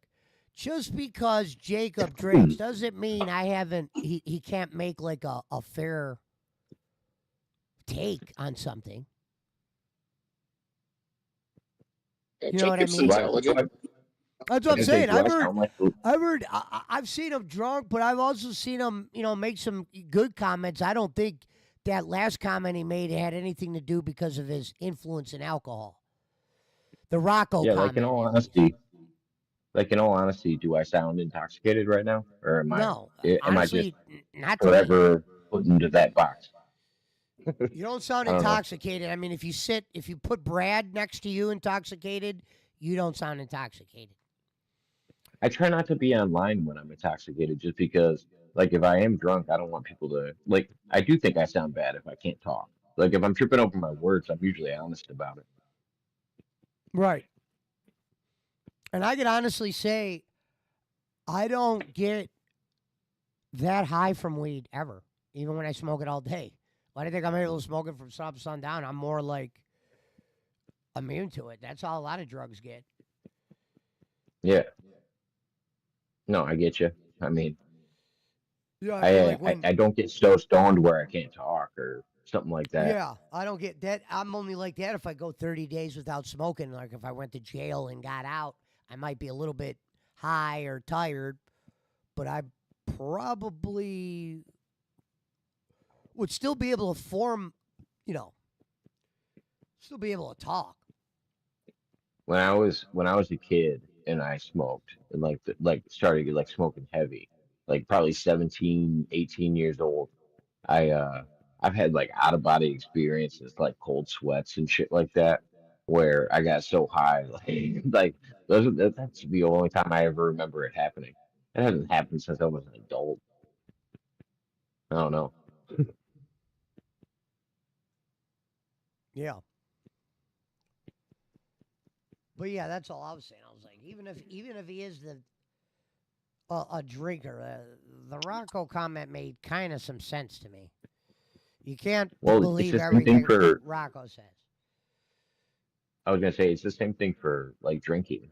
Like, yeah, I blacked out when I was younger, when I didn't understand my tolerance and I like drank too much. But I don't know, I'm an adult now. I have to work tomorrow. Like I can't I don't know. I have to be functional. I guess that's the best way to put it. And I'm not gonna just get sloshed online to talk to a Servap. I don't know. Doesn't make a lot of sense. That's some Rocco shit. Yeah. And Brad might be a drunk or whatever, but like I said, I give him a little bit of a pass because of how long he's been around. And if you're thick skinned and you know how to like deal with certain people, certain things that would normally bother people when people do it, it's able to just bounce right off of me. Like like Brad's comments don't really ever weigh anything on me. I don't take them personal because I know they're going to be made. Well, yeah, and Brad just kind of talks shit. Like, I've never been somebody to really judge other people. You want to do whatever you want at your house, that's fine. Just don't tell me how to live my life if you're fucking up, you know? Yeah. It was like when It's Brad just said because they're that. I was It's scared just be, or whatever to not do that one show anymore, and I go, bro, it has nothing to do with fear. but it's just silly that Servat tries to play the moral arbiter in all of this all the time, and Brad doesn't play that role, so it's kind of an oxymoron to do that. Just like I don't judge other people; if they want to do whatever they want, that's why I interview time travelers and people that got abducted by aliens and shit like that. Like I'm not Yeah. there to judge people. I've never been that guy. Yeah, I never thought that was a bad quality of yours. I mean, to deal with time guys, that's nothing bad there. Yeah, and that's usually what it was. It was always Servat popping in and being like, well, "Why don't you call them out on their lies?" And it's just like, because I don't care. I'm sitting here having a Right. drink and smoking and It was listening like to a the good giggle when story. I did this show with Giggle Pickles. The show would have been no fun if I would have called her a fucking liar. Right, and it would have been hard to listen to sober as fuck. Yeah.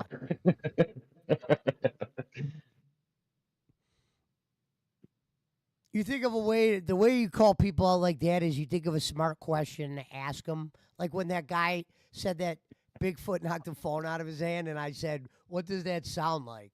You know what I mean? That's like the example of like I knew we were dealing with bullshit, but well, let's play pretend.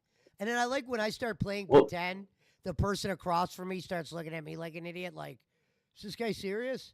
Well, yeah, bro. You just well, forgot that about UFOs, but then when I start acting like I'm like you, then it's weird all of a sudden. that's a big one. But I also don't like when people contradict what they've said to me already. Like if you've been consistently saying something, I'll expect you to I'll correct you on that. Like, wait a minute, didn't you tell me that this happened before? Like that's when I'll step in a little bit, but only because somebody said something to me directly before. Darkside Servap says, I guess we could both respond to this one. When you can't go a day without a drink and you are drinking hard liquor every day, you got a problem. At least Brad just drinks beers during the week. First you go, Jacob, and then I'll go. I don't drink every day. I take breaks all the time. I do smoke every day, to be fair. I Yeah, smoke I oil smoke every every day. second of the day. I have taken breaks on smoking and drinking. Um, I usually don't do both at the same time. Um, yeah, it's just an honest answer. I don't know. I would I don't, say, I don't have a problem. I would end it with I don't have a problem with people calling me a pothead or with people calling me an alcoholic because I know how I function. So I I could don't really actually answer. I could worry actually about it that answer. much. I could actually answer this one pretty similar, or but a little bit different. So 9 out of 10 people, Dark Side Serve app, when you make that comment, that could probably be true. Maybe even 9.5. Now, at one time, the lifestyle I had, I drank every day.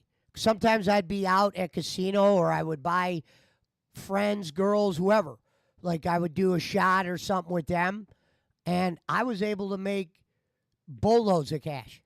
And I wasn't doing anything legal, but I was drinking every day.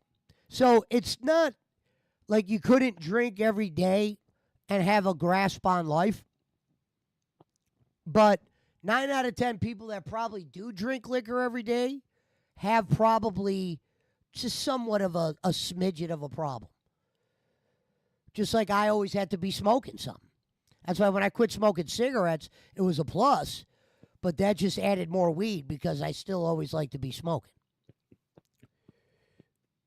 But it And don't matter. I'll Because even he be, would say, yeah, I'll don't even makes you be stupid. I ain't never worked. I'll even be completely honest with you, Sir Vep. Like sometimes when I do take breaks, I'll like worry about getting the shakes or something. I've never gotten the shakes in my life or anything like that from drinking or not drinking. And I think like that's significant because that's the kind of shit I actually worry about because I do worry about my drinking, to be honest. And like when I first started streaming with Pena, I was putting down like literally a bottle of rum like a stream. Yeah, Like it I was remember a bad. stream you were But super drunk, and I've I'm like, definitely yeah, I remember you were lit one night, and I'm like, this dude's lit, lit. oh yeah, like I used to like party.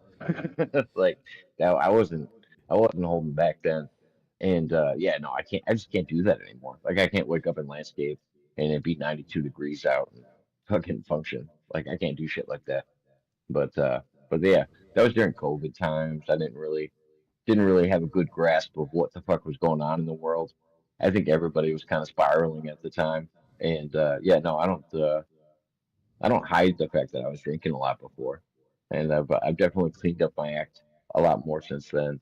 But yeah, I've always been a smoker, and I've always enjoyed a drink, and I still do.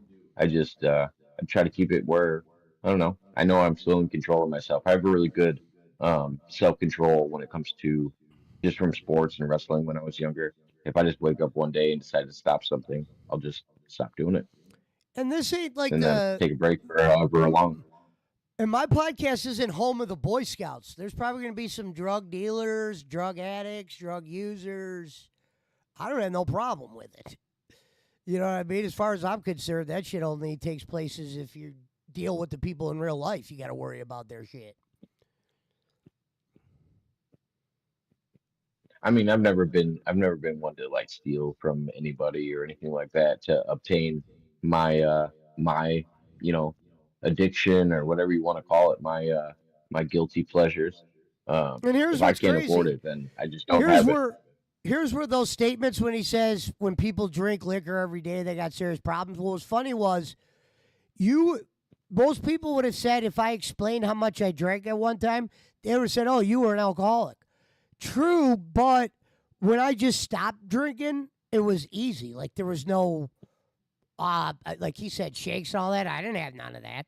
I used to drink a beer for lunch, a Christmas sale.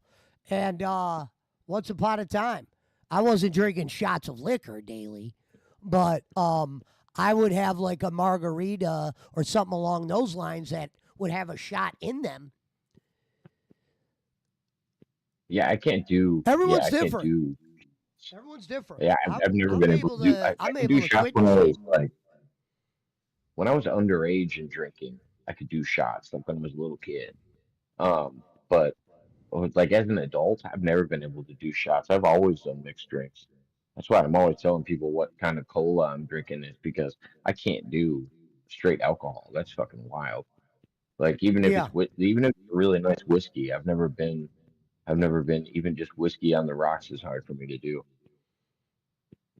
I was never a giant shot guy. Like when people do shots, I would sometimes I would do like one.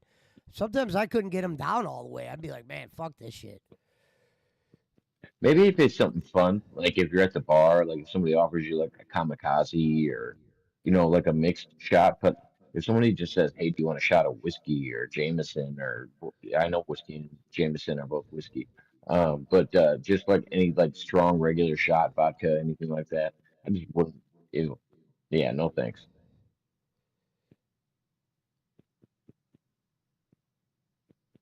That's why I loved when I was in Vegas when I played poker at nighttime, Vegas time. I used to like going to their poker tables because they would have a lot of drunks there. So when I know I started acting weird, they were already drunk too, so they would already be acting funny as well. Because not every poker place will let you come in there and act like an idiot, but there were some places I knew of where you could go be a drunken idiot and play poker. And those were usually fun for me.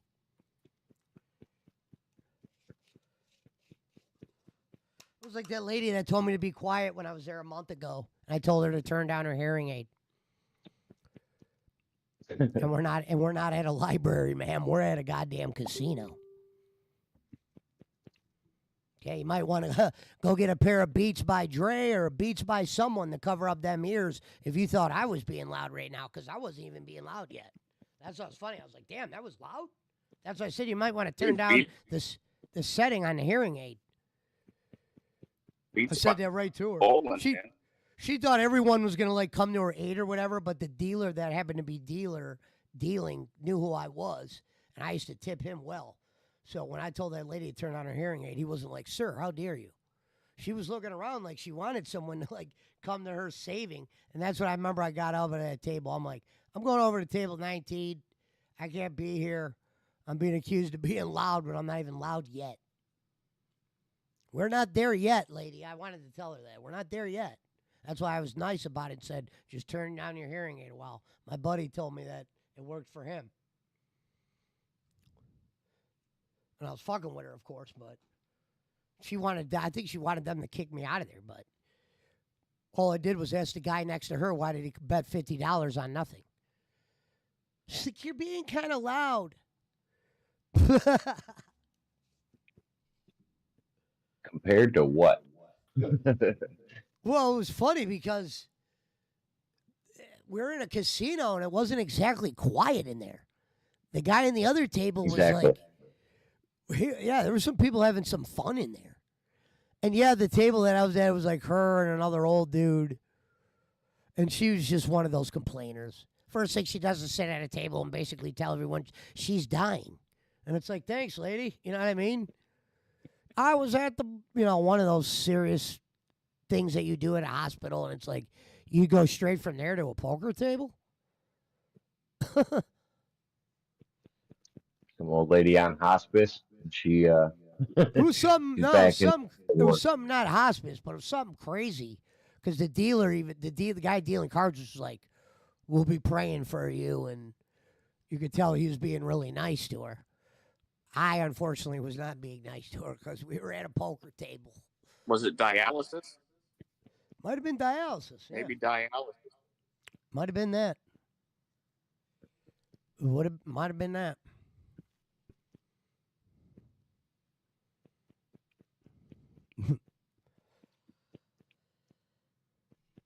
But I always tell people when I drink, that's one of the things I will do. I will make smart ass comments.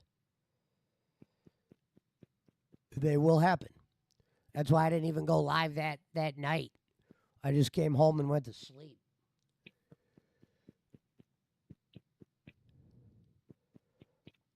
It's crazy how expensive fucking shit is at the casino to drink. You'd be like, damn, you need to be a real live fucking baller now to go down there have a night. Oh yeah, you don't buy drinks at the fucking casino unless they're giving them out for free, depending on what you're playing. Well, yeah, they don't do that in Ohio, but I know what you mean. In Vegas, there was always a list. Vegas figured out a way to give you certain drinks for free. And say in Illinois they do it depending on where you're at and what you're playing and how much you're spending, kind of thing. Yeah, when I've been to part Vegas, of me says, imagine you're at a casino and the dealer starts telling the gambler, "We'll be praying for you." Yeah. Wouldn't be top shelf. No, I did. Well, I did you get just a top order shelf a specific drink. The top shelf one was $18. The house one was $9. I'm like, I remember the No, guy I mean Vegas. Oh, Vegas. Well, yeah, in Vegas, they would give you free anything you wanted, but it would be it wouldn't be top shelf. Yeah. I was just saying, Well, nowadays, because drinks. Like nowadays said, they got IPAs and shit. They'll even give you a room in the building at the same casino. It just I said, it just depends on how you're doing and how much you're spending.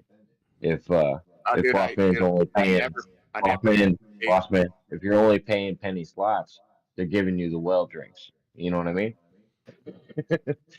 No, I never paid for room, Jacob. I mean, I did, but not at the desk. I paid at the tables. I used to stay at all the shithole places so I could get free rooms too. I'd be like, yeah, I'll even take the room without the window if that saves me $50. Yeah, we'll actually give you that one for free. But like, you'll take the one without the window, and I'm like, it's not like that. No, I think We there's used to some eat for casinos. free. A couple rooms don't have windows. There's a couple of those around. Not the whole hotel, but there's like 4 rooms that don't have windows, and they're cheap. I stayed in one night, but I barely had to sleep. So to me, I didn't even look at it as a room. It was a place to hide shit. Hooters. I think they tore that one down. I loved it there, man. Hooters was great because it had a lot of women in there that would play the $3 blackjack, and I was right next to Craps, and you would just see these chicks coming in all night there. Say what you want about Hooters, how fucking shithole and cheap it was, but dude, it cracked at night. They only had one crap table, but it was good. And then MGM was right across the street, so that I'd go do the bets there. I didn't even want to come home when I was out there. I remember I told my chick I don't want to come home. I was making too much money in Ohio at the time not to, though. I didn't want to go home because I was actually had I didn't lose the week I was there. I was making enough money where I was like, damn, I'll do this the rest of my life. Get a couple free rooms. I knew how to get a free room at least 3 days a week if I was at the Flamingo. If I played craps there starting at 6 a.m., I knew a way that they would say, yeah, we'll give you these 3. By 1 o'clock, they were offering me 3, Yeah, you can stay until Friday. All right. Only thing that sucked about the Flamingo is this is before I was had credit cards and shit because I just got out of prison, and they wouldn't accept cash for anything. I remember I had like a few grand on me. I'm like, I need a car. I'm like, I got all this cash on me. They're like, sorry, pal. Can't give you a car with cash. I'm like, what? Really? Yeah. Dead serious. That's crazy. Oh, a car. I thought you meant like the Flamingo. They wouldn't take cash. Like what? No, the Flamingo had a rental car spot, and I wanted to rent a car through them, and I only had cash when I got out of prison. I didn't have no fucking bank card. Everything was like on me. Yeah, you have to. Yeah. No, I get and it. That's just how it was. Yeah, they wouldn't. And I forgot why my girl at the time couldn't put it in her name. Why couldn't she put it in her name? Or was I trying to be sneaky? I'm trying to figure out why I didn't ask her. I'll never forget that day when I was at the Flamingo and it was hot as fuck. And I just got done walking because I refused to pay millions of dollars for a cab. I was taking shuttles, those like Skytrans, because I'd get a couple casinos in mind and I would know my route. Because Fairmont, from where I was sleeping at, was kind of a hike. If you went by taxi, if you got a rental car, it's 2 seconds. But if you go by taxi, you're paying a couple bucks. You'd think you drove around the world, going from MGM to Fairmont in a taxi cab in, what was it, 2012 or whatever it was, 13. Uber wasn't even there yet. It's about going downtown. What? You're talking about going downtown. Yeah, Fremont. To me, it felt like everything was downtown. Fremont. But I guess whatever that was, that it was on the other side of the spot. Because MGM and them is kind of at the top. Yeah, actually. Yeah, most of the it's not even in Vegas. I forget what the name of that little town is. It's a trip. I know it's like what Barkley put. He said, shout out to Fremont Street. Yeah. Where the Golden Nugget is and a lot of original shit. And I didn't even know that when I was there. I just knew I liked it there because it was real sweet down there. It was like a younger crowd. I was way younger then. People were smoking weed down there and it was illegal as fuck still. Yeah, that's the original Vegas down there.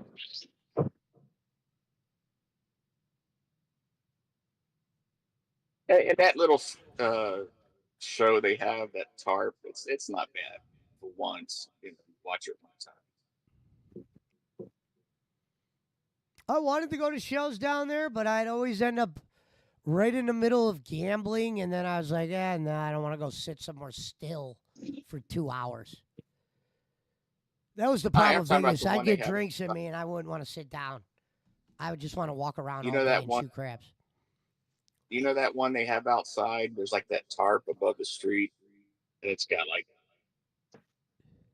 looks like airplanes flying over you and stuff. Oh shit, they're here. It's okay for one time to watch it. Hello? Oh, you're outside? Okay, 1 second. Damn, is it? Wow, I didn't even know my phone was ringing. Must have been on mute.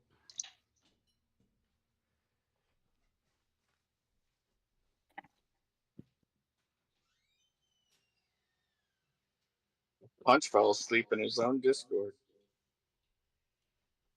That sounds about right. I've woken up like at 3 in the morning. I'm like, California time. Like, oh man, I'm still in Discord. Yeah, no, I've never woken up in Discord. There's just nights that I'm totally beat, and I just leave it on for like background noise. You know what that reminds me of? When I was younger, and I used to fall asleep on the phone with my girlfriend. But Oh no, yeah. I've never fallen asleep on the phone with my boyfriends on Discord. Nice Guess one. that's just a boss. Guess that's just a boss man and punch a hoe thing. Yeah. Yes. But we're comfortable in ourselves, Jacob. I've seen streamers do it too. I think that's wild. Could you Yeah, ever be that on would a be a live trip. stream and just fall asleep? Like you're the center, you're the host, and you just fall asleep and snoring with other guests on.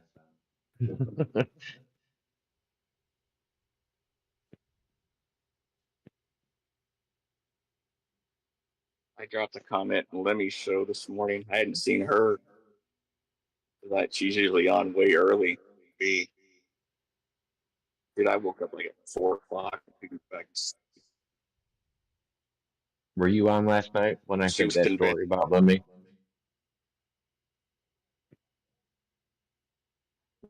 Probably. I kind of forget. I was saying why she's not on Twitch right now. Oh yeah, yeah. Yeah. Okay. On you. Yeah, that was good stuff. But no, there was someone said Robin Quivers died, and there is like a fake obituary online, and she was all freaking out. Like, Lemmy, it's not real. Trust me. But dude, Robin Who's Quivers that? is 72 now. Who is Robin that? Quivers, Howard Stern's sidekick, the black lady. Oh, yeah, I don't follow any of that crap. You didn't listen to Stern back in the day? No. Stern has lost Oh, all respect with me a long time ago. no, I don't. I don't mean now. I mean back in the day, like in when he I took know. over Chicago. He lost all respect Yeah. with me a long time ago. Is what I'm saying. He was I back mean, then. I know who the character of Beetlejuice is. I know who Artie Lang is. Yes, I know who the Black Lady is, but I called her the Black Lady.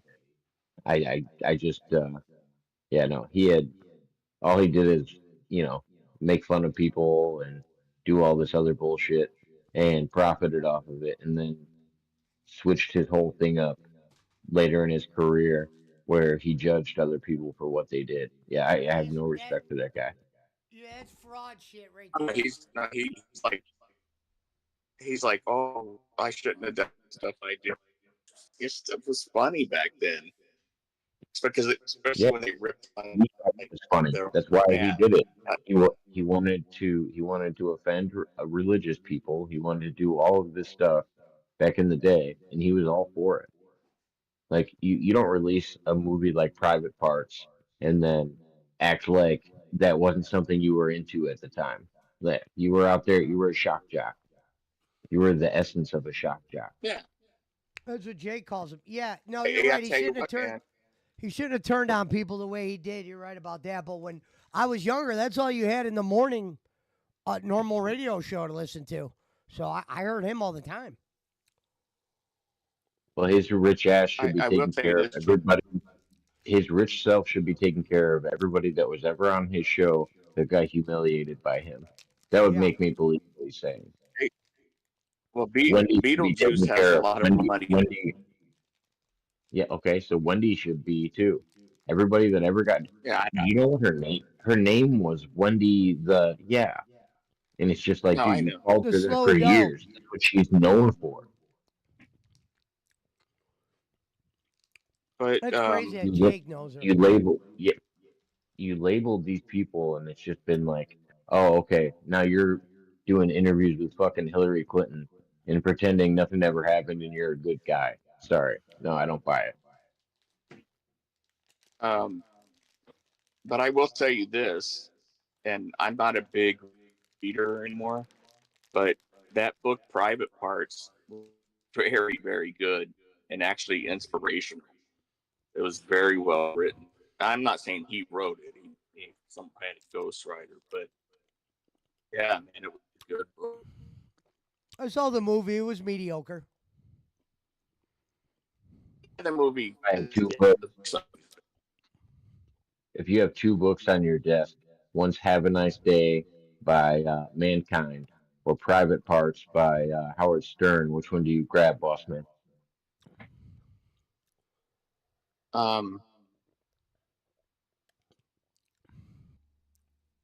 Well, today it would I'm be grabbing Mankind. Both, both, it would be both New York top sellers.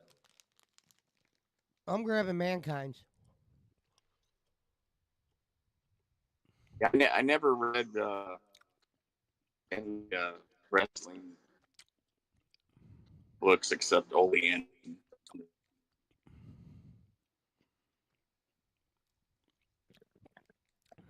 I mean, nowadays I wouldn't read You know, either. and also to be fair, I never listened to Howard Yeah. again after he went to satellite. I didn't either. Well, actually, I stopped listening to him like in '96, but we did watch the E show sometime. Yeah, the E show was E show. That was really, and there was points in my life where that was the only thing I would watch of him was the E show. But the I thought it was WOR show he had out of New York, it went up against Saturday Night Live, and it was beating Saturday Night Live in the ratings. That was a great show. I like that he double crossed Joe Rogan and made up lies about him, and then Joe Rogan became the biggest thing after him. Yeah. I just saw that Arguably, they're like, oh, arguably, Joe Rogan's probably bigger now than Howard was when Howard was the biggest. Yeah, and Joe Rogan's fallen major, and Joe Rogan is way don't off know. the top of the charts. Yeah, he's still bigger than all of XM radio right now. No, Pesci said though when he was at his top. I said when Howard And was I'm at his saying top, when he was at his top, and Rogan was at their top. Rogan's reaching more people. Half of that is because of satellites and all that weird shit. But I think Rogan is way more known than Howard is. Yeah, Rogan's Remember what gonna Howard go down Stern as one of said? the biggest. Howard Stern said, "Why don't Nick players?" And he got criticized for this. He goes to Nick games and he goes, "Man, no Nick players like come up to me." He was like asking Robin this. He goes, "How come nobody knows me?" It's all like, yeah, that's what he said. If Joe Rogan was courtside, yeah, but Pesci, you're talking about now. You first you said when Stern and was at also his yeah, height, but you'd have to compare it to just radio type of interviews. Like even if it was just YouTube interviews versus Howard Stern's radio interviews. Joe's got the UFC. He's got Fear Factor. He's got a lot more ways of being known than Howard does. No, but Besides just I his think we're movies. talking about. I thought we're just talking about his podcast. Like has more I'm talking about listeners than. popularity. I'm not saying Howard is better than Rogan and Rogan's better than Howard. I'm talking about if you just go by popularity, who reached more people at their peak, Rogan or Stern, it's Rogan. And that's only because Rogan is Yeah, probably listened to by yeah, people that's in true. India. But that I don't but that know. has to do with media too. I think That's what I said. Well, yeah, the Also, internet. because You're right. yeah, Pesci. Howard I'm thinking in the U.S., but yeah, worldwide, of course, because of the internet. because of the worldwide, yeah. yeah, Now Howard didn't Howard, Dude, Stern went into every major market and knocked off every number one uh, show that was on and the morning the to be review reason the in fair, reason to be fair, boss man, the he reason was able to do that in an era where there really was no competition. but the Oh, reason that that he didn't Well, exceed to levels, hold on, boss man. The reason he didn't exceed to levels like Joe Rogan is because as soon as he went to XM, he put it behind a paywall. So he went behind I'm a not paywall talking. really I'm not early in talking his career. XM. No, I'm just saying that's what made not Joe only is Rogan so Rogan a successful. comic, Rogan Is was actually UFC wasn't. and a comic. He was a comedian and a goddamn UFC guy. That's why he was on Dave Well, and Chappelle's show. I think Fear Yeah, Factor Fear was one Factor. of his biggest things. I mean, Yeah. and that's why he was on Joe Rogan's show, is because that it was a Fear Factor parody. That's what he's got. What's his name, Bigsby, on there. I love you, Joe Rogan. But I'm talking about before Stern went to satellite. I didn't listen after that. I thought it was garbage. It Well, was that's what like I every said. other Yeah, a lot of program people on did. network. I said, what did you hear me say earlier? I listened to Howard Stern because I had No, I nothing know, else to but listen to. And no, I no, was I in know what you said, broadcasting. but So I used Jacob to keeps listen to bringing radio up shows. serious. Yeah, I'm not talking about this. I'm saying when he was at his height, and that would have been when he was on And what I'm terrestrial. saying, but Bossman, you got to understand what the point of me saying that was. He limited his view after satellite, so he could have grown and had a bigger audience if he stayed on a free market, like Joe Rogan did with YouTube. Just like I think Joe Rogan limited his market when he first went over to what is it, Spotify? It was behind a paywall. For a little while, it was behind a paywall. Eventually, he went back to YouTube and had it free again. But when he was doing that free thing, Joe Rogan had bigger exposure. Just like when Howard, before he went to satellite, had bigger exposure. If he would have never went to satellite, he would have stayed on that growth spurt. Or if he would have went Okay. to All internet right. or anything like that. So we have a comment here to read from David Barkley. In 2025, Rogan's podcast had 11 million listeners per episode.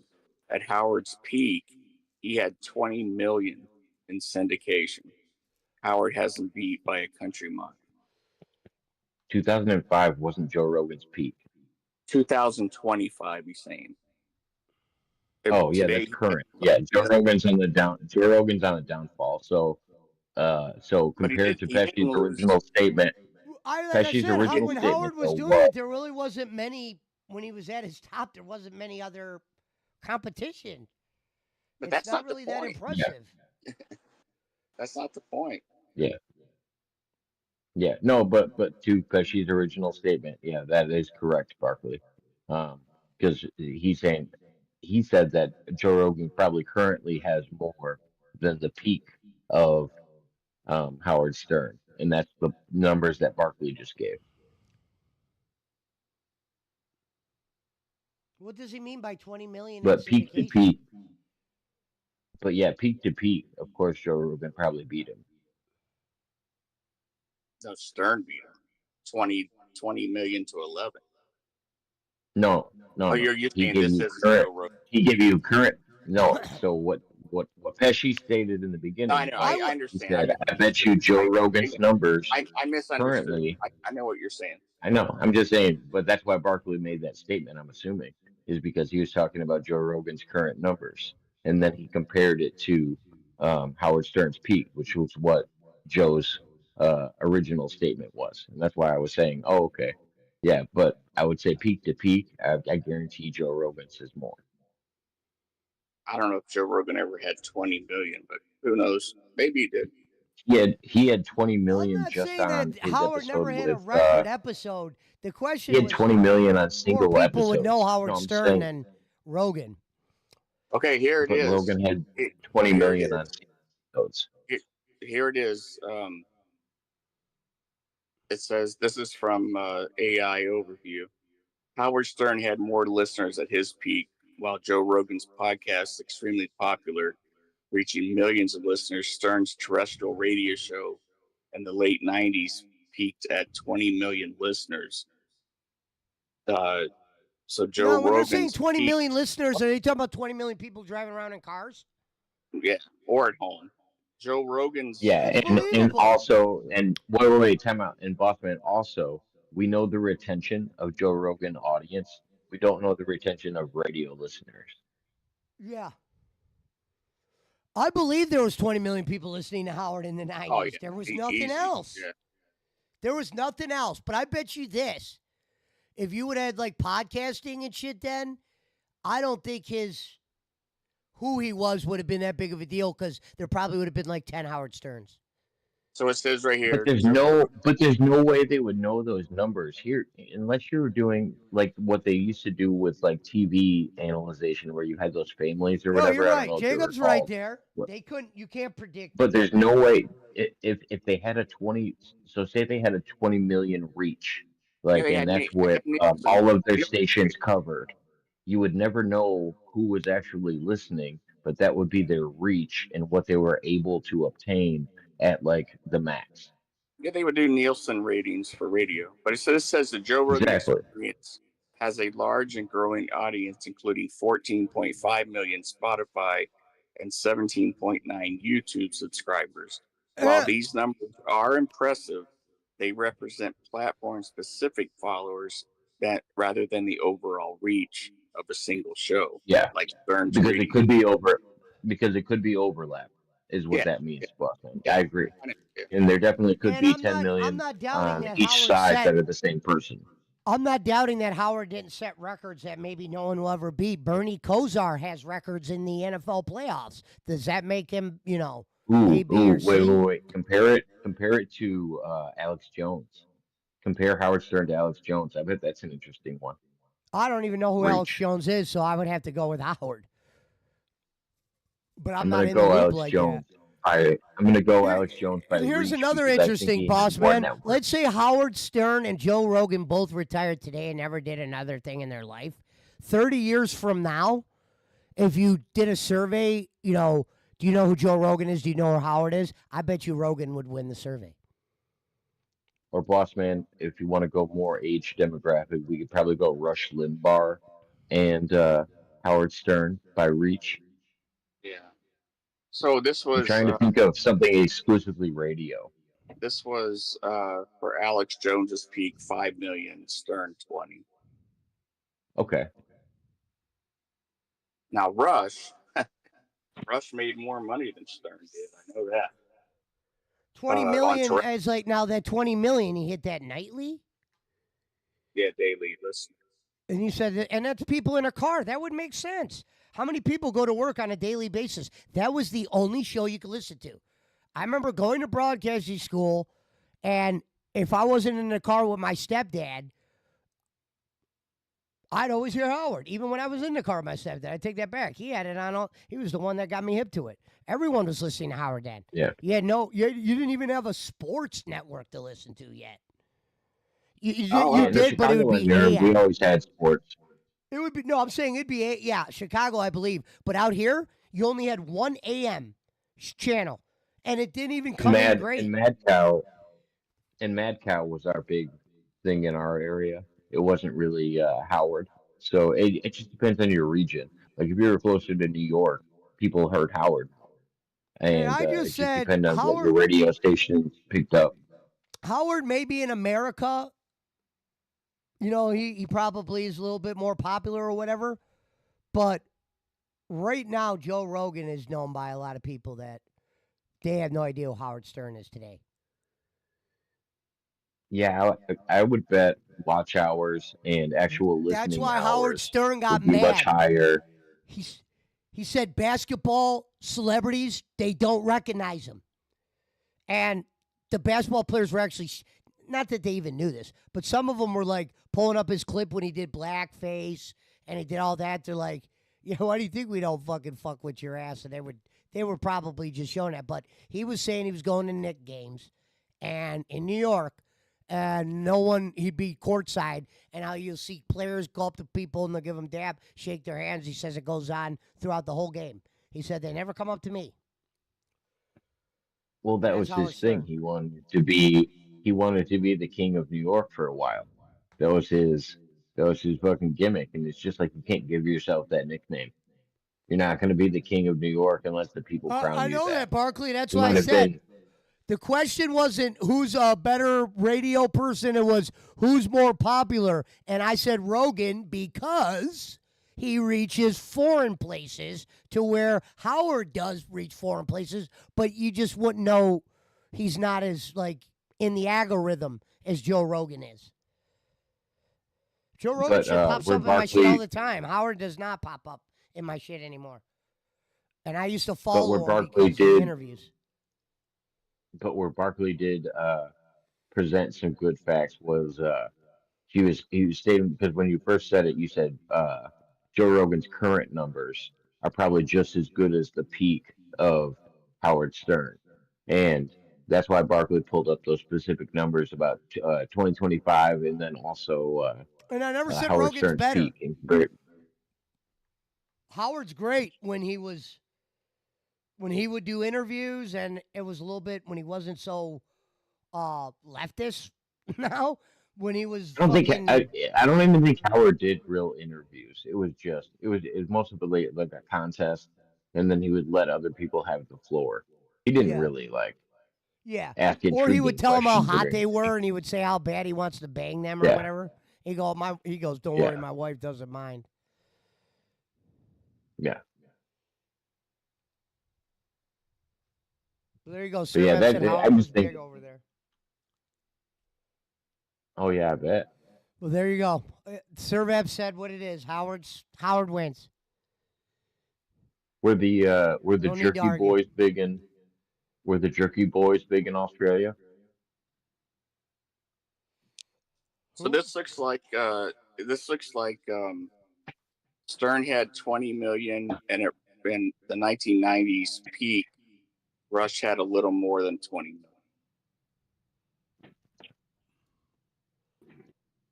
And that's conservative radio. So it's like I think it's a good comparison when it comes to regular listeners. And when Howard went to whatchamacallit, not everybody bought a series, right? I've never bought series. No, I never did. Yeah. Well, he was one of the first people to basically go behind a paywall. If he would have went to online streaming or something like that, like there's a few people that you'll Yeah. see in industry that were like ahead of the curve.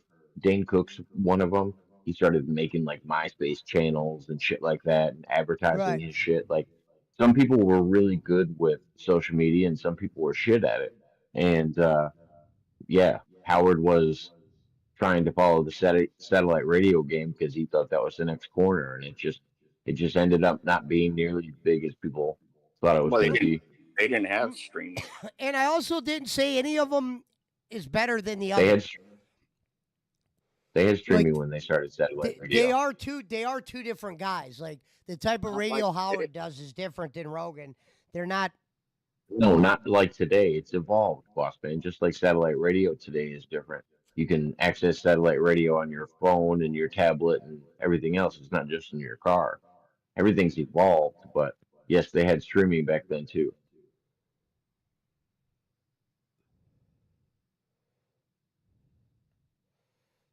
Sometimes they And just did series would podcasts not that were exist just today literally without Howard. I'll audio. bet money on it. They probably wouldn't. Oh yeah, true. They all complemented each other. Adam, who's the other one? Adam Carolla is one of the early starters of podcasts. Joe Rogan was some of the early starters of podcasts. Howard Stern definitely complemented all of that. Like they all contributed to the I don't know, the art of what we listen When to I was today. in broadcasting school, they weren't even being pushed heavy yet. They existed, but I didn't even understand them yet. Like I didn't know you could just anybody could do them. So Stern started Sirius in 2006. I didn't know they were doing streaming.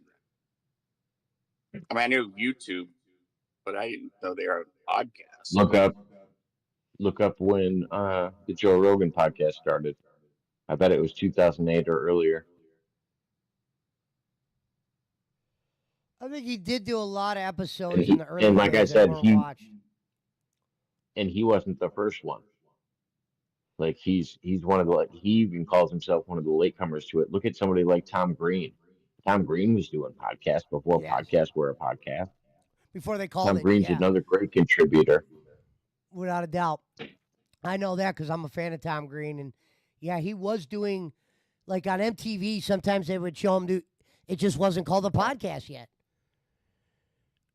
There's a Yeah, great do you episode where remember when he had I was, surgery? Pesci?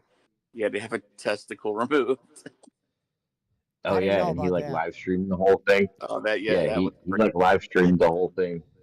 And then He's like, I got cancer. yeah, then he's like, check But your bone, boys.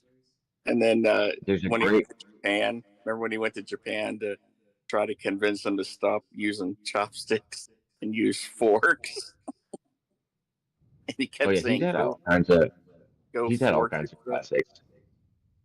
Barkley says Howard's time has come and passed for sure, but he's first ballot without a doubt. There was a Servant, great episode. we're here. We are about as foreign as you get. There's a great episode of the Tom Green Show where he has Joe Rogan on, and in that episode they start talking about streaming and podcasting for like the first time. And it's before Joe Rogan starts his show, and he's like, "You should do something like this." Like he goes, "You should go on this online platform," and Joe Rogan's like trying to talk him into it. It's the craziest story. And Tom Green, every time he goes on Joe Rogan, talks about that story of how he tried to get him into podcasting before podcasting was a thing. Like, Yeah, it's so crazy. Joe Rogan also did. He was on the Chappelle Show, and the famous line, and everybody remembers that did watch the Chappelle Show when Dave Chappelle was doing the Tyrone Biggins character, this crack smoker, and he goes, "Joe Rogan, Yeah, on Fear Factor. I got a confession," and then he goes, "What is that?" And he goes, "I smoke rocks." And he's like doing, he starts smoking crack and walking on the coals, and he wins Fear. They had basically on the Chappelle Show, Joe Rogan do an episode of Fear Factor, not a real one. It was skits, but Chappelle was the actor. And I was wondering how they became friends. It was because Rogan is a comedian. Like Joe Rogan might and I'm not be, even really. He's known by a lot of popular people. And like, Barkley said, Yeah, I'm not a big fan of Joe Rogan's comedy, but like I've always known he's a comedian. But yeah, he's popular because of the UFC, Fear Factor, and fucking his podcast. And that's about it. and his people podcast didn't take liking off. him, like Chappelle liking him, bring him on the show. He's had a lot of cameos. Yeah. Well, and Barkley- his Barkley podcast didn't says- take off, I don't think, until he got rid of Red Band. When he got rid of Red Band and got Jamie, is when his podcast actually went in a different direction. Because Red Band was an up and coming comedian at the time. He's the guy that pretty much is the co-host of Kill Tony now, but he used to be the original producer with Joe Rogan, and it used to get like sidetracked all the time because basically the host had a crazy co-host that wanted to make it all about him, and eventually once they got rid of the crazy co-host, eventually the podcast had way better guests and the guests could elaborate on ideas, and that's when it really took him off. All right, we got a couple good comments here. Barkley's basically saying Howard gave birth to Sirius and it wouldn't exist today without him. Yeah, I read that. Darkside has a good comment. He says that Ken Bolin invented podcasts. That's That's a true. really good comment. Well, I will That's say what he this: said. I actually do like some of Howard's shows, early shows, kind of better than some of Joe Rogan's. Like I would have been more into the Howard shows at one point, because like Joe Rogan, I only watch him when he might interview someone I'm really like or whatever. I could watch Howard kind of interview anybody, and be a little bit more interested than Joe Rogan interviewing him. At least in the '90s, I haven't heard Howard do a show in fucking decades. But I'm saying when I was listening to Howard.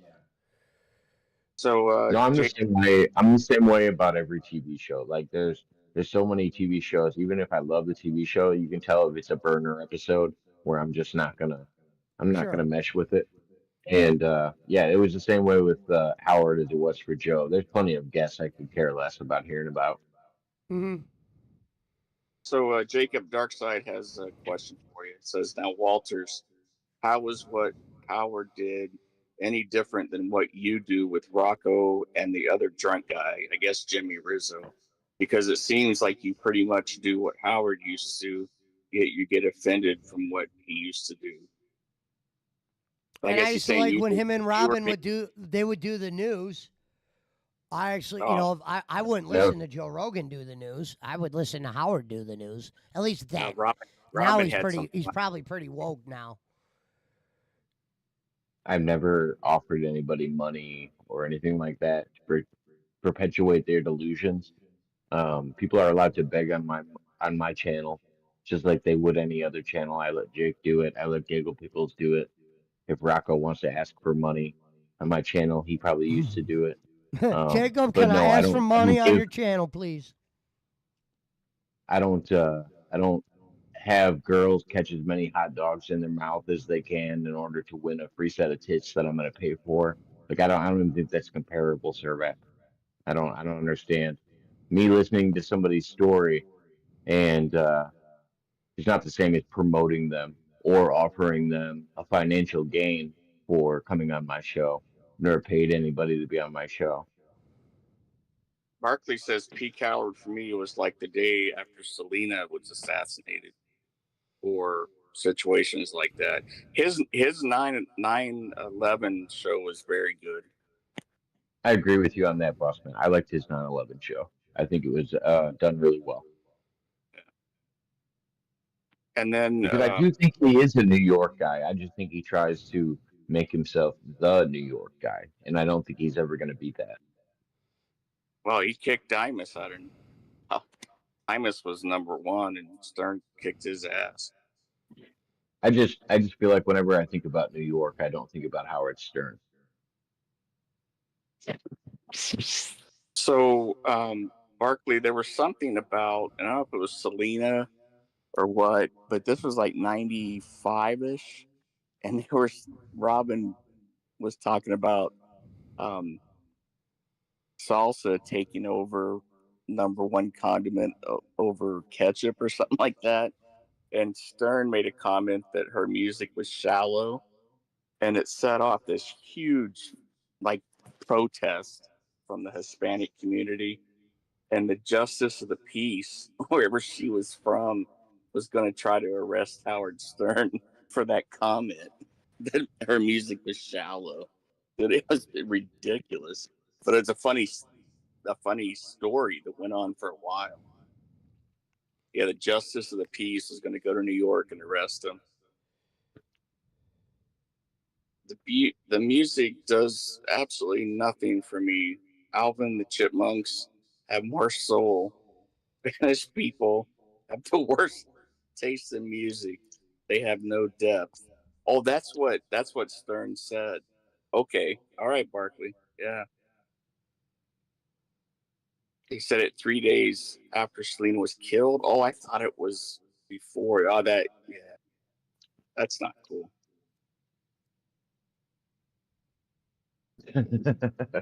I like that you thought it was a good comment by him, and then all of a sudden, oh yeah, Barco corrected me. It was actually a really bad comment by him. Well, I think I thought it was before she was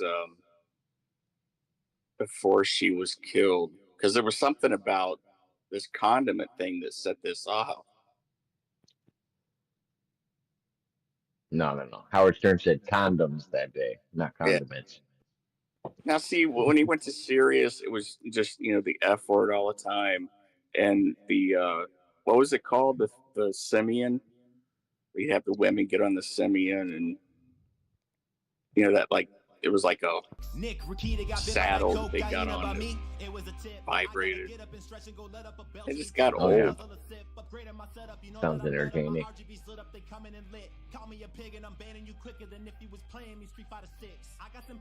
But that old, if you guys want to see the WOR show that went up against Saturday Night Live, they're on YouTube.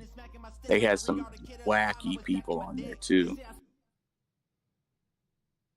pa rin and then meron pa tayong rice.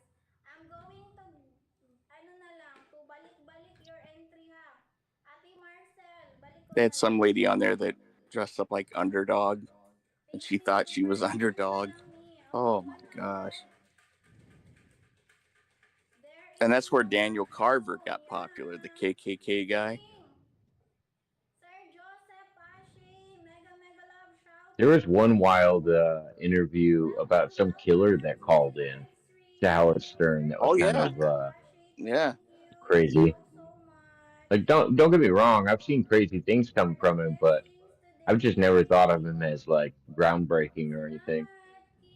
He's a first in his area, but I think he thinks he's a lot bigger than he thinks he is. I mean, well, than he knows he is. He thinks he's bigger than he actually is. Sorry, I Well, phrased that nowadays, wrong yeah. several times. Yeah. Well, even back then, I think. I mean, when he was on the top, he didn't think he was on the top because he's very self conscious. And once he was actually on the top, he was, and maybe thought he was on the top, he wasn't there anymore. You know what's weird? A lot of people don't know this, Jacob. You know why Allison divorced him? I don't care. It had nothing to do with the stuff he did. It was that he's really an introvert, and he would go home. He ate the same thing every day, salad with chicken, and he would go down in the basement and just sit there until it was time to go to bed. He had no social life, nothing. It's like you don't It was expect. actually it was actually because of his penis size, and she just didn't want to admit it. That would hurt him. That would hurt him so much more. If you've ever seen what is it, Private Parts, you'd understand that would hurt him so much more if it Oh, was I saw actually his Private penis Parts. size. But yeah, that was what he was so insecure about the whole time. When he was actually up and rising, Oh, that was Private his Parts. biggest concern of how awkward he was and his Oh yeah. penis size. And, yeah.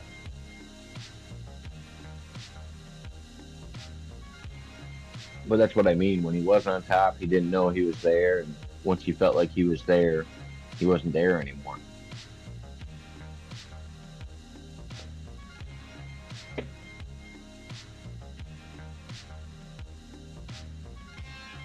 I don't know about It's that, actually Jake. the same with. He called himself the king of all media. And I think he knew he was on top.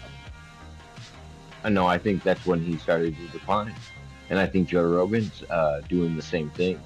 When he started getting, when people started realizing just to go on Joe Rogan would be a boost, that's when the thing started taking a different direction. And then he started only inviting his friends on there for a while.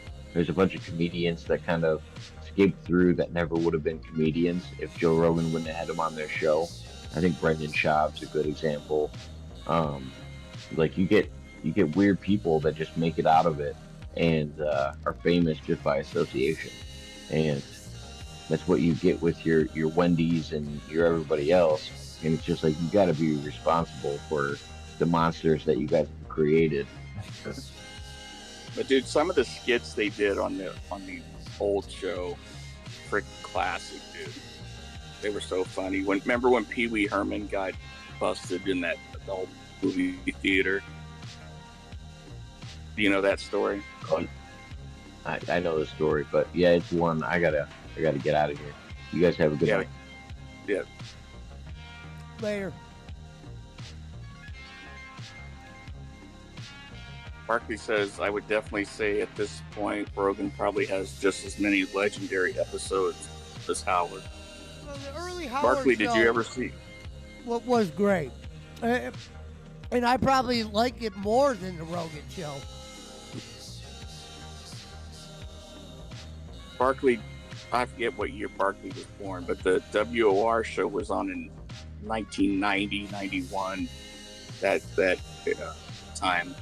I don't think Barkley would have been watching that. But look it up online, Barkley. It's freaking hilarious.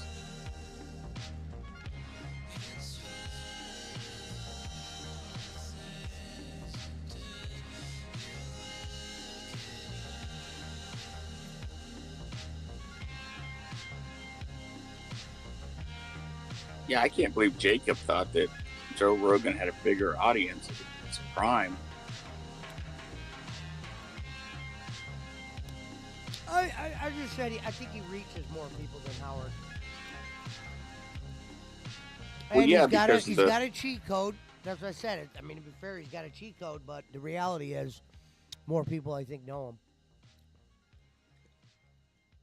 Yeah, Barkley says, always remember Howard was the first person to have the #1 morning show in L.A. and New York at the same time. Yeah. Well, Barkley started listening to Stern in 2003. Yeah, Barkley, look up the homeless. I was listening to him Hollywood before that. Square. He was untouchable in the 90s.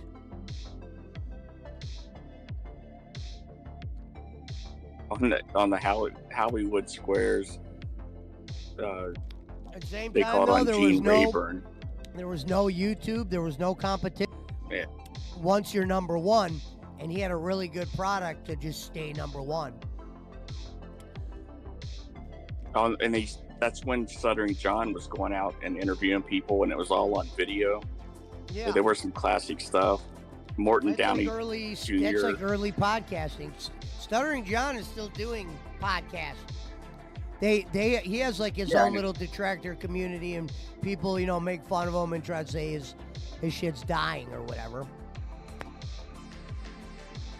I think he made a lot of money in the stock market. I think he was pretty good at that. Yeah. But dude, they were paying Stuttering John something like $15,000 a year on that show. Something ridiculous. Like, how could you live in New York? And they were always asking Howard for raises. He was a comic as well. Yeah, he goes, I don't pay your wages. It's Tom. So they call Tom in, and he's like, we don't have the money. If you don't like it, you can leave. Yeah, when I was watching, he had Jackie the Joke Man. I was listening Jackie. Even before he had Artie. Artie wasn't even on when I originally was listening. Dude, I watched it when he had Billy.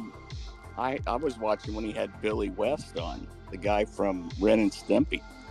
And that dude was hilarious. He's the one that did the Jackie puppet. Yeah. And a lot of people thought they didn't use Jackie the right way on there because there was a lot of shit he couldn't say on the radio. Because he was a dirty comic, pretty much.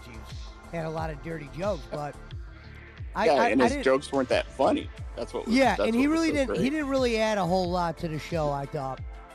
Overall, well, he was there. He was there as a punching bag, basically. They all bagged on him all the time. But no, that laugh, they had that recorded. That was recorded. No, I know. Like Robin would do the news. She'd be like, "Yeah, a school bus crashed and killed 20 kids," and Fred would play that laugh. Yeah. And like, "Oh, Jackie, why are you laughing at that?" Yeah. No, I remember. But that was the only thing Jackie had. Yeah. I just felt he was either limited or he didn't talk because, I don't know, maybe Howard said only say certain shit or whatever. But I always thought him and Robin were the stars. He did make a mistake by leaving the show because he walked away from a lot of money. Yeah, he did fuck that up. Yeah, I didn't see a lot of Artie Lang. I kind of quit watching it when he came on. I saw some, but yeah, I didn't watch it a lot with Artie either. I saw that was when I was I only saw clips of Howard. Yeah. Yeah, but what's his name? The one I just mentioned, the Ren and Stimpy guy, he was one of my favorites, and he had a very small part as far as talking. But dude, you'd see him laughing in the background, and just his face was such a funny expression. And Robin back then was hot, dude. When on that WR show. I was like, man, I'm in love with Robin. Yeah, she was hot. I thought so too. I thought, Thanks for the money. oh, what did I just lost my train of thought. What was I just thinking about? That was a mobile game I played like 5-6 years ago. A lot. For about a year. I played it pretty hardcore. All right. Even at that point, that was before I think it was something with Artie Lang, but I can't even remember now. Put a little bit of money into it. I was playing for the top cards. I was playing the shit out of that game. Okay. After about a year, they launched what they called Season 2. I can't think of that guy's name. I just said it. And made all your progress essentially worthless. And I said, this game fucking sucks. What a complete waste of time that this was. All right. Yeah, Barkley says Stern signed a 5-year deal in 2004 worth $500 million. Yeah. Oh yeah, he set Probably the made bar. Yeah. Oh yeah, I never said Howard wasn't whatever.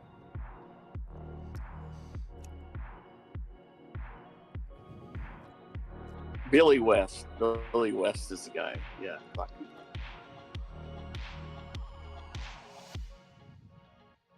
Yeah, I remember the day that they were filming Private Parts and no one knew it. And very few people knew that they were filming. The film crew, of course. And on the air, Jackie said, "Man, I'm so tired. It's going to be hard going to film the movie today." And Stern's like, "Jackie." It's like he just blew it, you know. Then he had to tell everybody they were making a movie. Yeah, they were so pissed at him.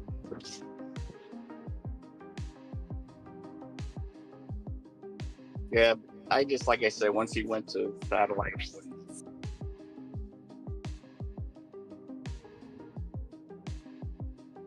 Yep, I never heard him again But- after he and- went satellite.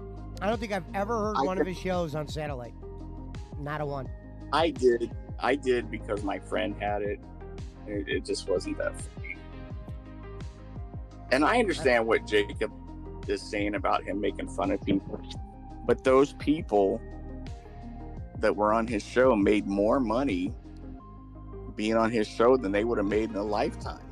Yeah, sideshows. Yeah. The Whack Pack. Yeah, they made a lot of money on the weekends. And they were on Raw, weren't they? Was it Raw or was it WCW? No, it was Raw. I think they did WCW as well. Oh, I don't remember that one. Because Russo was a Howard Stern fan. And he brought Beetlejuice on, I think. Yeah, Russo's was a Howard Stern mark. He probably still listens to Howard to this day.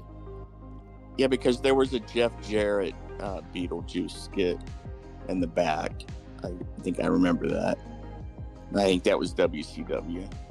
He said the 9/11 show was really special because Howard was one of like 2 shows that were live that got pushed nationally. Yeah. Honestly, Oh, and I was Stern? so young. I was in high school when 9/11 happened. It happened, and then I never like revisited it. Like I wasn't like after that happened that day, I forgot about it. And I never Stern's knew. I battle. never knew people thought it was fake until I met you guys. Stern's battle with Chevy Chase was pretty classic too. I guess they finally buried the hatchet, but that was pretty funny. I never knew they were enemies. Oh yeah. Well, I mean, Stern. I think Stern got under his skin. Stern would laugh about the stuff they would do to him, but Chevy didn't think it was funny. Because there was I wasn't on Twitter then when 9/11 happened, so I wasn't, you didn't see. Oh, they didn't you have weren't- Twitter then. You weren't reminded They didn't- of it after it happened, other than if you watched the news, and I never watched the news. Yeah, there was no social media back then. Because the internet didn't really start getting popular till, I don't know, 95, 96, maybe. And it was very different than it is today. It was like the Wild West.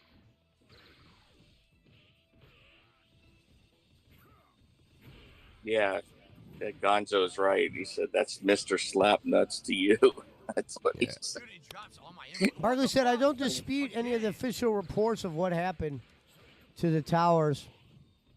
Personally, it's the other planes from 9/11 that make me scratch my head.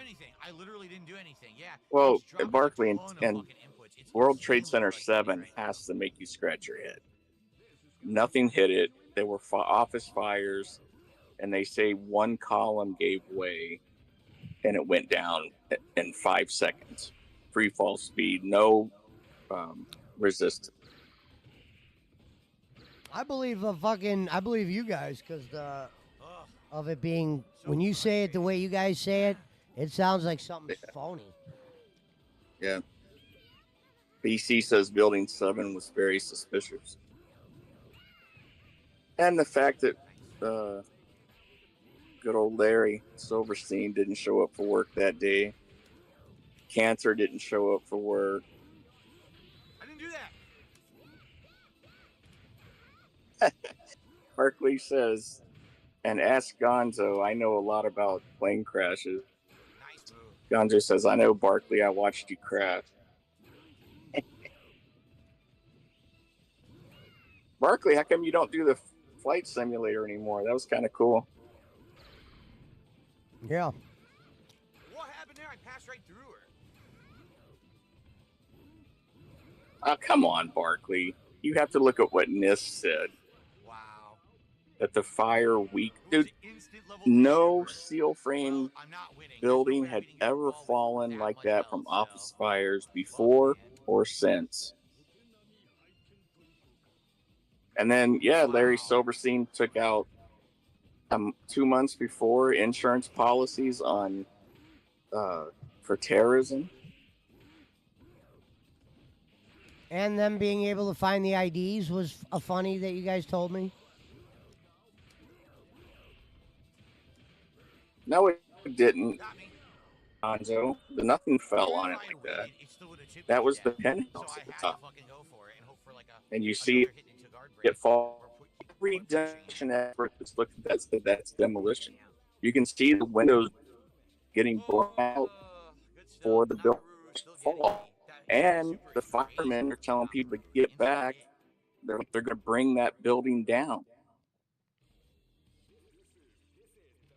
I thought I taught you this, Gonzo, when I did we did the conspiracy show. No, I don't blame you. King Crimson says I could. Yeah, I can't wait to do this show with Bambi. Good luck just defending online in this fucking. Yeah, I she's had pretty no cool. idea who Bambi is. This is how we'll be able to see how good I am. I have no clue who Bambi is. So I'm assuming she's like a New York chick. She's kind of. Jacob Waters said do a show with her. She did pop into my premiere or whatever earlier. So we'll see if Jacob Waters is right.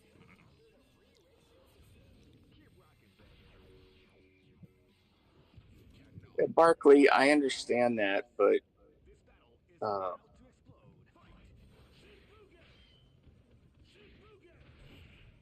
Gonzo, that thing that was on top was part of the building. It wasn't that something fell on it. Maybe a beam fell, but that's not going to bring it down.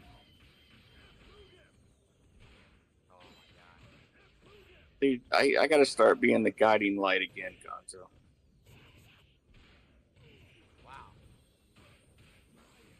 And he was a leaseholder, Barkley, not the. You didn't purchase it. BC says Jacob Waters is a good person. I wasn't even Jacob's cool. I had no clue he had P groove. I thought that he had K groove the whole Yeah, time. I was. Like, wait a minute. Why isn't he getting super? Jacob's always been fine in my book. I should have been paying attention. Andres says I didn't see anything feel on it. No, but some people do, Gonzo. But NIST claims that one of the outer beams on the ground floor was softened by the fire, and that caused the entire building to collapse. Free fall speed. That cannot happen.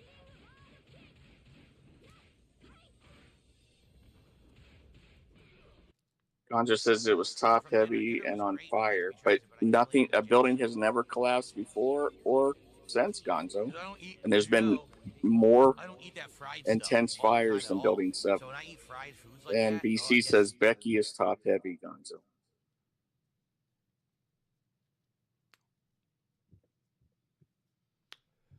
I feel bad for Becky. Haven't even fucking heard a peep out of her, and she hasn't gone live since all that shit happened. Crazy.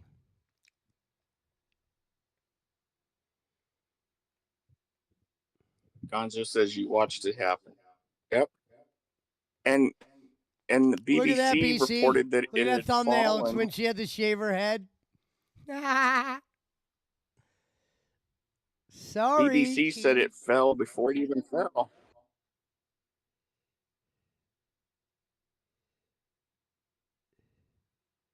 Barkley, I do not believe the NIST reports. Just don't believe it. A lot of buildings took direct hits from beams and stuff. They didn't Oh my- collapse. They had the Undertaker attack Trick Williams at NXT. Get the fuck out of here.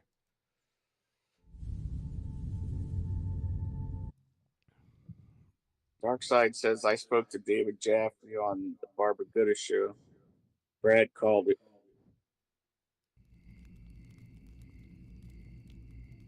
Anyway, when I did the conspiracy show, Barkley, even Bob commented, "Good job, boss man."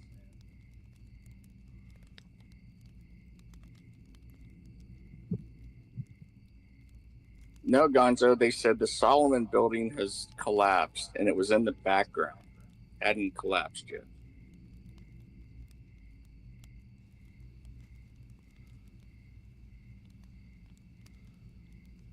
Gonzo, the reports were already typed up. They knew what was going to happen.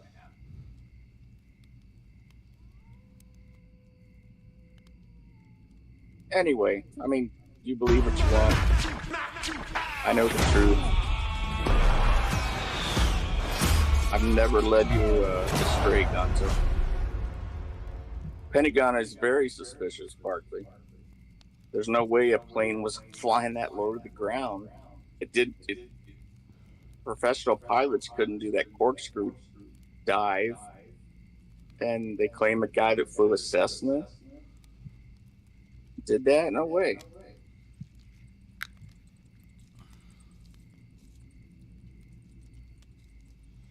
I gotta top my drink Darkside off. says the FBI has a building here now. Marcus says we're supposed to believe that some dude who couldn't land a Cessna in August got a 757 in September and flew it like a Blue Angel. Yep, exactly. Ganja says, how are you going to prove it as truth? Boss man has spoken, Gonzo. I have never led you astray. The guiding light.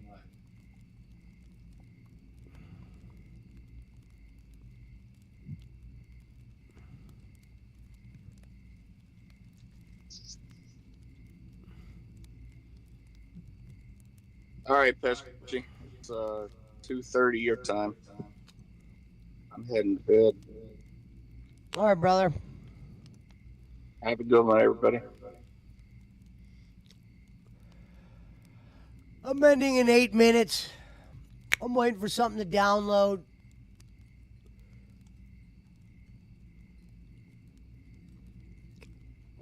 All right, let's get back to basics. All right, so Phil made $38 tonight. I kind of want to check this out. $38 tonight?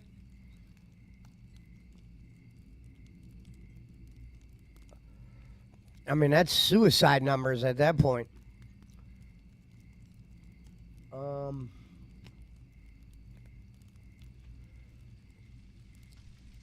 I got to end soon, but since I sold the Equinox today, I'll do an extra 10 minutes. I was going to go to sleep watching this. Him only have $38 would have been perfect.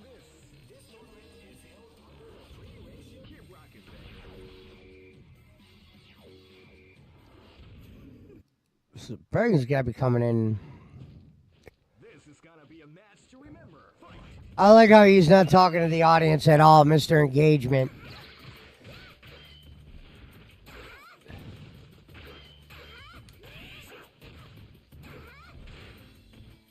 Right through my attack.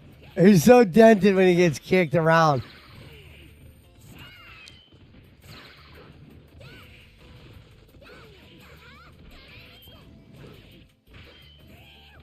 Wow, dude, I think she might counter Vega. I literally can't do anything to her. I can't. I can't. Literally every move has missed. Every move attempt has missed and whiffed. It's like all his hitboxes go around her, but all he does counter to him non-stop. I think she might be a solid counter for Vega.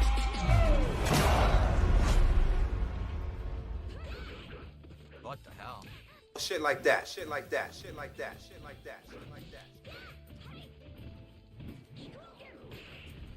Jade put, enjoyer, it cool, good meet you. Says Jade.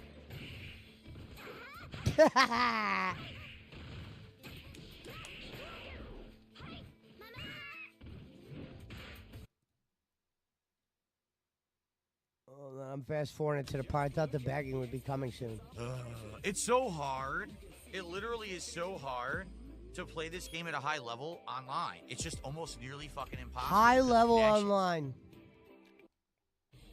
I'm not even going to That get into sucks. it. I'm literally just waiting. Here it comes. I just want to see the crying. Doesn't fucking work because the online sucks shit. All right. So Nagaruru, I swear to If God, he could have a Nagaruru seems to be $38 night, how hard come counter Bolin never has a to Vega. $38 night?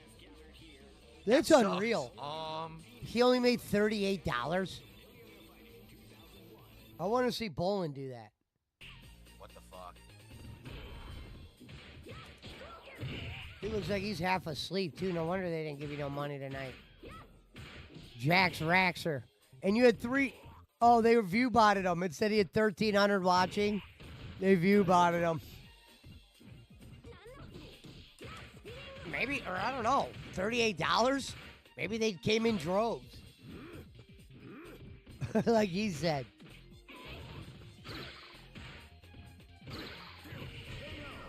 Wow, it gave him a 2-hit roundhouse combo. After just holy shit. Not even just a 1-hit. This guy is too fucking good.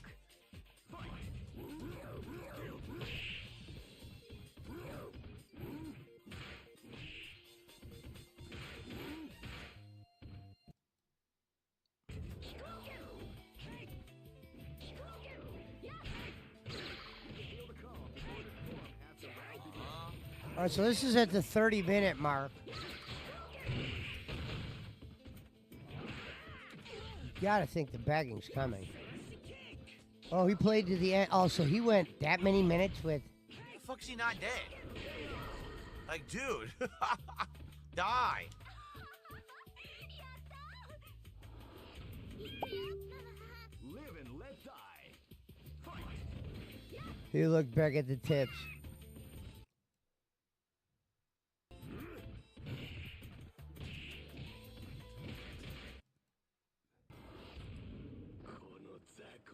Live and let die. Fight.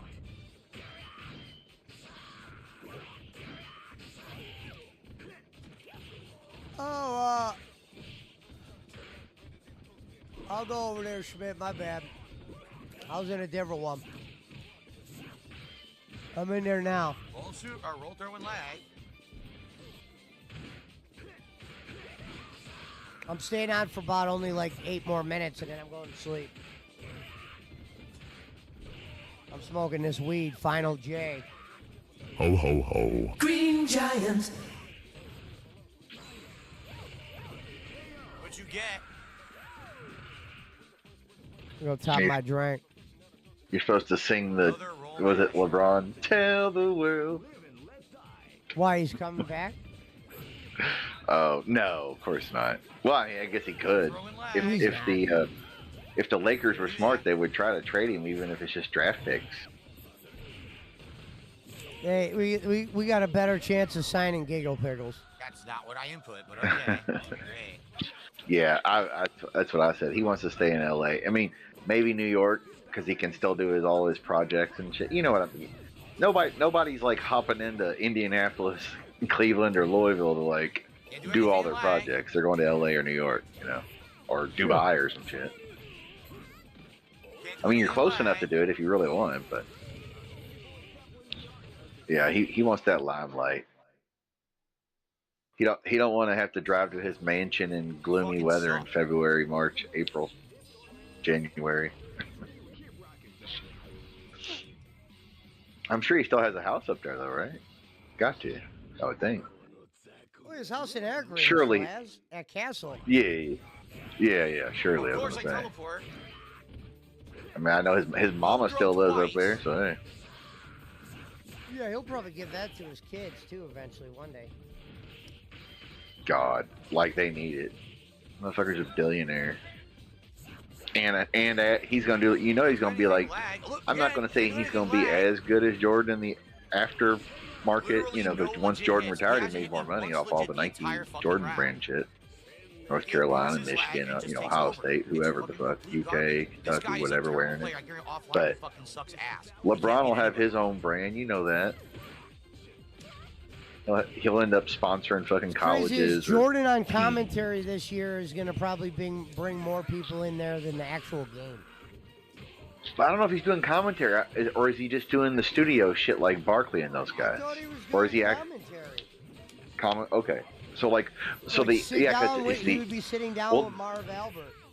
Did you see the preview for NBA on NBC? John Tesh, you know, doing the and he's playing the fucking piano and because that's his music, of course. But the NBA on NBC, they even got the same. I think that dude's dead, but they're using his. The NBA on NBC. Yeah. And they're supposed to bring back Inside the NBA. Remember Ahmad Rashad had that show? It was basically just like it'd be like Jordan and occasionally like, you know, David Robinson or somebody. Or Magic. Before he, you know, got the hivvy.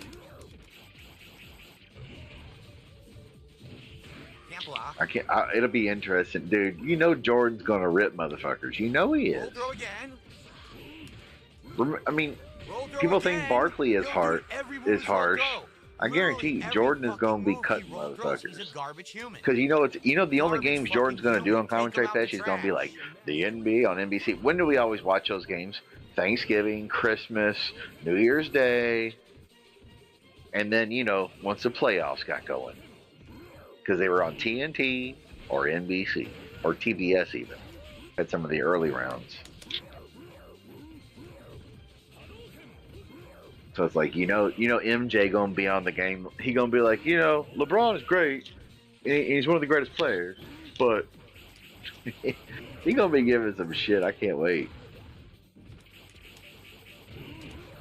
I think he'll be better than Tom Brady is as an announcer, personally. Can't block. It won't let you block. Free combo. Because you know Jordan, he's just gonna smoke cigars and have drinks and fucking get lit and just talk some shit. That's what he does. He basically, we're gonna get Michael Jordan. We're gonna get golf course Michael Jordan on commentary. Where he might pull a Harry Carey and have a 6-pack before he goes on commentary. You're a lag abusing I mean, he's a billionaire. Why not? Dude, did you see the salary they're paying him? It's like the highest salary of any fucking commentator on NBA television. Period. It might be like $40 million a year they're paying him. It's something crazy though. What happened there? Why did she get a throw? I threw. Can't block. Hold on, I'll look it up. Once again, you didn't hit me. You abused lag again to get a cross up that I can't block online. This is the worst. Every master player. I do like that, but I hate it. Every single player is a hey, Jordan's getting $40 million per year, highest of anybody ever. He wasn't gonna come back unless you paid him something that they don't pay. Worst fucking players I've ever seen. Yeah, basically NBC reports have been deemed inaccurate. His salary is not known, but yeah, he's getting something close to that.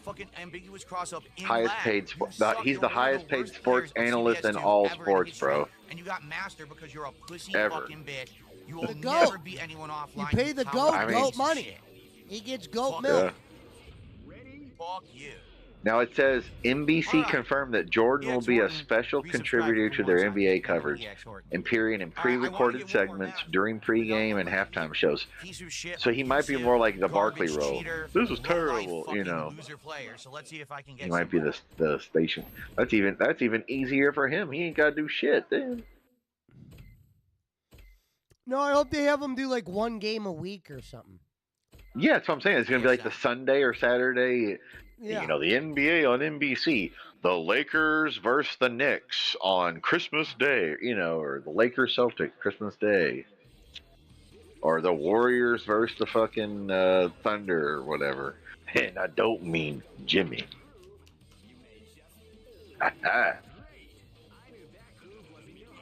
Yeah, that's crazy, man. I seriously can't believe. I mean, I don't how blame master them. players are in this game. Every one of them sucks. Like they're actually And fucking, it'll just be great to hear him rip motherfuckers because you know he will. Every single fucking player that I'm coming up Jordan against. I mean, for real, like, I hope that like Gonzo saves the NBA again. I hope they like put him on like the thing where he's like the Barkley character. You know, they have the halftime and the pregame. You know, and LeBron really can't be shooting because his percentage is 27% or whatever. You know, but like I hope they do that. But I hope it creates such a demand and such shit that they want him as like the third. Because basically, if he commented on games like live, you know, broadcast, he would just be like the third character. You know what I mean? Like you got the, we're coming at you here. Oh, he's down the lane to the left. Oh, he's fouled. And then you got Jordan making the, man, that's some bullshit or whatever comment he's. You know what I mean? Like he's the guy that adds the color to They it. should try to bring in someone like Reggie Miller. Right. Yeah. Well, I mean, that's Reggie. Reggie does. Yeah. He would. I would say even more like. He'd be better than Reggie. I'm not saying better than Reggie, but different. Because Reggie's more of like a regular. Yeah. I'm telling you, everybody thinks Barkley talks shit. Jordan and Larry Bird talk more shit than anybody. Ask Magic or Kareem or any of those guys. Jordan and Bird talk more shit than anybody. Magic didn't talk shit. Yeah, he would talk shit if you talk shit to him and he got you. You know. Very rarely did Magic have issues with people like Jordan and Bird did. People wanted to fight, clothesline, whatever. Isaiah, same way. But Isaiah is I mean, he was a good ball player. Don't get me wrong, but he's just fake, bro. That's. Oh my. I mean, and that's not because of the whole Jordan don't like him thing. I've always said Isaiah was fake, even when I saw him back then when him and Magic Johnson would kiss at mid-court and all that. And I was like, oh, a kiss on the cheek. You know what I mean? But it was like, I always thought fucking Isaiah was just fake. Isaiah was like Bill Cosby compared to like Jordan was Richard Pryor. Like they're both great, but we know who the GOAT is. It ain't Bill Cosby. I'm just saying.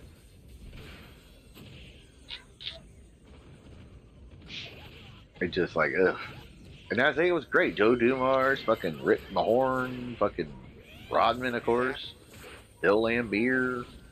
They had a squad. Mark Aguirre. They had a hell of a squad. Won back-to-back championships.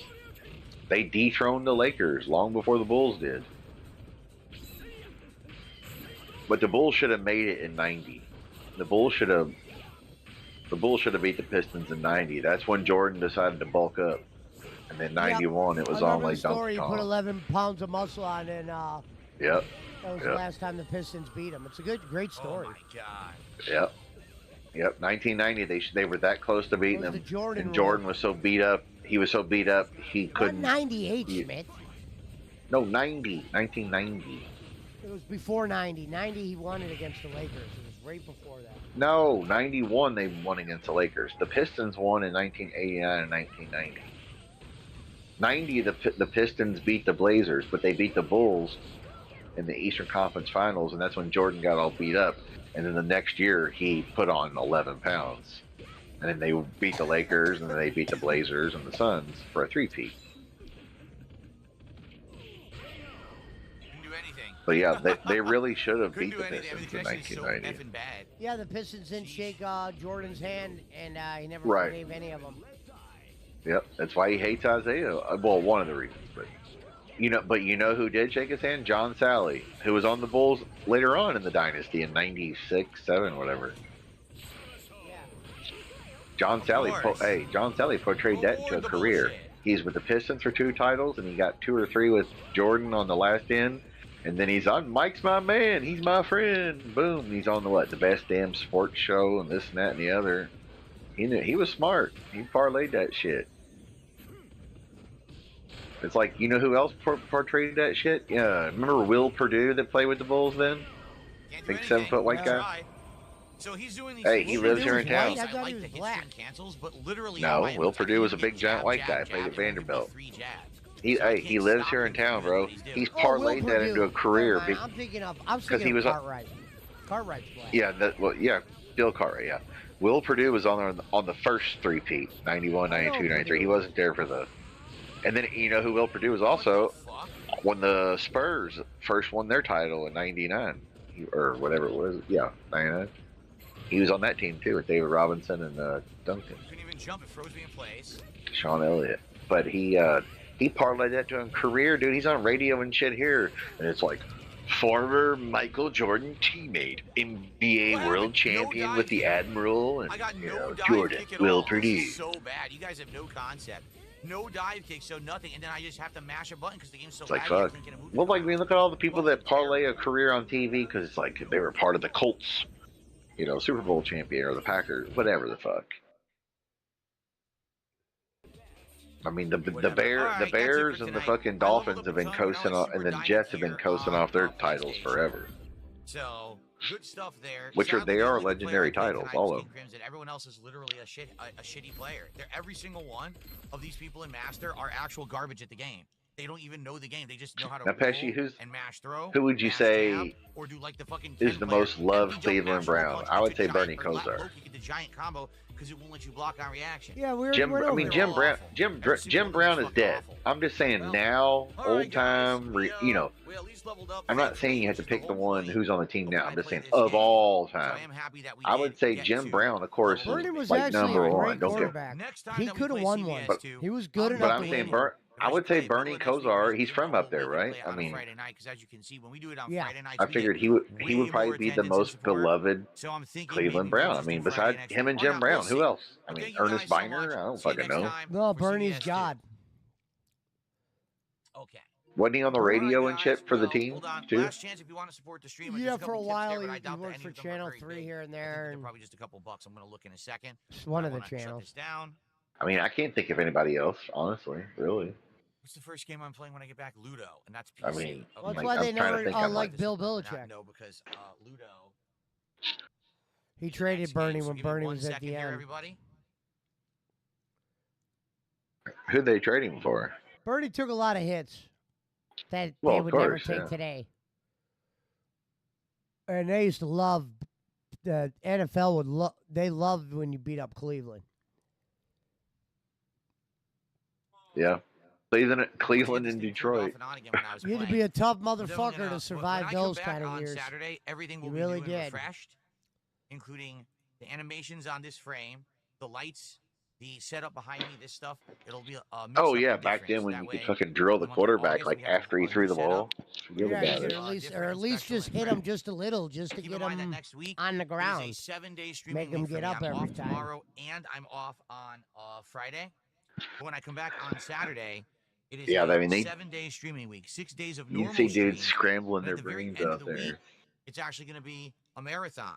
The Mega Man Rageathon Part 2. Yeah, I mean, I really can't think of any other, like, oh man. Like, okay, when you think of the Green Bay Packers, who you think of? Brett Favre, and modern times, of course, Brett Favre, Aaron Rodgers. Okay.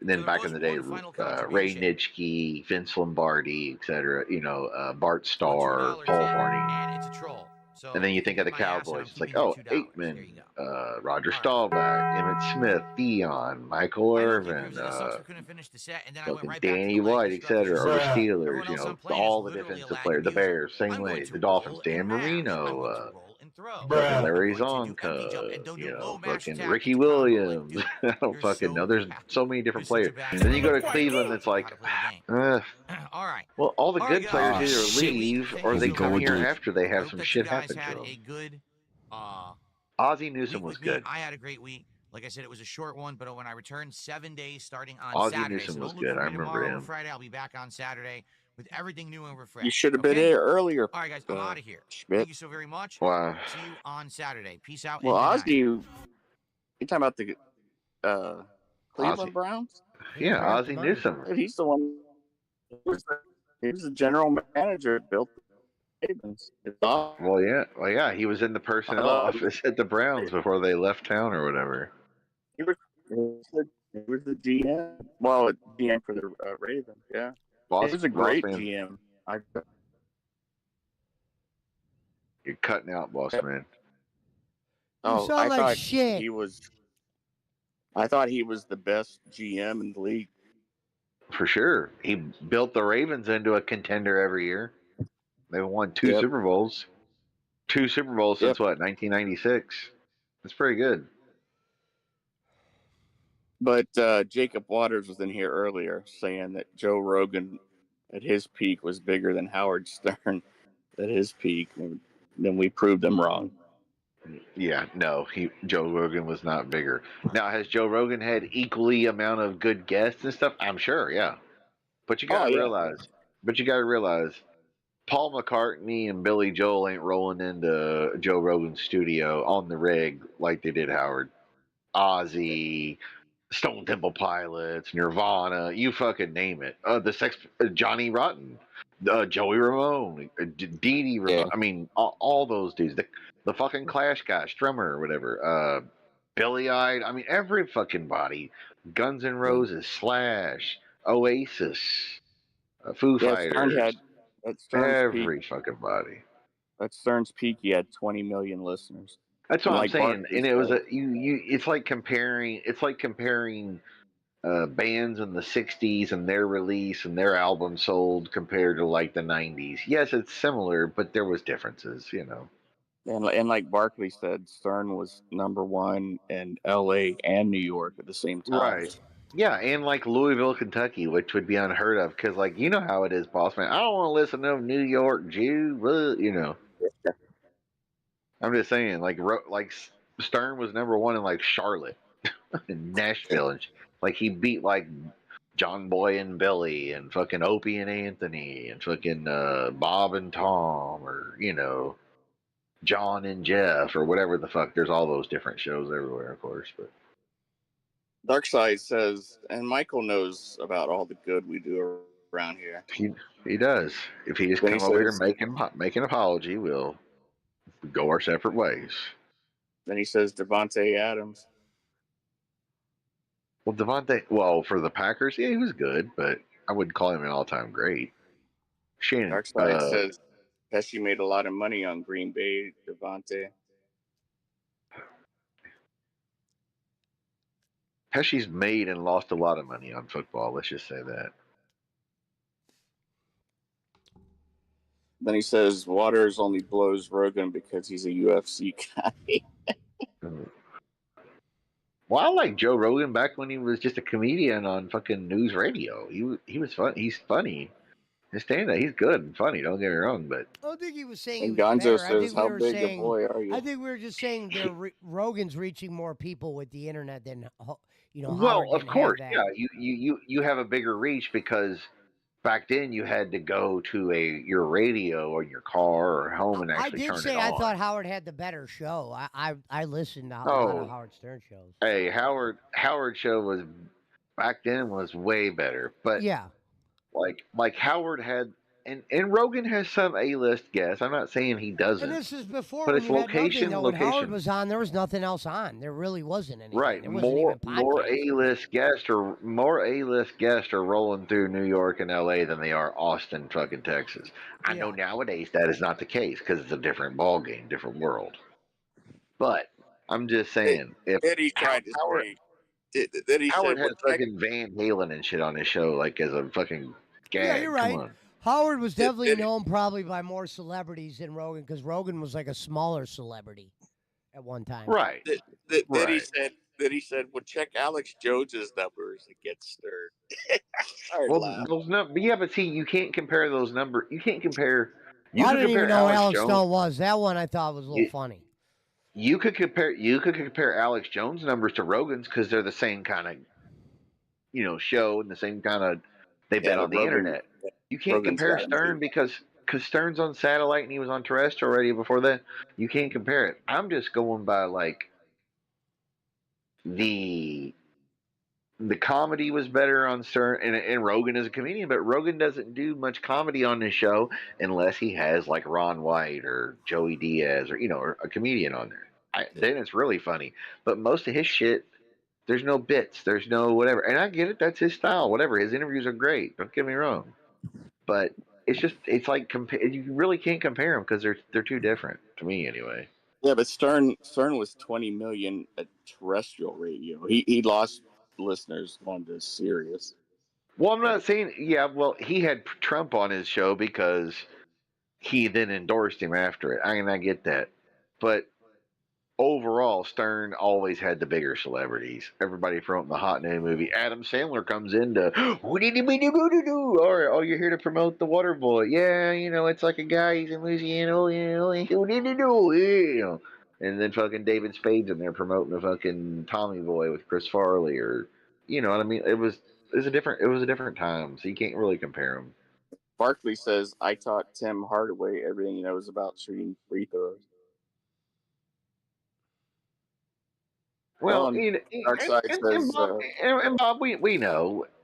Would you believe it? One of the guys that used to be in OVW back after the WWE contract actually lives out there. He drove by there and he says, I was not impressed. He says, if anybody has money, it's his daddy. So, you're not going to be able to do anything getting money out of him because all the money is his daddy's money. And my friend out there, Bob, he took a little drive down by where he stays at. Not too impressed, Bob. Dark Side says Sterling Sharp. Sterling Sharp was great. Sterling Sharp was great. So was I can't understand. They made a video game Antonio, about Sterling Sharp. He had a video game. It was called Sterling Sharp. They would never Antonio do that Freeman, today.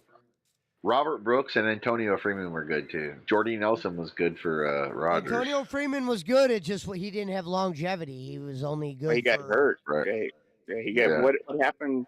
There's something with his spine or something, or no, there was no podcast. Yeah, he had neck problems, just like Michael Irvin.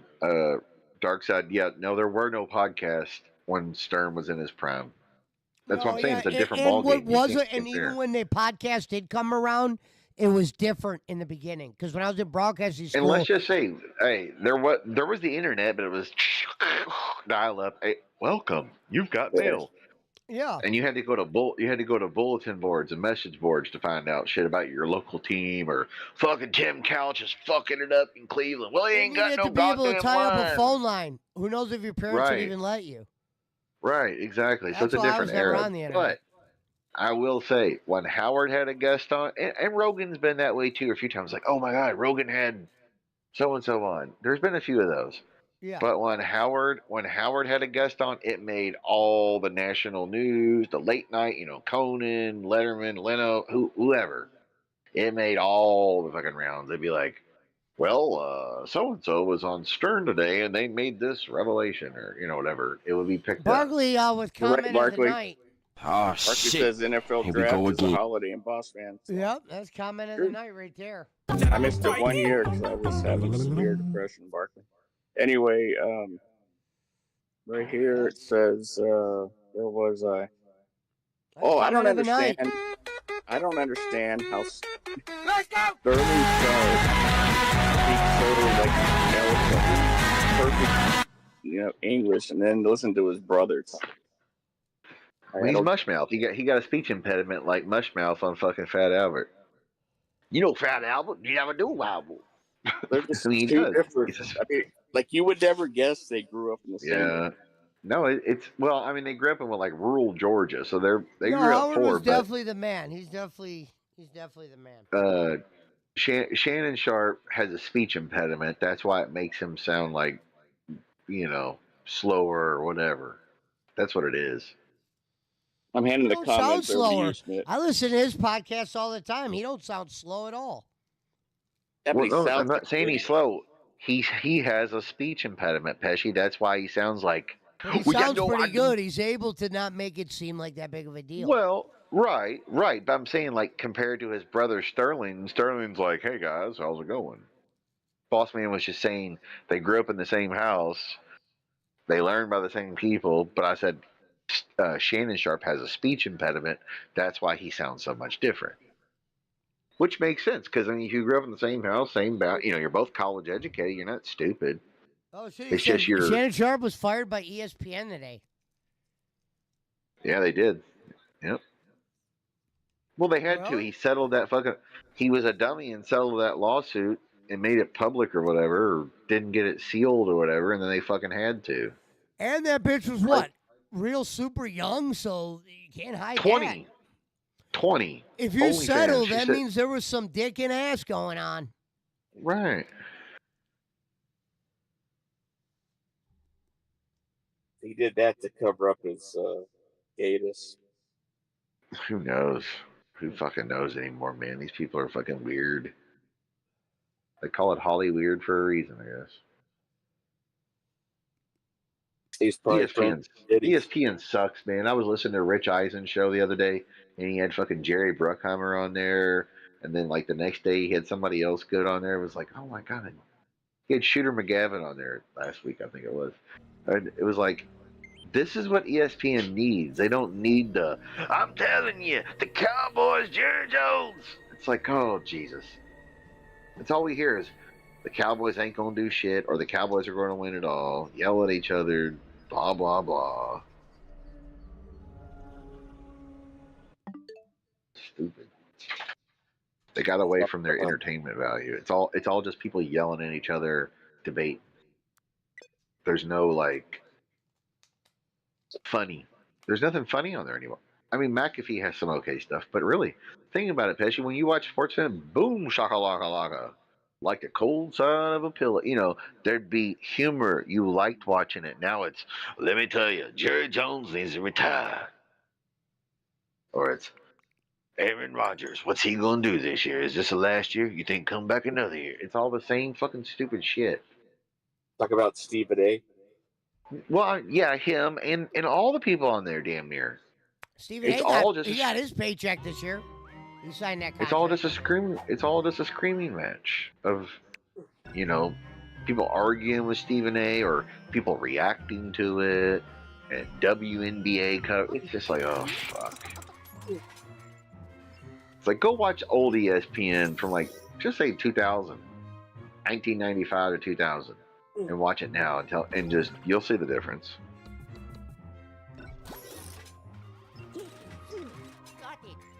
I mean, it's stupid. Like, what do they have? They used to have the sports reporters and this and that and the other. Now it's just guy argues with other guy and former athletes about NBA or NFL. Over here, come on, get up, go on.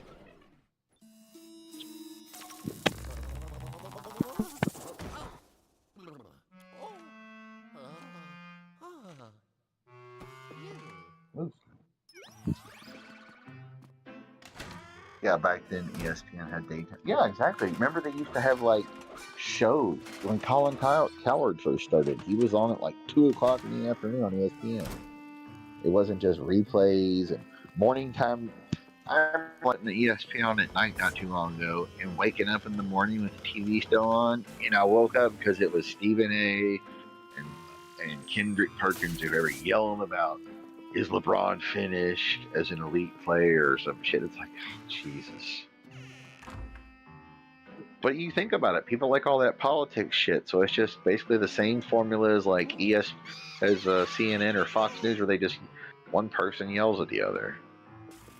It's not very entertaining.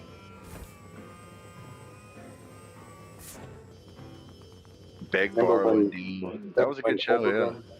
Remember when Olbermann was bringing politics into sports, like real politics? They kicked him off the sports. Yeah, he's a douchebag. And when he came back, they told him, you can't talk politics. Craig Kilborn and Rich Eisen and those guys are great on ESPN. Stuart Scott. Oh, yeah. Olbermann was okay, don't get me wrong. He's always been a prick, I think. Who? Olbermann's always been a prick. Yeah. Whether I it's did politics you like, like him or not. I did like what you just mentioned, Stuart Scott. Yeah, Max Kellerman was the first host of Around the Horn, yeah. Yeah, I just couldn't stand Stuart Scott for some reason. Oh, Stuart Scott was good. I just, I was always taught to never trust. I never trusted guys' first names. Oh, yeah. I always liked, remember the show Up Close with Roy Firestone? Oh, yeah. That was good. And then Chris Myers, he was good. Yeah. He would always have the interviews as well. Dr. Jerry Punch was always good on a sideline reporter and race car shit too, of course. Hey, do you remember when TNT had the Sunday night game? I do. They had Paul McGuire. Gosh, I can't think of that other guy's name. It was a pretty good broadcast team. Well, Barkley, he says, I like what not Barkley shocked. put. Barkley, well done there. Yeah, not shocked. Doesn't watch movies. Doesn't like Mike Tomlin. Doesn't like Stuart Scott. Well, that's right. hey. Well, that's because as we know, he's a racist, homophobic, Trump supporting shitbag who used to donate $200 or $300 a month till we blocked him, had to get rid of him because of all his racist shit. I said, "Fuck you. I don't care about your money. Take your money, shove it up your ass, and take your racist ass on down the road." According to the great Ken Bolin. If I was ever on Bolin's show again, I'd be like, Bolin, you know what? That fucking piece of shit boss man said he didn't like Stuart Scott. Yep. Jerry Punch is 1990s. Yeah, he did NASCAR, but he did sideline reporting for college football. He'd be like, and on the sideline, because he'd be like Corso and what was his name? Brad Nessler and Lee Corso would be doing like football games, and they randomly people be in there too, and it would be like, and on the sidelines we go to Dr. Jerry Punch. Well, University of Miami is running the option, whatever the fuck. He was great. Hey Schmidt, can you look up that TNT broadcast team? My phone's on the other side. Sunday Night Football? Yeah, on TNT. All right, hold on.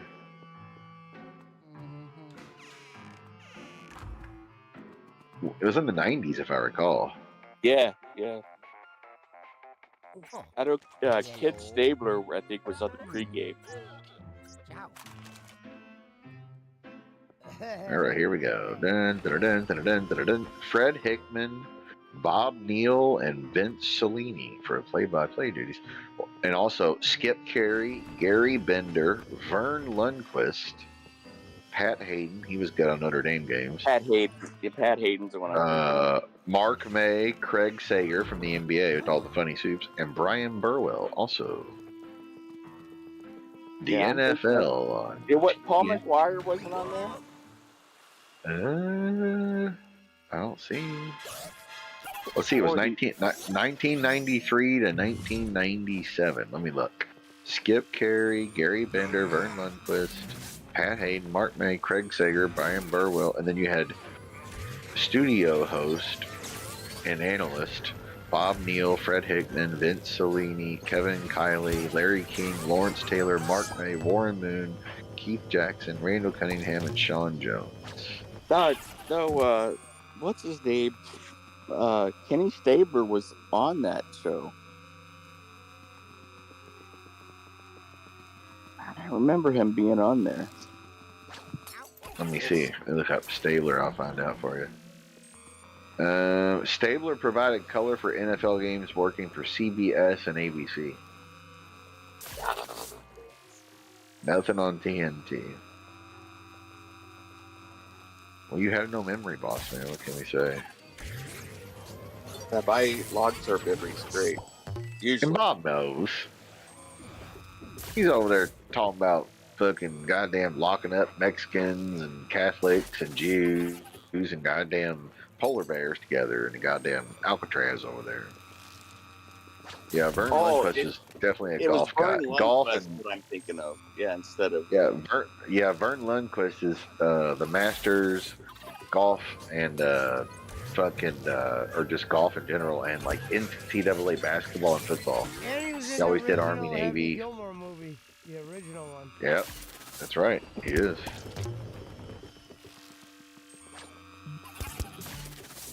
Bolin would cut a sheriff-esque promo if you told him Boss Man doesn't like Stuart Scott. Yeah, he probably would. That old racist Trump sport shitbag. And Bob knows.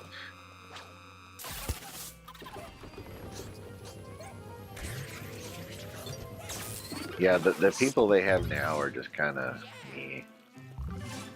I mean, what's his face is still there. Oh, wait a minute. They split games with ESPN. Some of them were on TNT and some were on.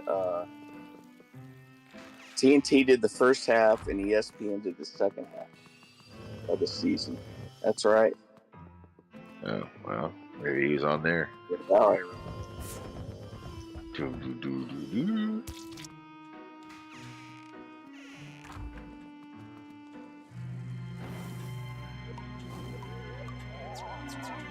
Yeah, Pat Hayde I like too.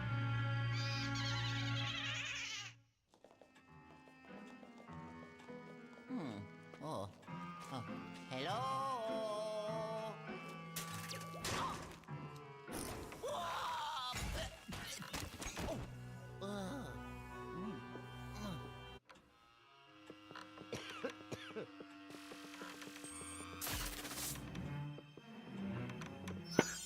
Doggone.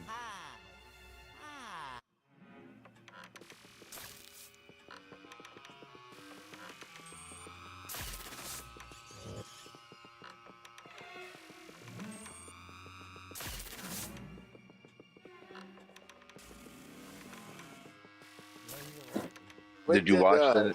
Did you watch the new Happy Gilmore, Pesci? No, I gotta see it though. Yeah. I mean, I figure it's not going to be great, but I've heard it's not terrible because they didn't try to make it some goofy shit. Yeah. Just a lot of cameos or whatever, which is fine.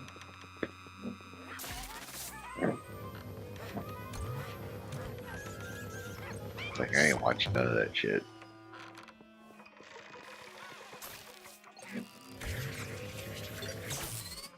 Boss Man told his old employees that he's not actually Mexican this last week.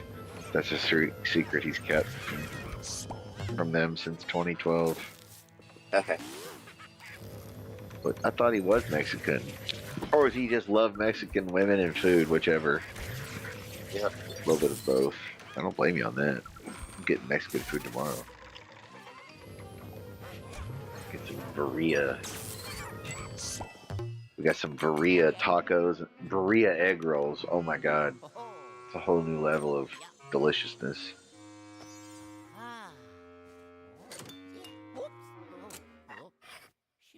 When did Thursday night football start? When did Thursday night football start? I think 2006 or something.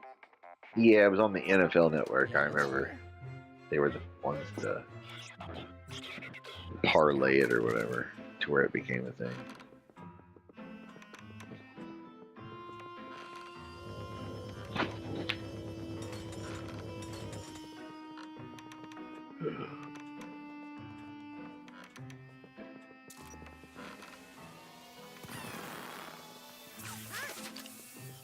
Told you, Pesci.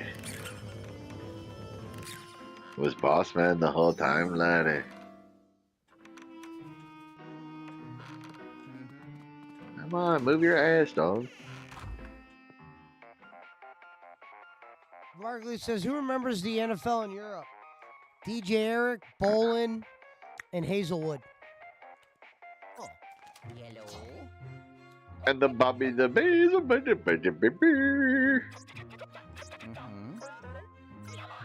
Bobby Hazel. Bobby the Hazel. Oh shit. Here we go again. Ciao.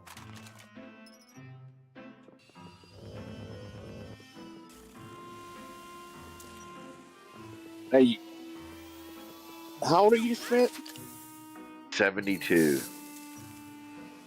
You weren't born in 72. No, I'm 72 years old. I was born in I'm just thinking, 1950.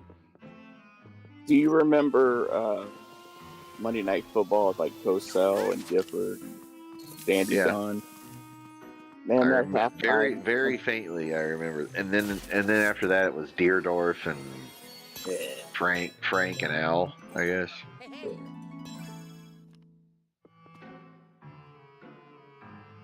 Yeah, that And then, the halftime highlights that Chet Forty put together. Man, I used to love to watch that. but the fucking what's his face? God, when Dennis Miller or Rush Limbaugh was on there, God, that was horrible. Yeah, well, Russ was in the Oh, that's right. Rush was on ESPN, ESPN in the studio. Yeah. and Then he they got got some mad because he said Randall or Donovan Donovan McNabb. McNabb. It's like, sir, he has like all the records for fucking Philadelphia. It's like he was pretty good.